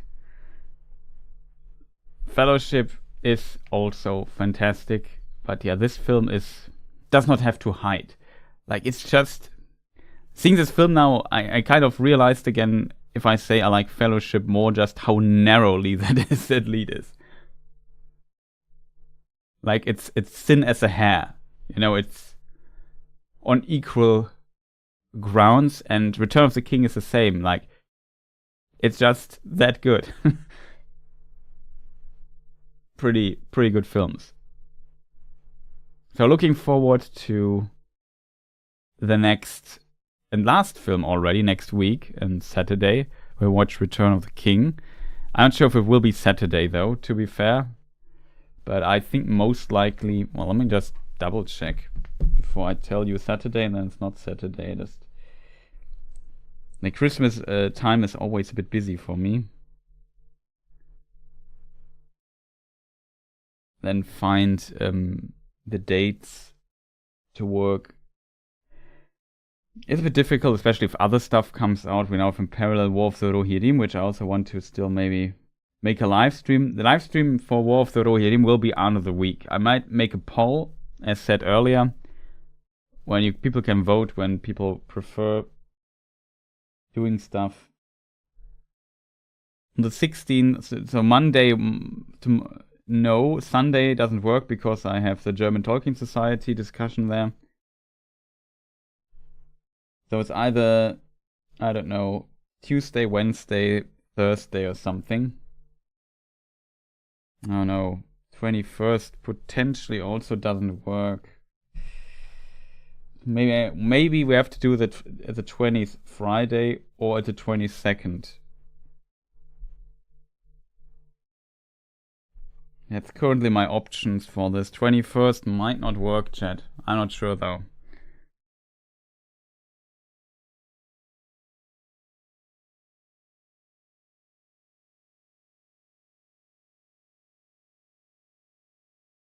Ah, okay.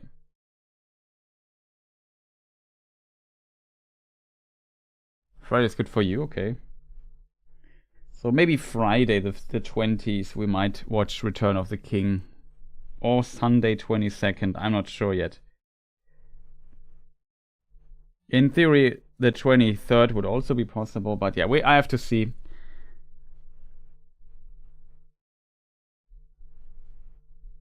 Yeah, so you would, I don't know.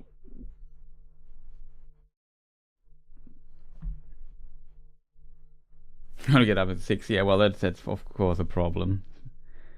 Because we usually start relatively late here.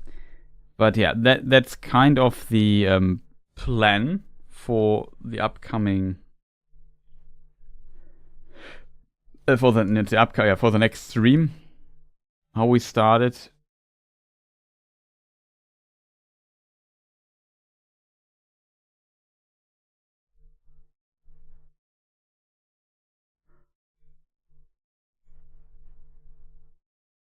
I'm kind of happy that everything worked today, technically at least, from a technical standpoint, quite well.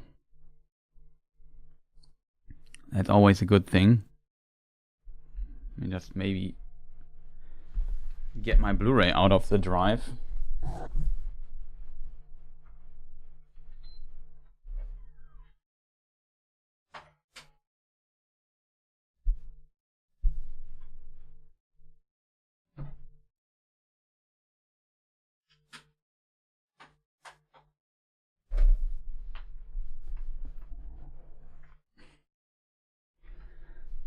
Okay, Blu-ray out of the drive.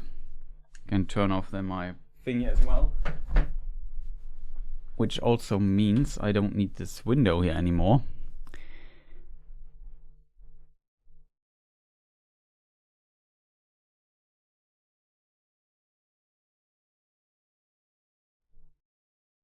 Also means I can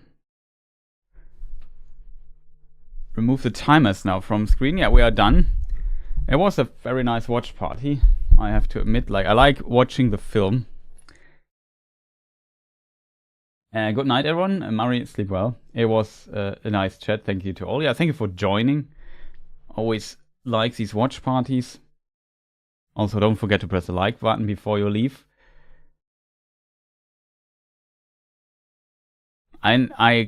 I don't know, a schedule on Friday, it's always kind of surprising to me that people don't get notified on this channel. It's just Very annoying for me, I have to admit. And often people come and say, oh, what a surprise, I didn't know that there was a watch party. Even though I scheduled it like 2 days ago or something. It's a bit unfortunate.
And let me just check your chat. Sorry, I was just absorbed here with comments.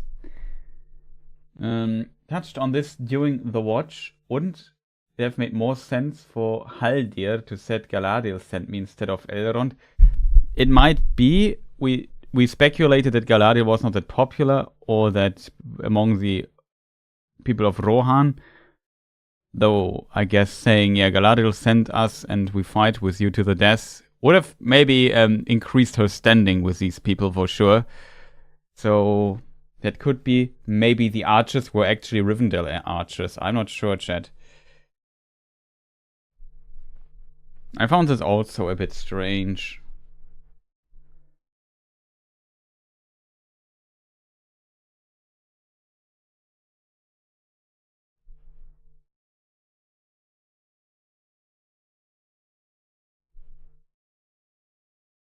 Yeah, we saw Haldir in Lothlorien. So maybe Haldir goes to Rivendell, gets archers from Rivendell, which he commands, and then brings them to the Hornburg. I don't know what the specific thought was regarding that.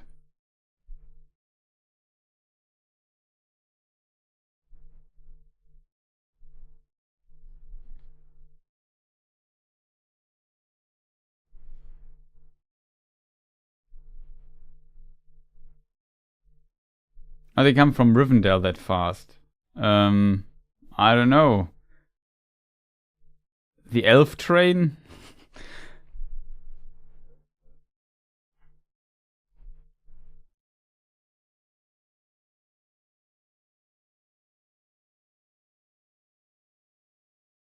I have no idea, chat, to be honest.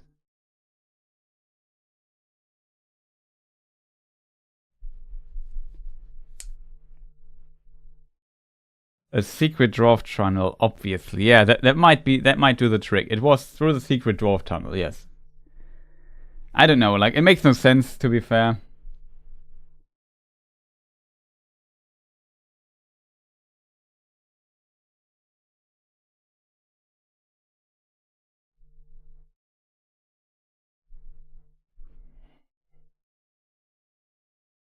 If somebody has a good answer to this, I don't have a good answer.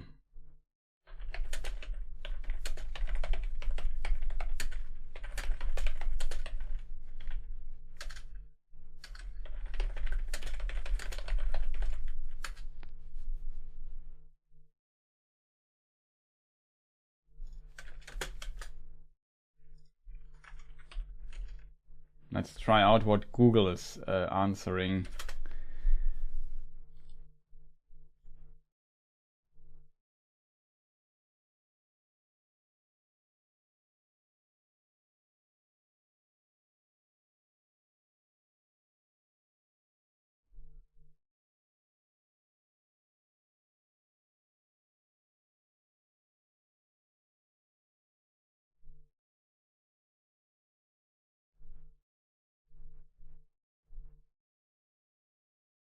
Yeah, okay. I've found online a good it's not a good explanation, but that's actually a good point. The elves. So somebody wrote 4 years ago.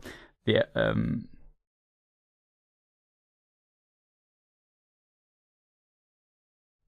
Okay, the name is too complicated to read. Inconsequentialis. Shoutouts to you, man. Good answer. The elves in the movie replace the book's small company of Dunedain along with Elrond's sons Eladan and Elrohir, who brought word from Elrond and the Lady Arwen. I mean, that's where it came from.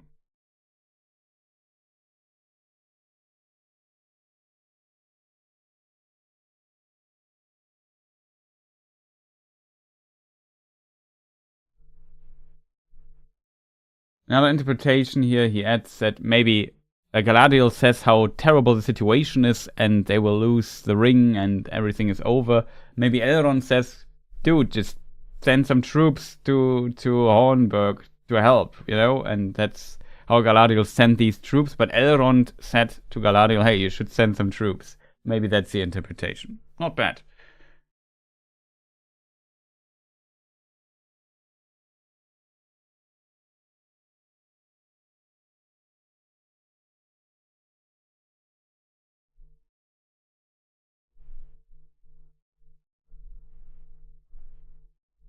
Maybe they went through the high pass as the hobbits, like the dwarves in the Hobbit one did. Directly the passage beyond Rivendell. Maybe it was easier for an army to cross the mountains. The orcs would potentially not attack them than a small company, easily waylaid. Yeah, of course, Haldir is from Lorien. Yeah.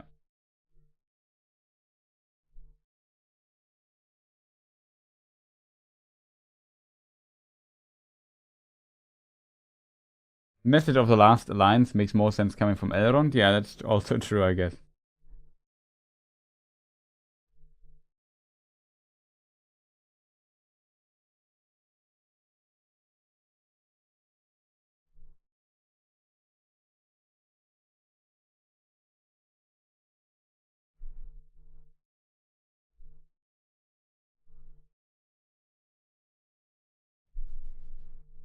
Yeah, it's also a good point by somebody here in the thread. He says they also had to kind of show that the elves were also part of this war and did some fighting, for example. Thranduil's elves were also part of this war and participating. And Galadriel and Celeborn also attacked Dol Guldur in the book, so this is not shown in the films, but it definitely plays a role. So they also kind of participate, but this gets a bit lost in the films. You know what I mean? So yeah, might also be a reason to include this in. I guess it would have been easier if he said Elrond and Galadriel send their regards, and it's kind of a mixed force of both of them or whatever. I don't know.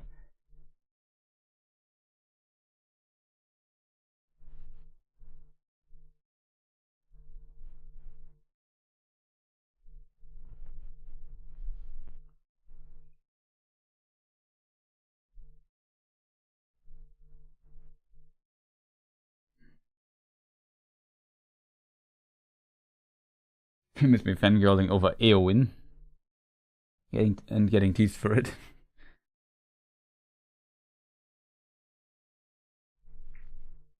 I think I deserve it.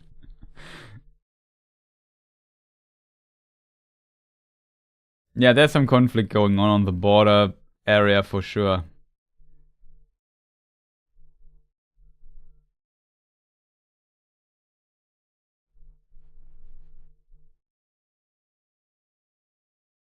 I think adding the elves to the battle was a good choice for the movies. It adds depth to the world. Yeah, I would also agree on this. At least it doesn't feel completely misplaced, if that makes sense. So kind of fits.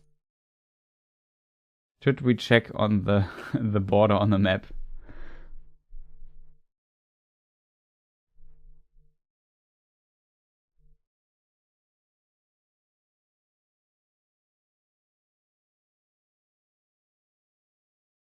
I mean, let's say the border is pretty far away, but it would be here. There's Lorien and Dol Guldur next on the other side. There's a bit of space in between.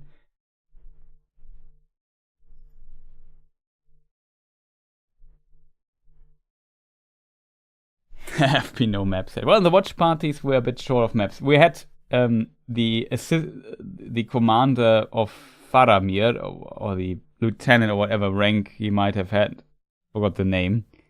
He had a map, and he pointed on it with his finger. He tipped on it on this place here, I think Helm's Deep.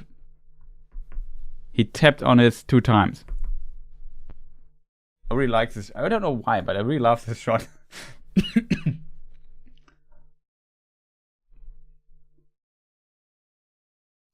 We even discussed this in the watch party.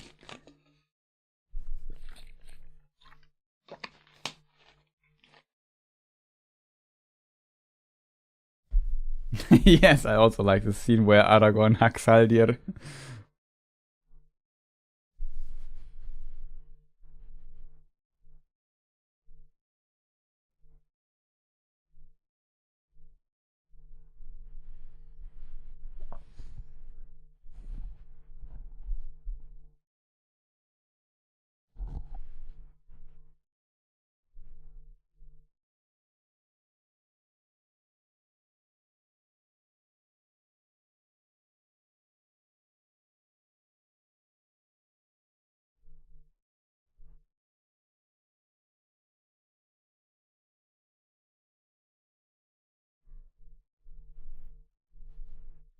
Finally, someone understands me.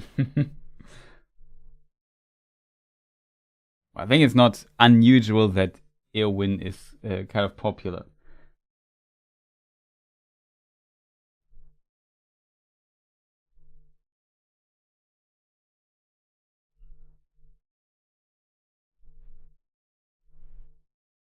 Not bad for a character written so long ago.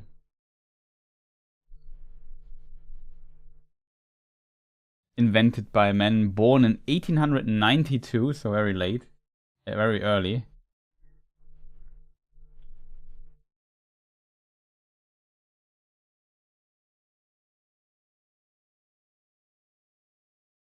Yeah, I also said it during the watch party. I really also like this phrase where Gandalf fighting the Balrog, and then they quote the book really closely with "I smote his ruin upon the mountainside" or something like this. Yeah.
Let me just see. I threw down my enemy, and he fell from the high place and broke the mountainside where he smote it in his ruin.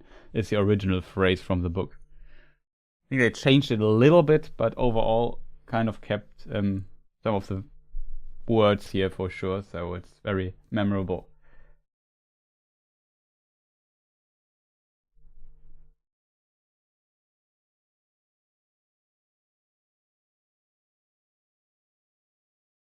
I never said I dislike Eowyn. I'm just worry of her cooking. It's just a proof she isn't a Mary Sue. Yeah, I feel like Eowyn feels still too natural for a character to count for that.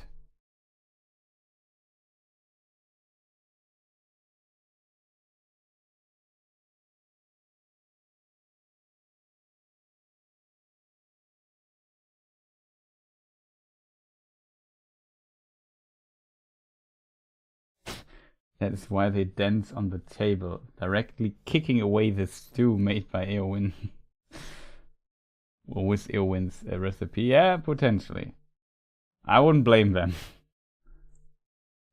I like the expression of Aragorn there. Delicious.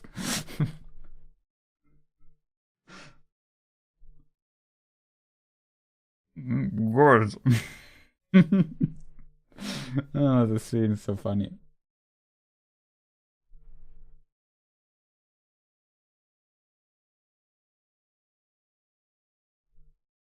I'm not sure if he knows in the book. A bit hard to tell. In theory, he could know that he's a Maya or think something like. Potentially doesn't know for sure, but.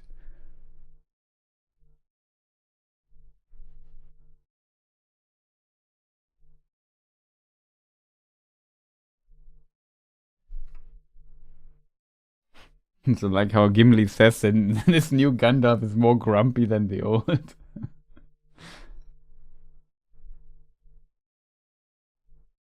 I also like how Ian McKellen sells Gandalf the White. It's a very small nuance, but his acting, playing this character, changes a bit from how he played Gandalf, if that makes sense. I'm not sure if I'm the only one who thinks that is noticeable.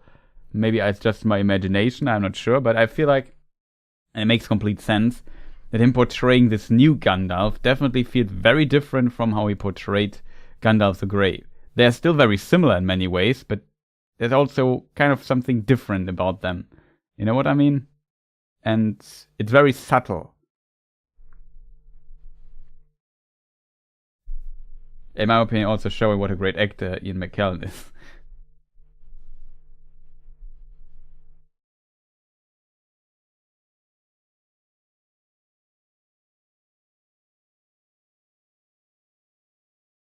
I'm Gandalf the White is a great line. Tells the viewers he's been upgraded. Yeah.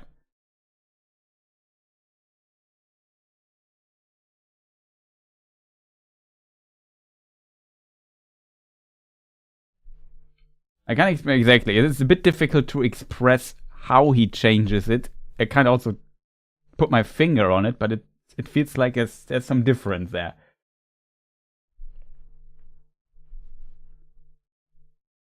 So excited that he will be in Hunt for Gollum. I love seeing him. Yeah, me too. Very curious what they make out of this film. Of course, the expectations will be quite big.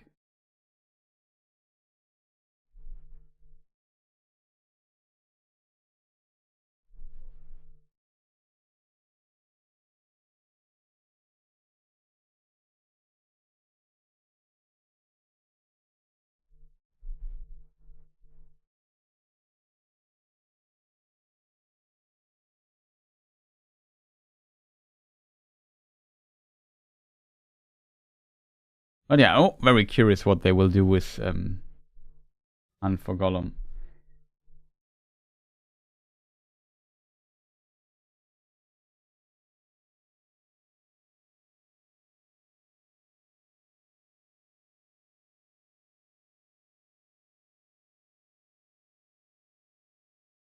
He would know he's venerated by the greatest elves in the land, so I imagine he has an idea of his power, if not his exact origin and mission. Yeah, that for sure. I think so, chat. Or is it next year already? I'm not sure, chat.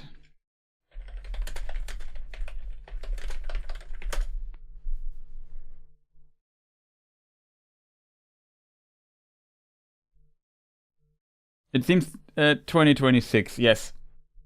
Just Googled it really quick.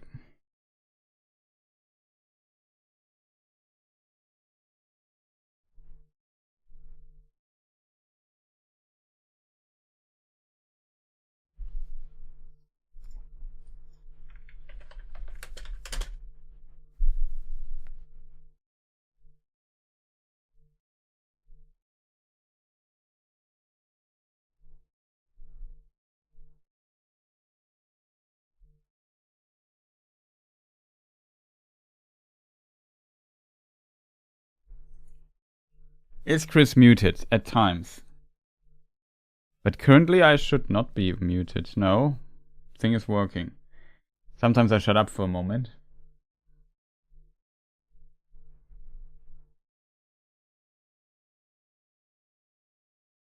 That's always when I start Googling, searching something in the background, when a question comes up that I don't know exactly out of my head, because I don't want to tell you people wrong stuff.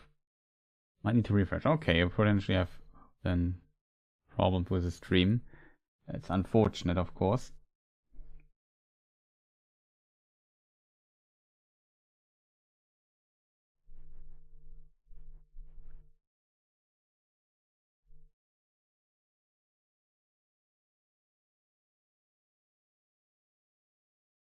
So what are we going to do next?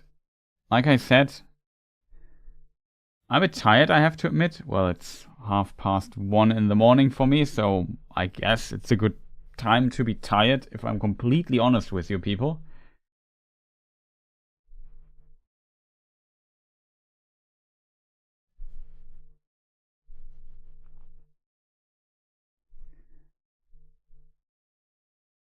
And usually I take also a moment to get to sleep there.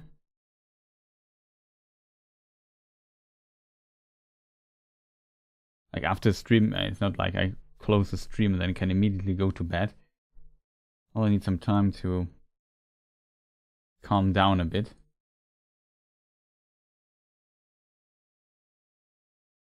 Ah, you're watching tomorrow, Rosemary. Nice, nice. Very curious what you think of the film.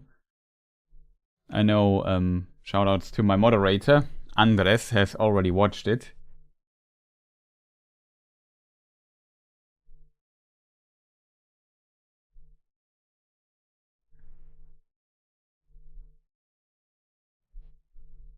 She also wrote me a comment already on it.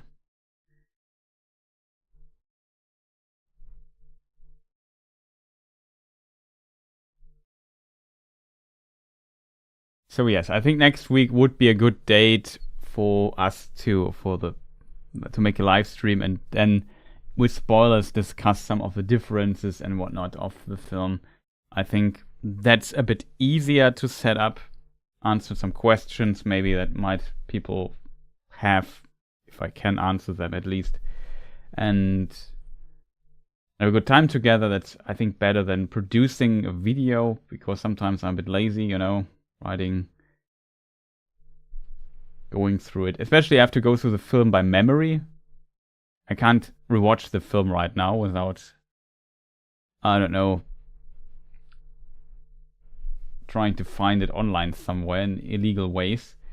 So I have to kind of stick to trailer footage and so on. I don't have all the screenshots that make stuff a little bit different, but I have some notes from the cinema I made while watching it.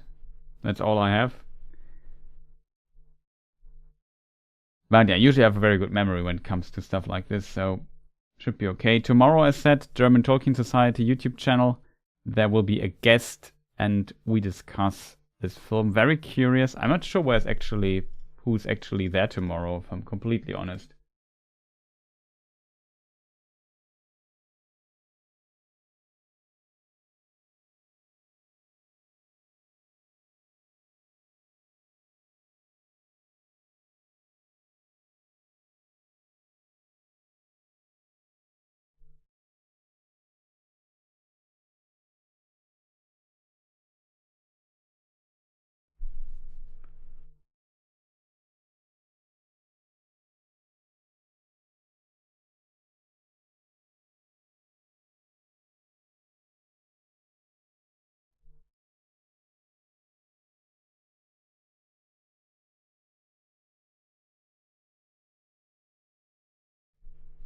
Okay.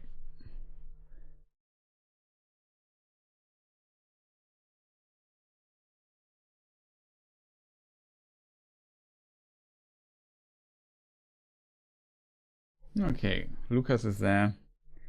Tobias, Annie is there. Potentially Jonas. Okay, it seems like we have a few people there. August maybe also there. Nice. So there will be people. I don't hold a monologue. That's good. That's really good. Always interesting to hear like different opinions, I think, in formats like these. That's always important, I think. But yeah, I wish you much fun tomorrow. Very curious what you think about the film. Like I said, I think it's a solid film, but nothing more. Like if you expect something on the level of Two Towers, you might be disappointed. It's definitely not that. I think the animation quality for a cinema film with $30 million budget felt for me more, like, it's not terrible, but there are some good scenes, but also sometimes it's on the lower thing. But maybe if you not have seen many anime films or whatever, you potentially might not notice. Quite a big week. Yeah, you definitely should. I also should slowly start thinking about finding some rest. That is true. That for sure is true. 30 million is bloody inflation for sure. That comes on top of that. It's hard to believe that like a masterpiece like, I don't know, Akira or something was produced for like 3 or 5 millions back in the day. If you see let me see, how expensive was Akira? 5.7 millions did Akira cost when it came out. So basically nothing. Ghost in the Shell, I think, was also quite cheap.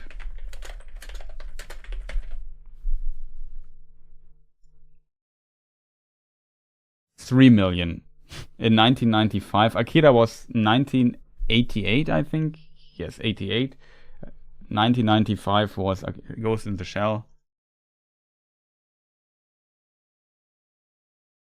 Most budget for films in Japan is quite... Yeah, potentially it is.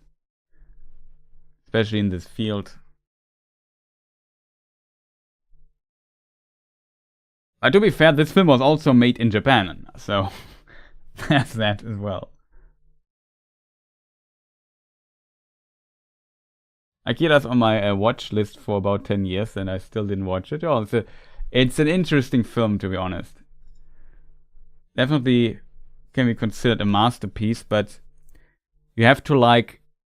In a way, it's cyberpunk, but it's more punk than cyber, if that makes sense. And it has the sci-fi idea of it is a bit different than you potentially have seen in other films.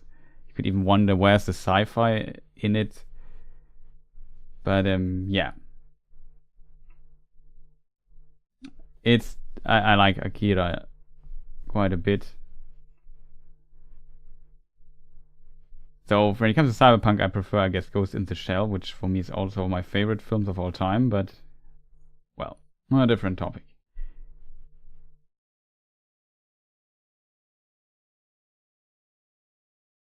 Yeah, you very often... I try to find how expensive it is to make, like, other films that are a bit more recent, and I had really trouble finding numbers for it. It seems like they're not very transparent with their budget and so on.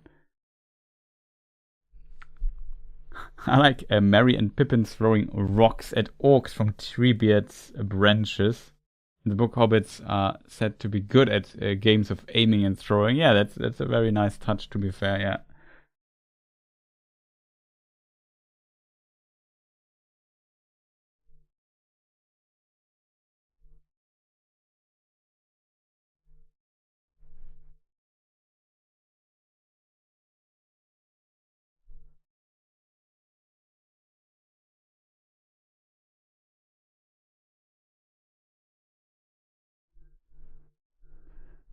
So yeah.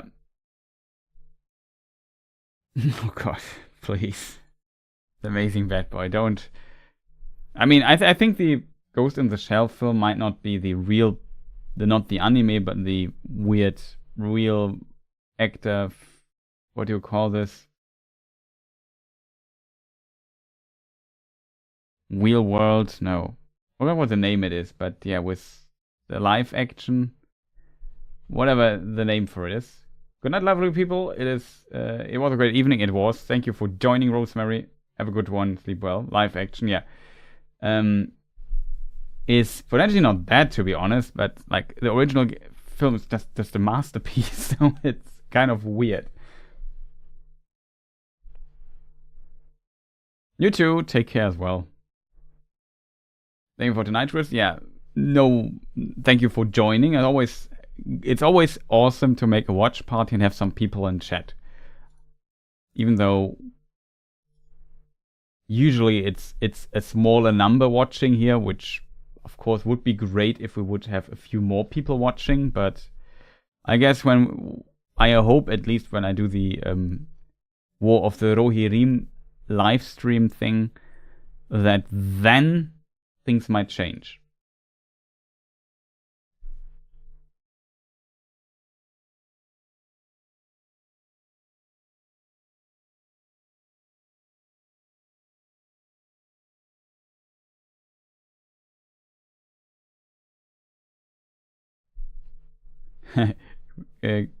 Chris, quick question. When will be the next Elden Ring stream be? Well, that's a good question, Baldur's Fair. So welcome. Nice to see you. They are still there and with us.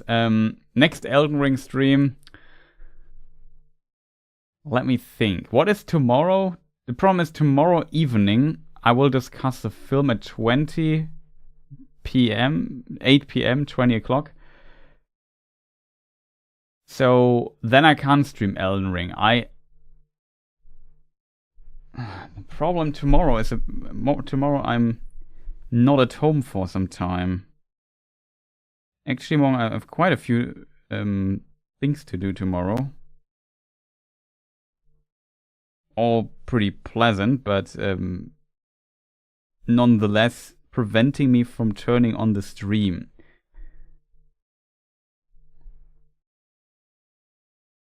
The question is, it depends a bit how long the German Tolkien Society stream is. I'm not 100% sure if I have time to make a stream before the German Tolkien Society stream.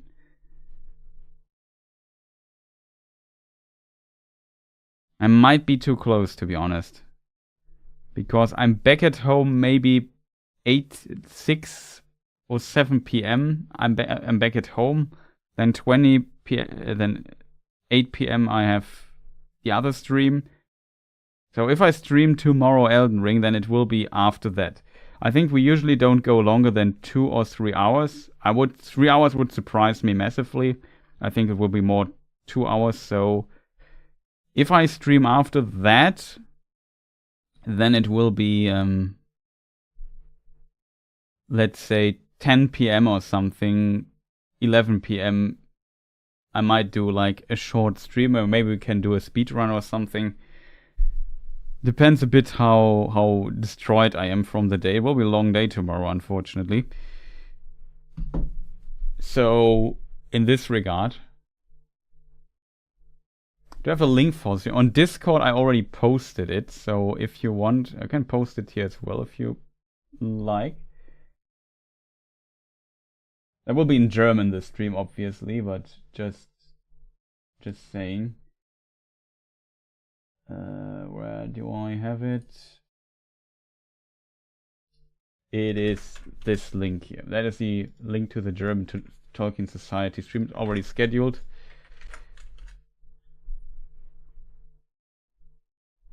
So, and then Monday I also have a problem because it's also some stuff going on.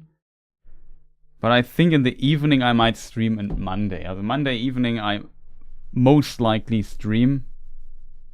If not, then I think my German Elden Ring streams should become more frequent again by Tuesday. Maybe Monday, depends a bit.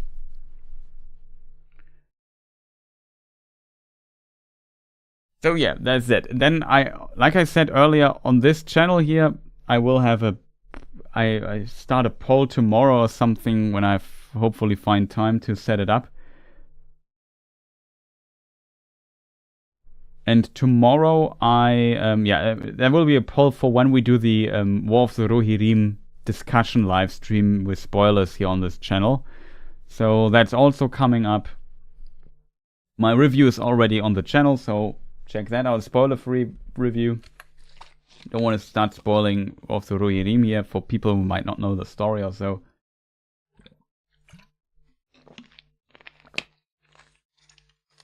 But yeah, it still got longer than I expected.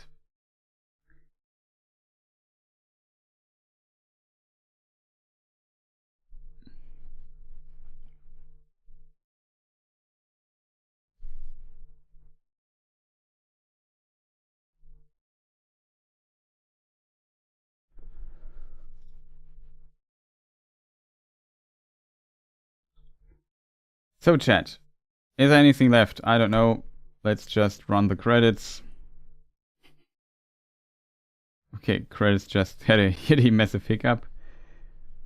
I need to update credits. Might not be complete. Thank you for your support and so on. If you haven't pressed the like button yet, now is your not last chance, but definitely another chance. It was a good stream, chat. I enjoyed my time here. Good 5 hours here with us and Lord of the Rings. Fantastic film. Shout out to to all of the supporters here. Be it financially, be it with likes and recommendations to others potentially. I don't know. Writing comments. Always appreciate that, especially if it's nice comments. And yeah, I don't know. Is there anything left to say?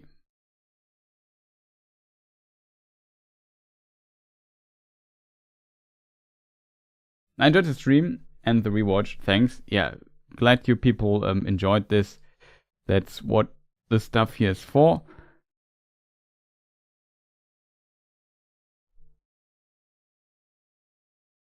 And I also like it was fun. Was looking forward to it. It's nice to see like good stuff for a change sometimes. I hope the other stuff coming out in the future will be decent as well. When's the next lore stream? That's a good question, Joe. So in theory, I could make a lore stream tomorrow. The problem is I'm already at the German Tolkien Society stream, so it's not possible. So the next classical lore stream I might either schedule under the week or after that. I don't know. Like I said, currently, like especially December is always such a full month. Half my family has birthday in December. So it's consistently birthday here, birthday there, do something with your family and so on, which is great. I don't want to sound like I would complain about this, just to tell you, you know, why suddenly my time here and there at certain days, at the weekends and so on is a bit limited here and there. Did I train for the bingo event? I mean, I made a speech one, which kind of helps with the base stuff, I guess, but currently I have not trained much, no. But I feel like currently my knowledge and skill base game wise is decent, I think.